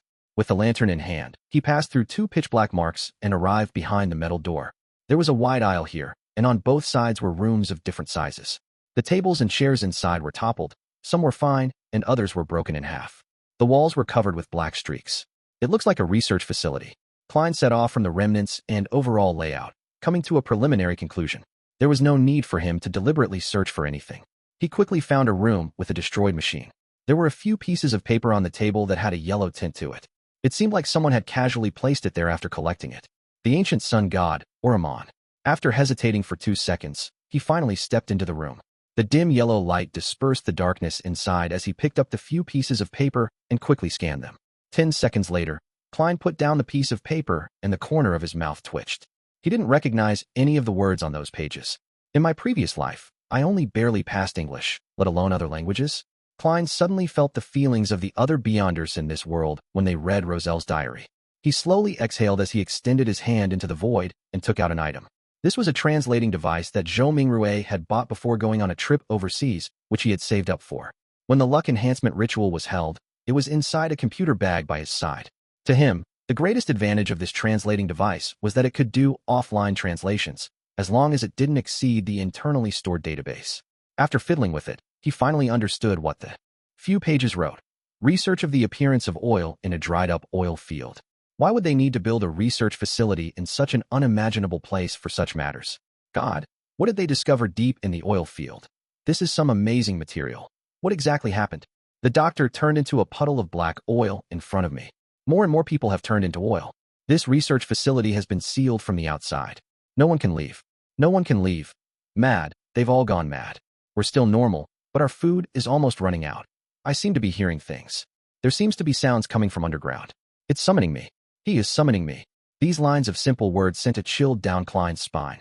He felt as though he was walking towards madness and death. At the same time, a thought naturally came to his mind, the corruption that stems from underground. The cause of all this was the unnecessary experiments involved after the discovery of some strange material in a dried-up oil field. Then, the world was destroyed. But if it was a disaster caused by such a coincidence, then there's no reason for me, Emperor Roselle, and the others to obtain items to help us transmigrate ahead of time.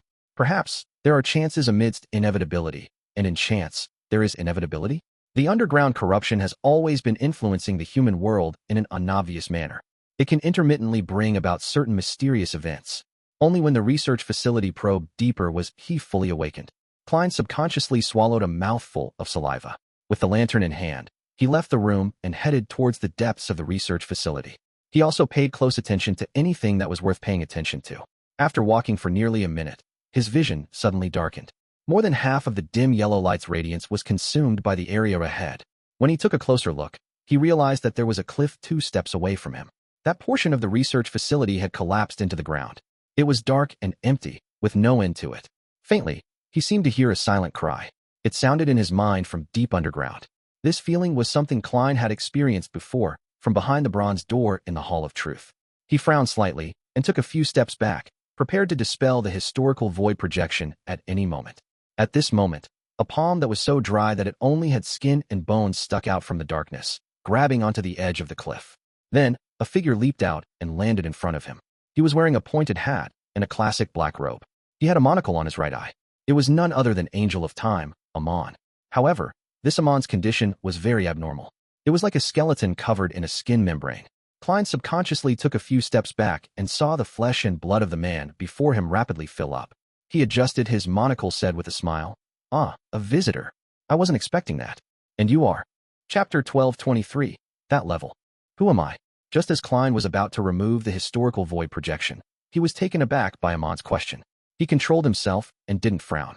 Instead of answering, he asked, "You aren't Amon's true body?" Standing at the edge of the cliff, Amon took a step forward and smiled. "Of course not.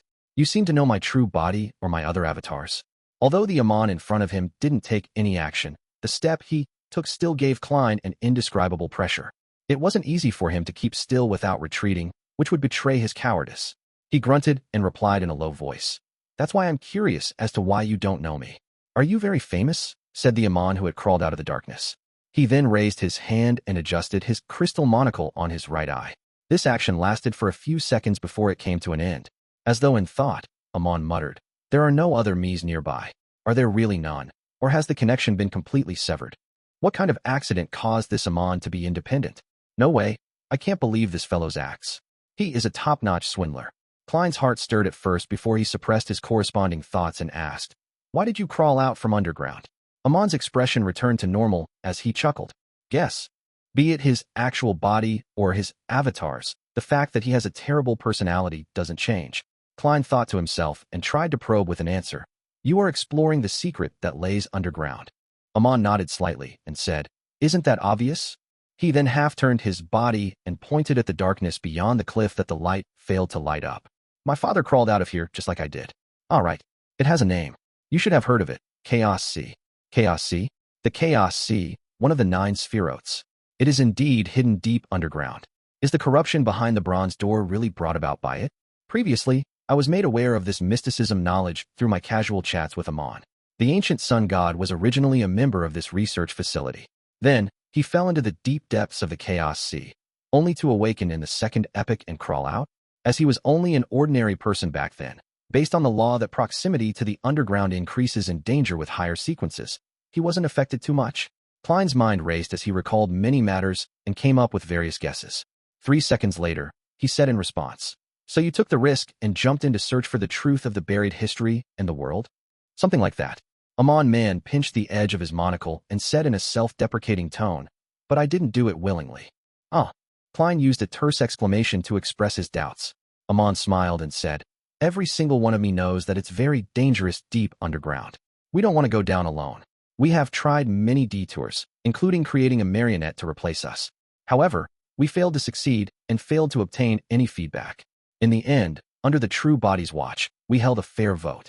Unfortunately, I was chosen.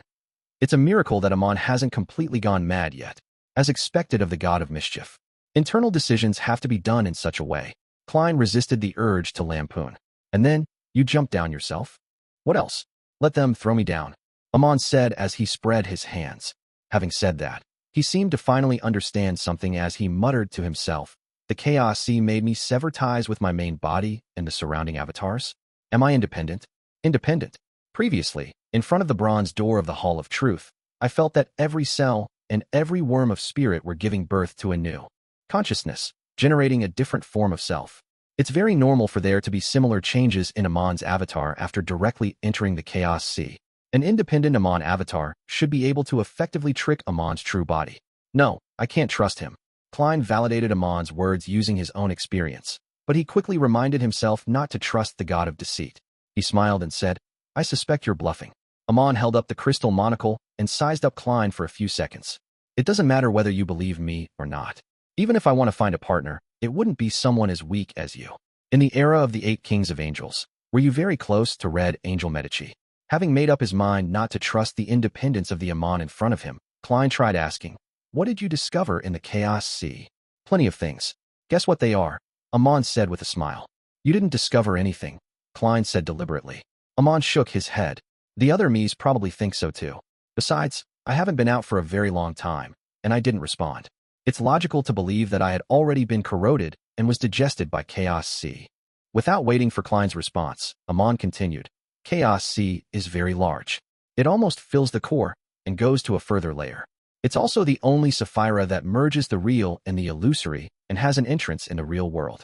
The others are either completely illusory and hidden somewhere unknown, or they're definitely real while existing in the real world. I found something very interesting inside.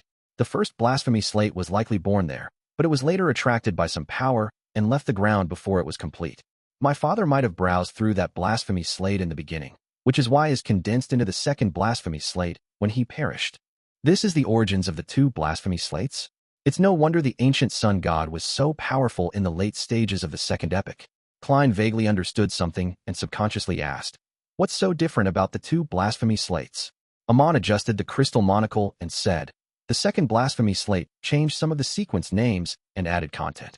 Those contents contain secrets about transcending sequences. Transcending sequences? Klein's pupils widened slightly. He felt that his long-term guess had been confirmed. Become the creator? Amon smiled and said, more or less, but this description isn't accurate enough. I like to refer to that level as above the sequences. There are also a number of true deities who name it in other ways. Some call it Great Old Ones. Others refer to it as outer deities or cosmos. Cosmos. The moment Klein heard this term, his spiritual intuition began to give crazy warnings. He remembered very clearly that the ascetic leader of the Church of Evernight, Ariana, had told him before that unless he became an angel, he shouldn't attempt to understand the cosmos. Otherwise, just having knowledge of it would bring him great danger. Without any hesitation, Klein, who had been hiding in the historical voids in a time before the first epoch, gave up maintaining the projection. He stood up from the stacked cities of old, and he took 4 steps counterclockwise. Almost at the same time, the violent lightning that streaked across the sky of the forsaken land of the gods calmed down. The endless darkness vanished as well. A gigantic crimson moon covered half the sky. The light on the surface of the crimson moon stretched out as if it was alive. Outside this world, the moon that was revolving around the earth had a crimson sea flowing. It drowned everything, as though it was digesting this huge natural satellite. The blood-colored sea boiled when Klein learned about the news of Great Old Ones, outer deities, and cosmos. They quickly gathered towards the middle, constantly piling together until they formed an indiscernible, blood-red phantom image. This phantom image was many times bigger than the moon. It had countless eyes, and it looked down at the blue planet. It cast its gaze at Klein's main body through the connection that was established the moment he learned about these matters. As the crimson sea receded, many craters appeared on the surface of the moon. From the ground, the moon no longer crimson. It was bright and clear. It had remained the same despite the hundreds of millions of years. Further out in space, the brown star, orange star, scarlet planet, gold planet, and blue planet twinkled like the blinking of eyes. In the fog of history, boils began to emerge from the surface of Klein's body. Each boil had a mutated worm of spirit. They wore the faces of Zhou Mingrui, Klein Moretti, Guillermin Sparrow, and Dwayne Dantes. They were trying their best to drill out of his body. Klein's thoughts quickly turned chaotic. His entire spirit body seemed to be torn apart by an invisible blade, but he still forced himself to finish reciting the last sentence of the incantation. The celestial worthy of heaven and earth for blessings. Silently, Klein's spirit body tore through the gray fog and entered Sapphira Castle. The power of the entire space began to boil as it surged forward and enveloped him, melting away wisps of black gas, streams of red light, and boils, severing the invisible connection. Nearly 10 seconds later, the struggling Klein finally regained consciousness. He stood up using the high-back chair as support. Inside Chernobyl, Amon, who was standing at the edge of the cliff, said to himself in a low voice as he adjusted the crystal monocle on his right eye, quite a fast reaction. If Klein had been a second slower and was embroiled in that chaotic state, Amon could deceive the connection between the projection and the actual body before Klein could remove the maintenance of the historical projection. He could then appear inside the corresponding historical fragment. Above the gray fog, Klein sat down and rubbed his temples. That Amon was indeed lying. He should be the avatar that stayed behind to guard Chernobyl. When he discovered that I had come, he hid somewhere between the cliff and the chaos sea, pretending that he had just crawled out. He was unable to deal with my main body by bypassing the historical projection. Furthermore, he might not have the strength of a Sequence 2 angel. Therefore, he pretended to be an independent avatar so as to carry out the deceit. On the surface, he attempted to make me believe that he was an independent avatar and could be cooperated with. He made me focus on this aspect, but in fact, he concealed the danger in his words. Even in a normal conversation with the god of deceit, one can still be scammed. However, in order to achieve his goals, he had also given a sufficient amount of secrets. Chapter 12:24, Guesses about the Apocalypse. Lone Kingdom, Backland. Furs, who was still sleeping soundly, suddenly woke up from her dream. She subconsciously cast her gaze out the window. She didn't lack similar experiences. Before she became a member of the Tarot Club, she often woke up in the middle of the night due to the curse of the full moon. But today, she didn't feel any familiar pain, but her heart throbbed for some unknown reason. As the curtain had blocked the window, Furs was unable to determine what time it was from the weak light. She subconsciously got out of bed, walked to the window, and drew the curtains. The sunlight that penetrated the thin fog shone into the room, dispersing the accumulated darkness. Furs stood by the window and looked up into the sky with an obvious look of confusion. The sun has already risen, and the crimson moon had long set. Why do I still feel the sensation I have during the curse of the full moon?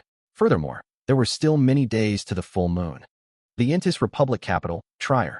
One by one, the astronomers, who had woken up early, as well as mysticism enthusiasts, as well as the covert beyonders, cast their gazes high into the sky. The layers of evening clouds disappeared, and the huge and bright moon outshone the light of the stars. The moon's color was no longer the usual crimson color. It was white and unusually bright. All who saw it were stunned. This was a moon that they had never seen before. Be it the normal textbooks of human society or books related to mysticism, none of them recorded similar phenomena. Apart from the common new moon, full moon, and the occasional blood moon, the moon had never experienced such changes. At least for the past 1,300 years since the beginning of the fifth epoch, there had been absolutely no such change. At this moment, the onlookers realized that, other than the crimson and blood-red states, the moon had another color. The forsaken land of the gods, the city of silver. As it was in the afternoon when the frequency of lightning was high, Derek and company noticed the abnormality in the sky. They were used to the familiar lightning and darkness. In just a few seconds, all of that completely disappeared without a trace. The blood-colored circular glow that blotted out half the sky was so obvious. Its massive size illuminated everything to great visibility. The people of the City of Silver who had relatively agile thoughts immediately thought of the description and the corresponding picture of the moon in the general knowledge book. They suddenly had a thought that came to them. Could this be the moon? The crimson moon? We actually saw the crimson moon. Soon, the blood-red colors of the crimson moon in front of them drained inch by inch, revealing its bright and clear body. The City of Silver residents were increasingly at a loss, unsure of what had happened. Having heard Mr. Hangman, Miss Justice, and the other members of the Tarot Club talk about the outside world, Derek Berg was even more shocked and surprised than them. This was because there was no such natural phenomenon outside the forsaken land of the gods. A few seconds later, the moon disappeared and the darkness once again engulfed everything.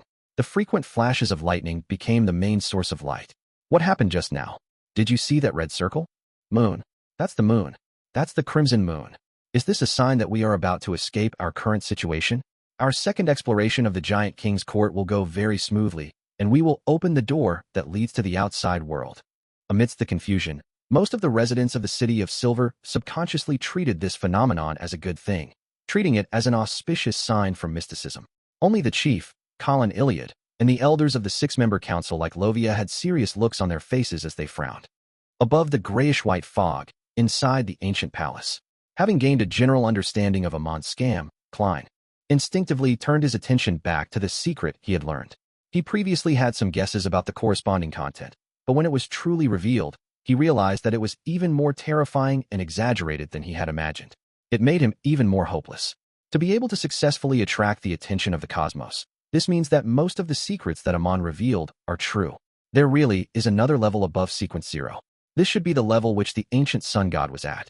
However, his condition didn't seem too right. He ended up being stabbed in the back, perished, and divided up. According to what Amon said, using the creator to describe this level isn't accurate enough. He named it as above the sequences. There are also existences who use the term transcending sequences to describe that level, indicating that they have escaped the restrictions of the beyonder pathway. Deities refer to this level as great old ones, outer deities, cosmos. From this, one can tell that there are two matters. One is the vast universe outside this world. In the boundless cosmos, there are great old ones and outer deities, who are existences at the creator's level. For example, the one who controls the moon. From the looks of it, the brown star and orange star were the original planets. They have changed, making Emperor Roselle unable to recognize them. This is because there are great old ones or outer deities entrenched in them, watching our world. The box of the great old ones mutated after being corrupted by the cosmos. Yes, there are most likely more than one great old one or outer deity. Why are they all surrounding this planet? What are they spying on? They didn't directly invade because there's a power that temporarily keeps them out, thanks to the 7 deities? Connecting this to the prophecy of the apocalypse in 1368, the 7 deities might not be playing a crucial role in this. They have yet to transcend the sequences. When the true barrier disappears in 1368, the great old ones and the outer deities will no longer be obstructed. Then, the apocalypse will descend upon us. Upon thinking of this, the questions that he had accumulated in his mind suddenly flashed through his mind. Why did the Evernight goddess take the risk of bringing about a battle of gods to seize the uniqueness of the death pathway? Why did the 7 deities tacitly acquiesce to having a black emperor? Why did Adam, Amon, and the other kings of angels, after being silent for so many years, step out from behind the scenes in this era? Why were the legacies of the ancient gods from the second epoch appearing one after another? Why was there only one transmigrator released from Sapphira Castle in the first 4 epochs, but 2 in the 5th epoch, a period spanning slightly more than 1,000 years? Phew, be they good or bad. Everyone is working hard to improve themselves to usher in the apocalypse. The goddess, who is so good at setting things into motion, chose such a risky method because she wanted to transcend the sequences and become a great old one. There's only a decade or so left. Time waits for no man. Did she provide me help in secret because she had similar hopes? Adam didn't take action even though he could finish me off twice. Apart from him and me not having any significant grudges, this plays a role in everything? Klein gently rapped the edge of the long, mottled table as he muttered softly. The key to becoming a great old one or outer deity is one of the 9 Sephirot. Looking around the empty Sapphira Castle, Klein sighed and muttered to himself. As for the exact situation, I have to look at the second blasphemy slate to know. Unfortunately, I don't know when I'll have a chance. He then focused his attention on something else. I'm not sure if the ancient sun god had completely transcended the sequences. If a native great old one were to be born, humanity might still have a sliver of hope when the apocalypse happens. His death is even more complicated than I imagined. It's no wonder Emperor Roselle said that only a sequence 0 could preserve themselves and protect the people they value. I wonder if those great old ones or outer deities have infiltrated the earth with their powers. Yes, according to how the 7 Orthodox deities and the other evil gods like the true creator view the primordial moon and the mother tree of desire with animosity, the latter might be great old ones or outer deities. It's no wonder the mother tree of desire could directly mislead my divination above the gray fog. She is the most dangerous existence in my books. I understand what those great old ones and outer deities are gathered around this world for. They likely want to obtain the 9 Sephirot. Destroying the world is just something done in passing. As he thought of this, Klein suddenly recalled the phrase the mother tree of desire had said through Cynthia. Admiral, I want to have a child with you. He couldn't help but shudder as he seriously considered his safety after returning to the real world. He already had a certain level of understanding of the cosmos. As long as he subconsciously thought of something related, he would directly establish a connection with the great old ones and the outer deities, and be corrupted. If not for the fact that Sapphira Castle had cut off all contact from before, I wouldn't dare return to reality. After some thought, Klein decided to invite his psychiatrist, Miss Justice, to help hypnotize him and seal the corresponding information deep within his subconscious. Only when he saw a preset reminder would he recall it. He originally wanted to directly summon the projection of Justice from the historical void to do this, but considering that this was an intricate task, it was very likely a mistake or oversight might happen if the person didn't have a deep understanding of the mind. And once there was a slip-up, the great old ones and outer deities would cast their eyes on him. Phew. I need to remember to get Miss Justice to hypnotize herself to forget this matter. After some deliberation, Klein turned the corresponding request into a stream of light and threw it into the crimson star representing justice. Not long after, just after breakfast, Audrey, who had yet to leave home, arrived above the gray fog. The long bronze table had vanished. There was a desk and 2 chairs placed in the ancient palace. Mr. World, what is the matter that you wish to forget this time? Audrey looked at Gehrman Sparrow, who was sitting opposite her, and raised the most important question. Klein rubbed his temples and used a deep voice to describe the secrets of the cosmos, great old ones, and outer deities. Upon hearing this, Audrey's eyes widened bit by bit as if she had been possessed by an evil god. After he was done, she fell silent for a few seconds before saying with the same deep and slightly confused voice, "This is the truth of the apocalypse? Even the 7 deities are unable to save us." Without waiting for Klein's reply, Audrey laughed self-deprecatingly. "I thought what I've been doing recently was very meaningful. I thought the worst news I could think of was the defeat of Lone and the annihilation of the church. But compared to the secrets you told me, all of this is so insignificant." Chapter 1225, Counseling. When he heard Miss Justice's slightly bleak and confused words, Klein could empathize with her. This was because he had previously had similar thoughts. After recalling snippets from self-help books, he deliberated and said, "A father's death is so insignificant to the entirety of Lone. 1 or more cases might happen every day, but to his child's family, it is something that can change their fate.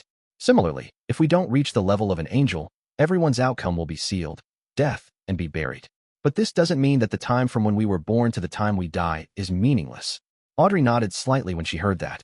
She once again said in a self-deprecating tone, "I understand all of this. However, the secrets you mentioned had a huge impact on me, and I couldn't control my emotions. As a psychiatrist, I actually needed someone else to counsel me." Klein smiled and said, "Isn't this very normal? Many times, we can tell if someone else's condition is normal, but we can't clearly see our own problems. Didn't you mention that you and Susie counsel each other from time to time?" Due to the fact that Dwayne Dantes had seen Susie, the golden retriever, Audrey didn't hide anything related to her during their chats. Audrey nodded gently and said, "Yes, that's right. I've already straightened my thoughts out. I should do what I can and not leave any regrets." She gradually adjusted her mental state. Klein then said, "It's not just a matter of not leaving any regrets. We might be able to add to the forces that resist against the apocalypse. Compared to the whole, this might be trivial, but even the vastest desert is made up of grains of sand. The boundless ocean is also formed by droplets of water. As long as everyone sends out as much light as the heat inside them, it might bring some hope. Sends out as much light as the heat inside them."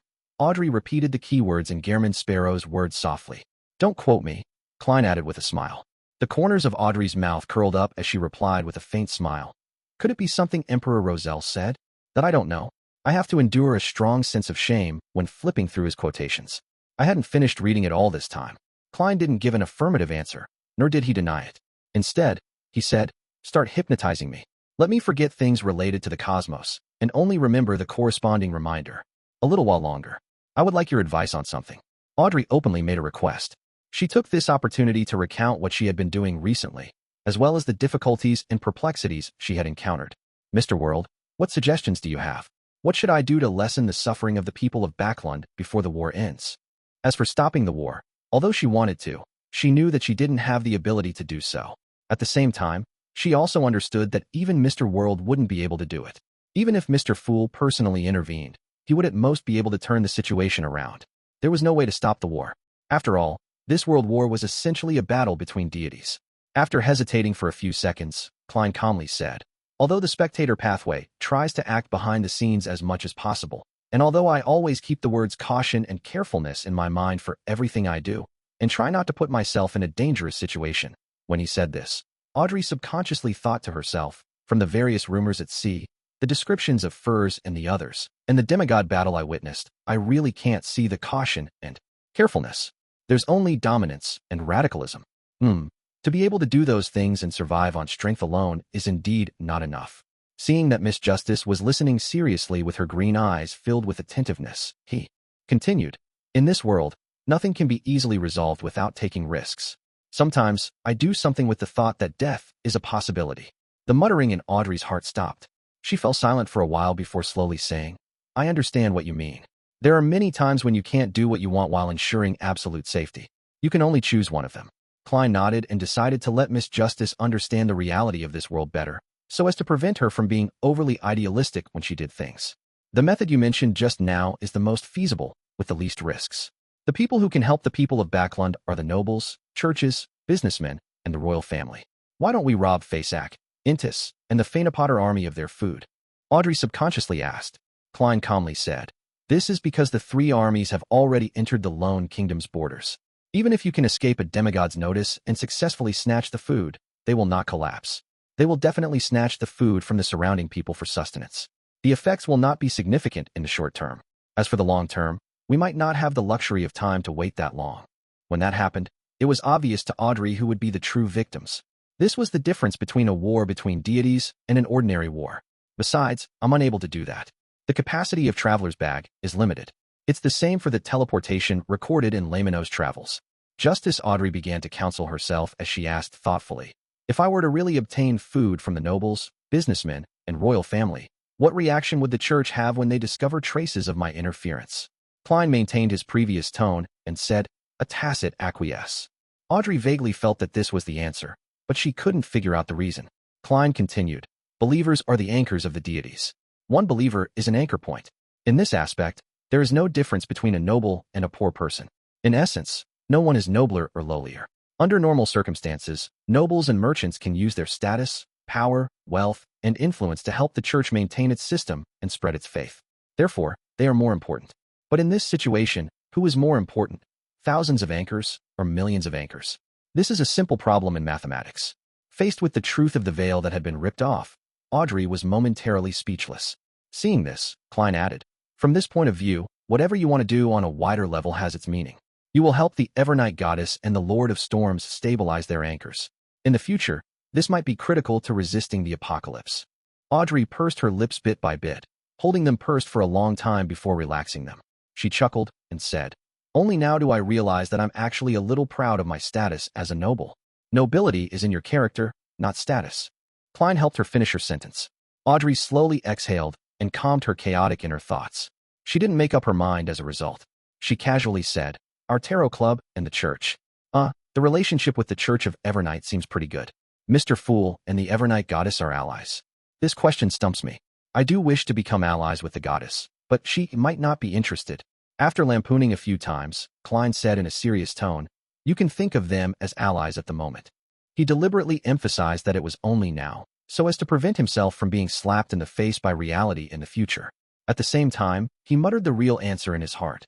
Based on the current situation, the goddess was an angel investor of the Tarot Club, the major shareholder.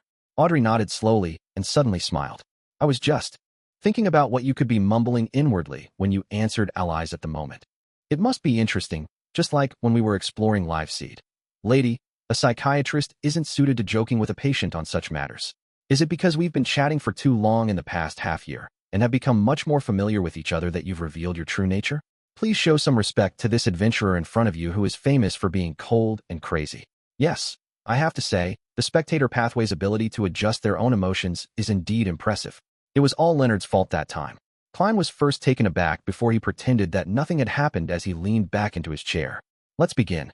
Audrey immediately reined in her emotions and began to seriously and carefully attempt to hypnotize him. After everything was over, Klein confirmed that Miss Justice wasn't under the notice of the Great Old Ones through the Crimson Star after she returned to the real world. Of course, he had already forgotten anything regarding the Great Old Ones or outer deities. He was just able to confirm that nothing abnormal had happened from Miss Justice's condition. Phew. Klein heaved a sigh of relief. He threw the piece of paper that could awaken his memories into the junk pile and told himself to wait until he became an angel. Backlund, Bridge area, in an apartment. Emlyn White looked at Merrick, who had suddenly appeared in front of him. The former took off his hat and bowed in an extremely gentlemanly manner. What's the matter? Merrick sat on the sofa and leaned forward, his hands clasped. Emlyn pulled a chair and sat down. He smiled and asked, do you still wish to deal with the important figures of the Rose School of Thought's Indulgence faction? Do you have any leads? Merrick asked indifferently. Emlyn was definitely prepared before he paid the visit. So he said unhurriedly, I do not have any clues regarding the person in charge of the Rose School of Thought in Backlund. However, after the war escalated, the southern continents East and West Balam, Star Highlands, Paz Valley, and Hajini Plains have been thrown into chaos. Many of the Rose School of Thought demigods have emerged and walked onto the stage. They are no longer so difficult to lock onto. Merrick looked at the red-eyed and thin-lipped Emlyn and said, which Duke or Marquis of the Sanguine are you representing? Am I not allowed to represent myself? Emlyn raised his chin slightly and asked with a smile. Merrick shook his head seriously and said, "You are only a sequence 5. You aren't qualified enough." He had said it so directly that Emlyn was momentarily at a loss for words.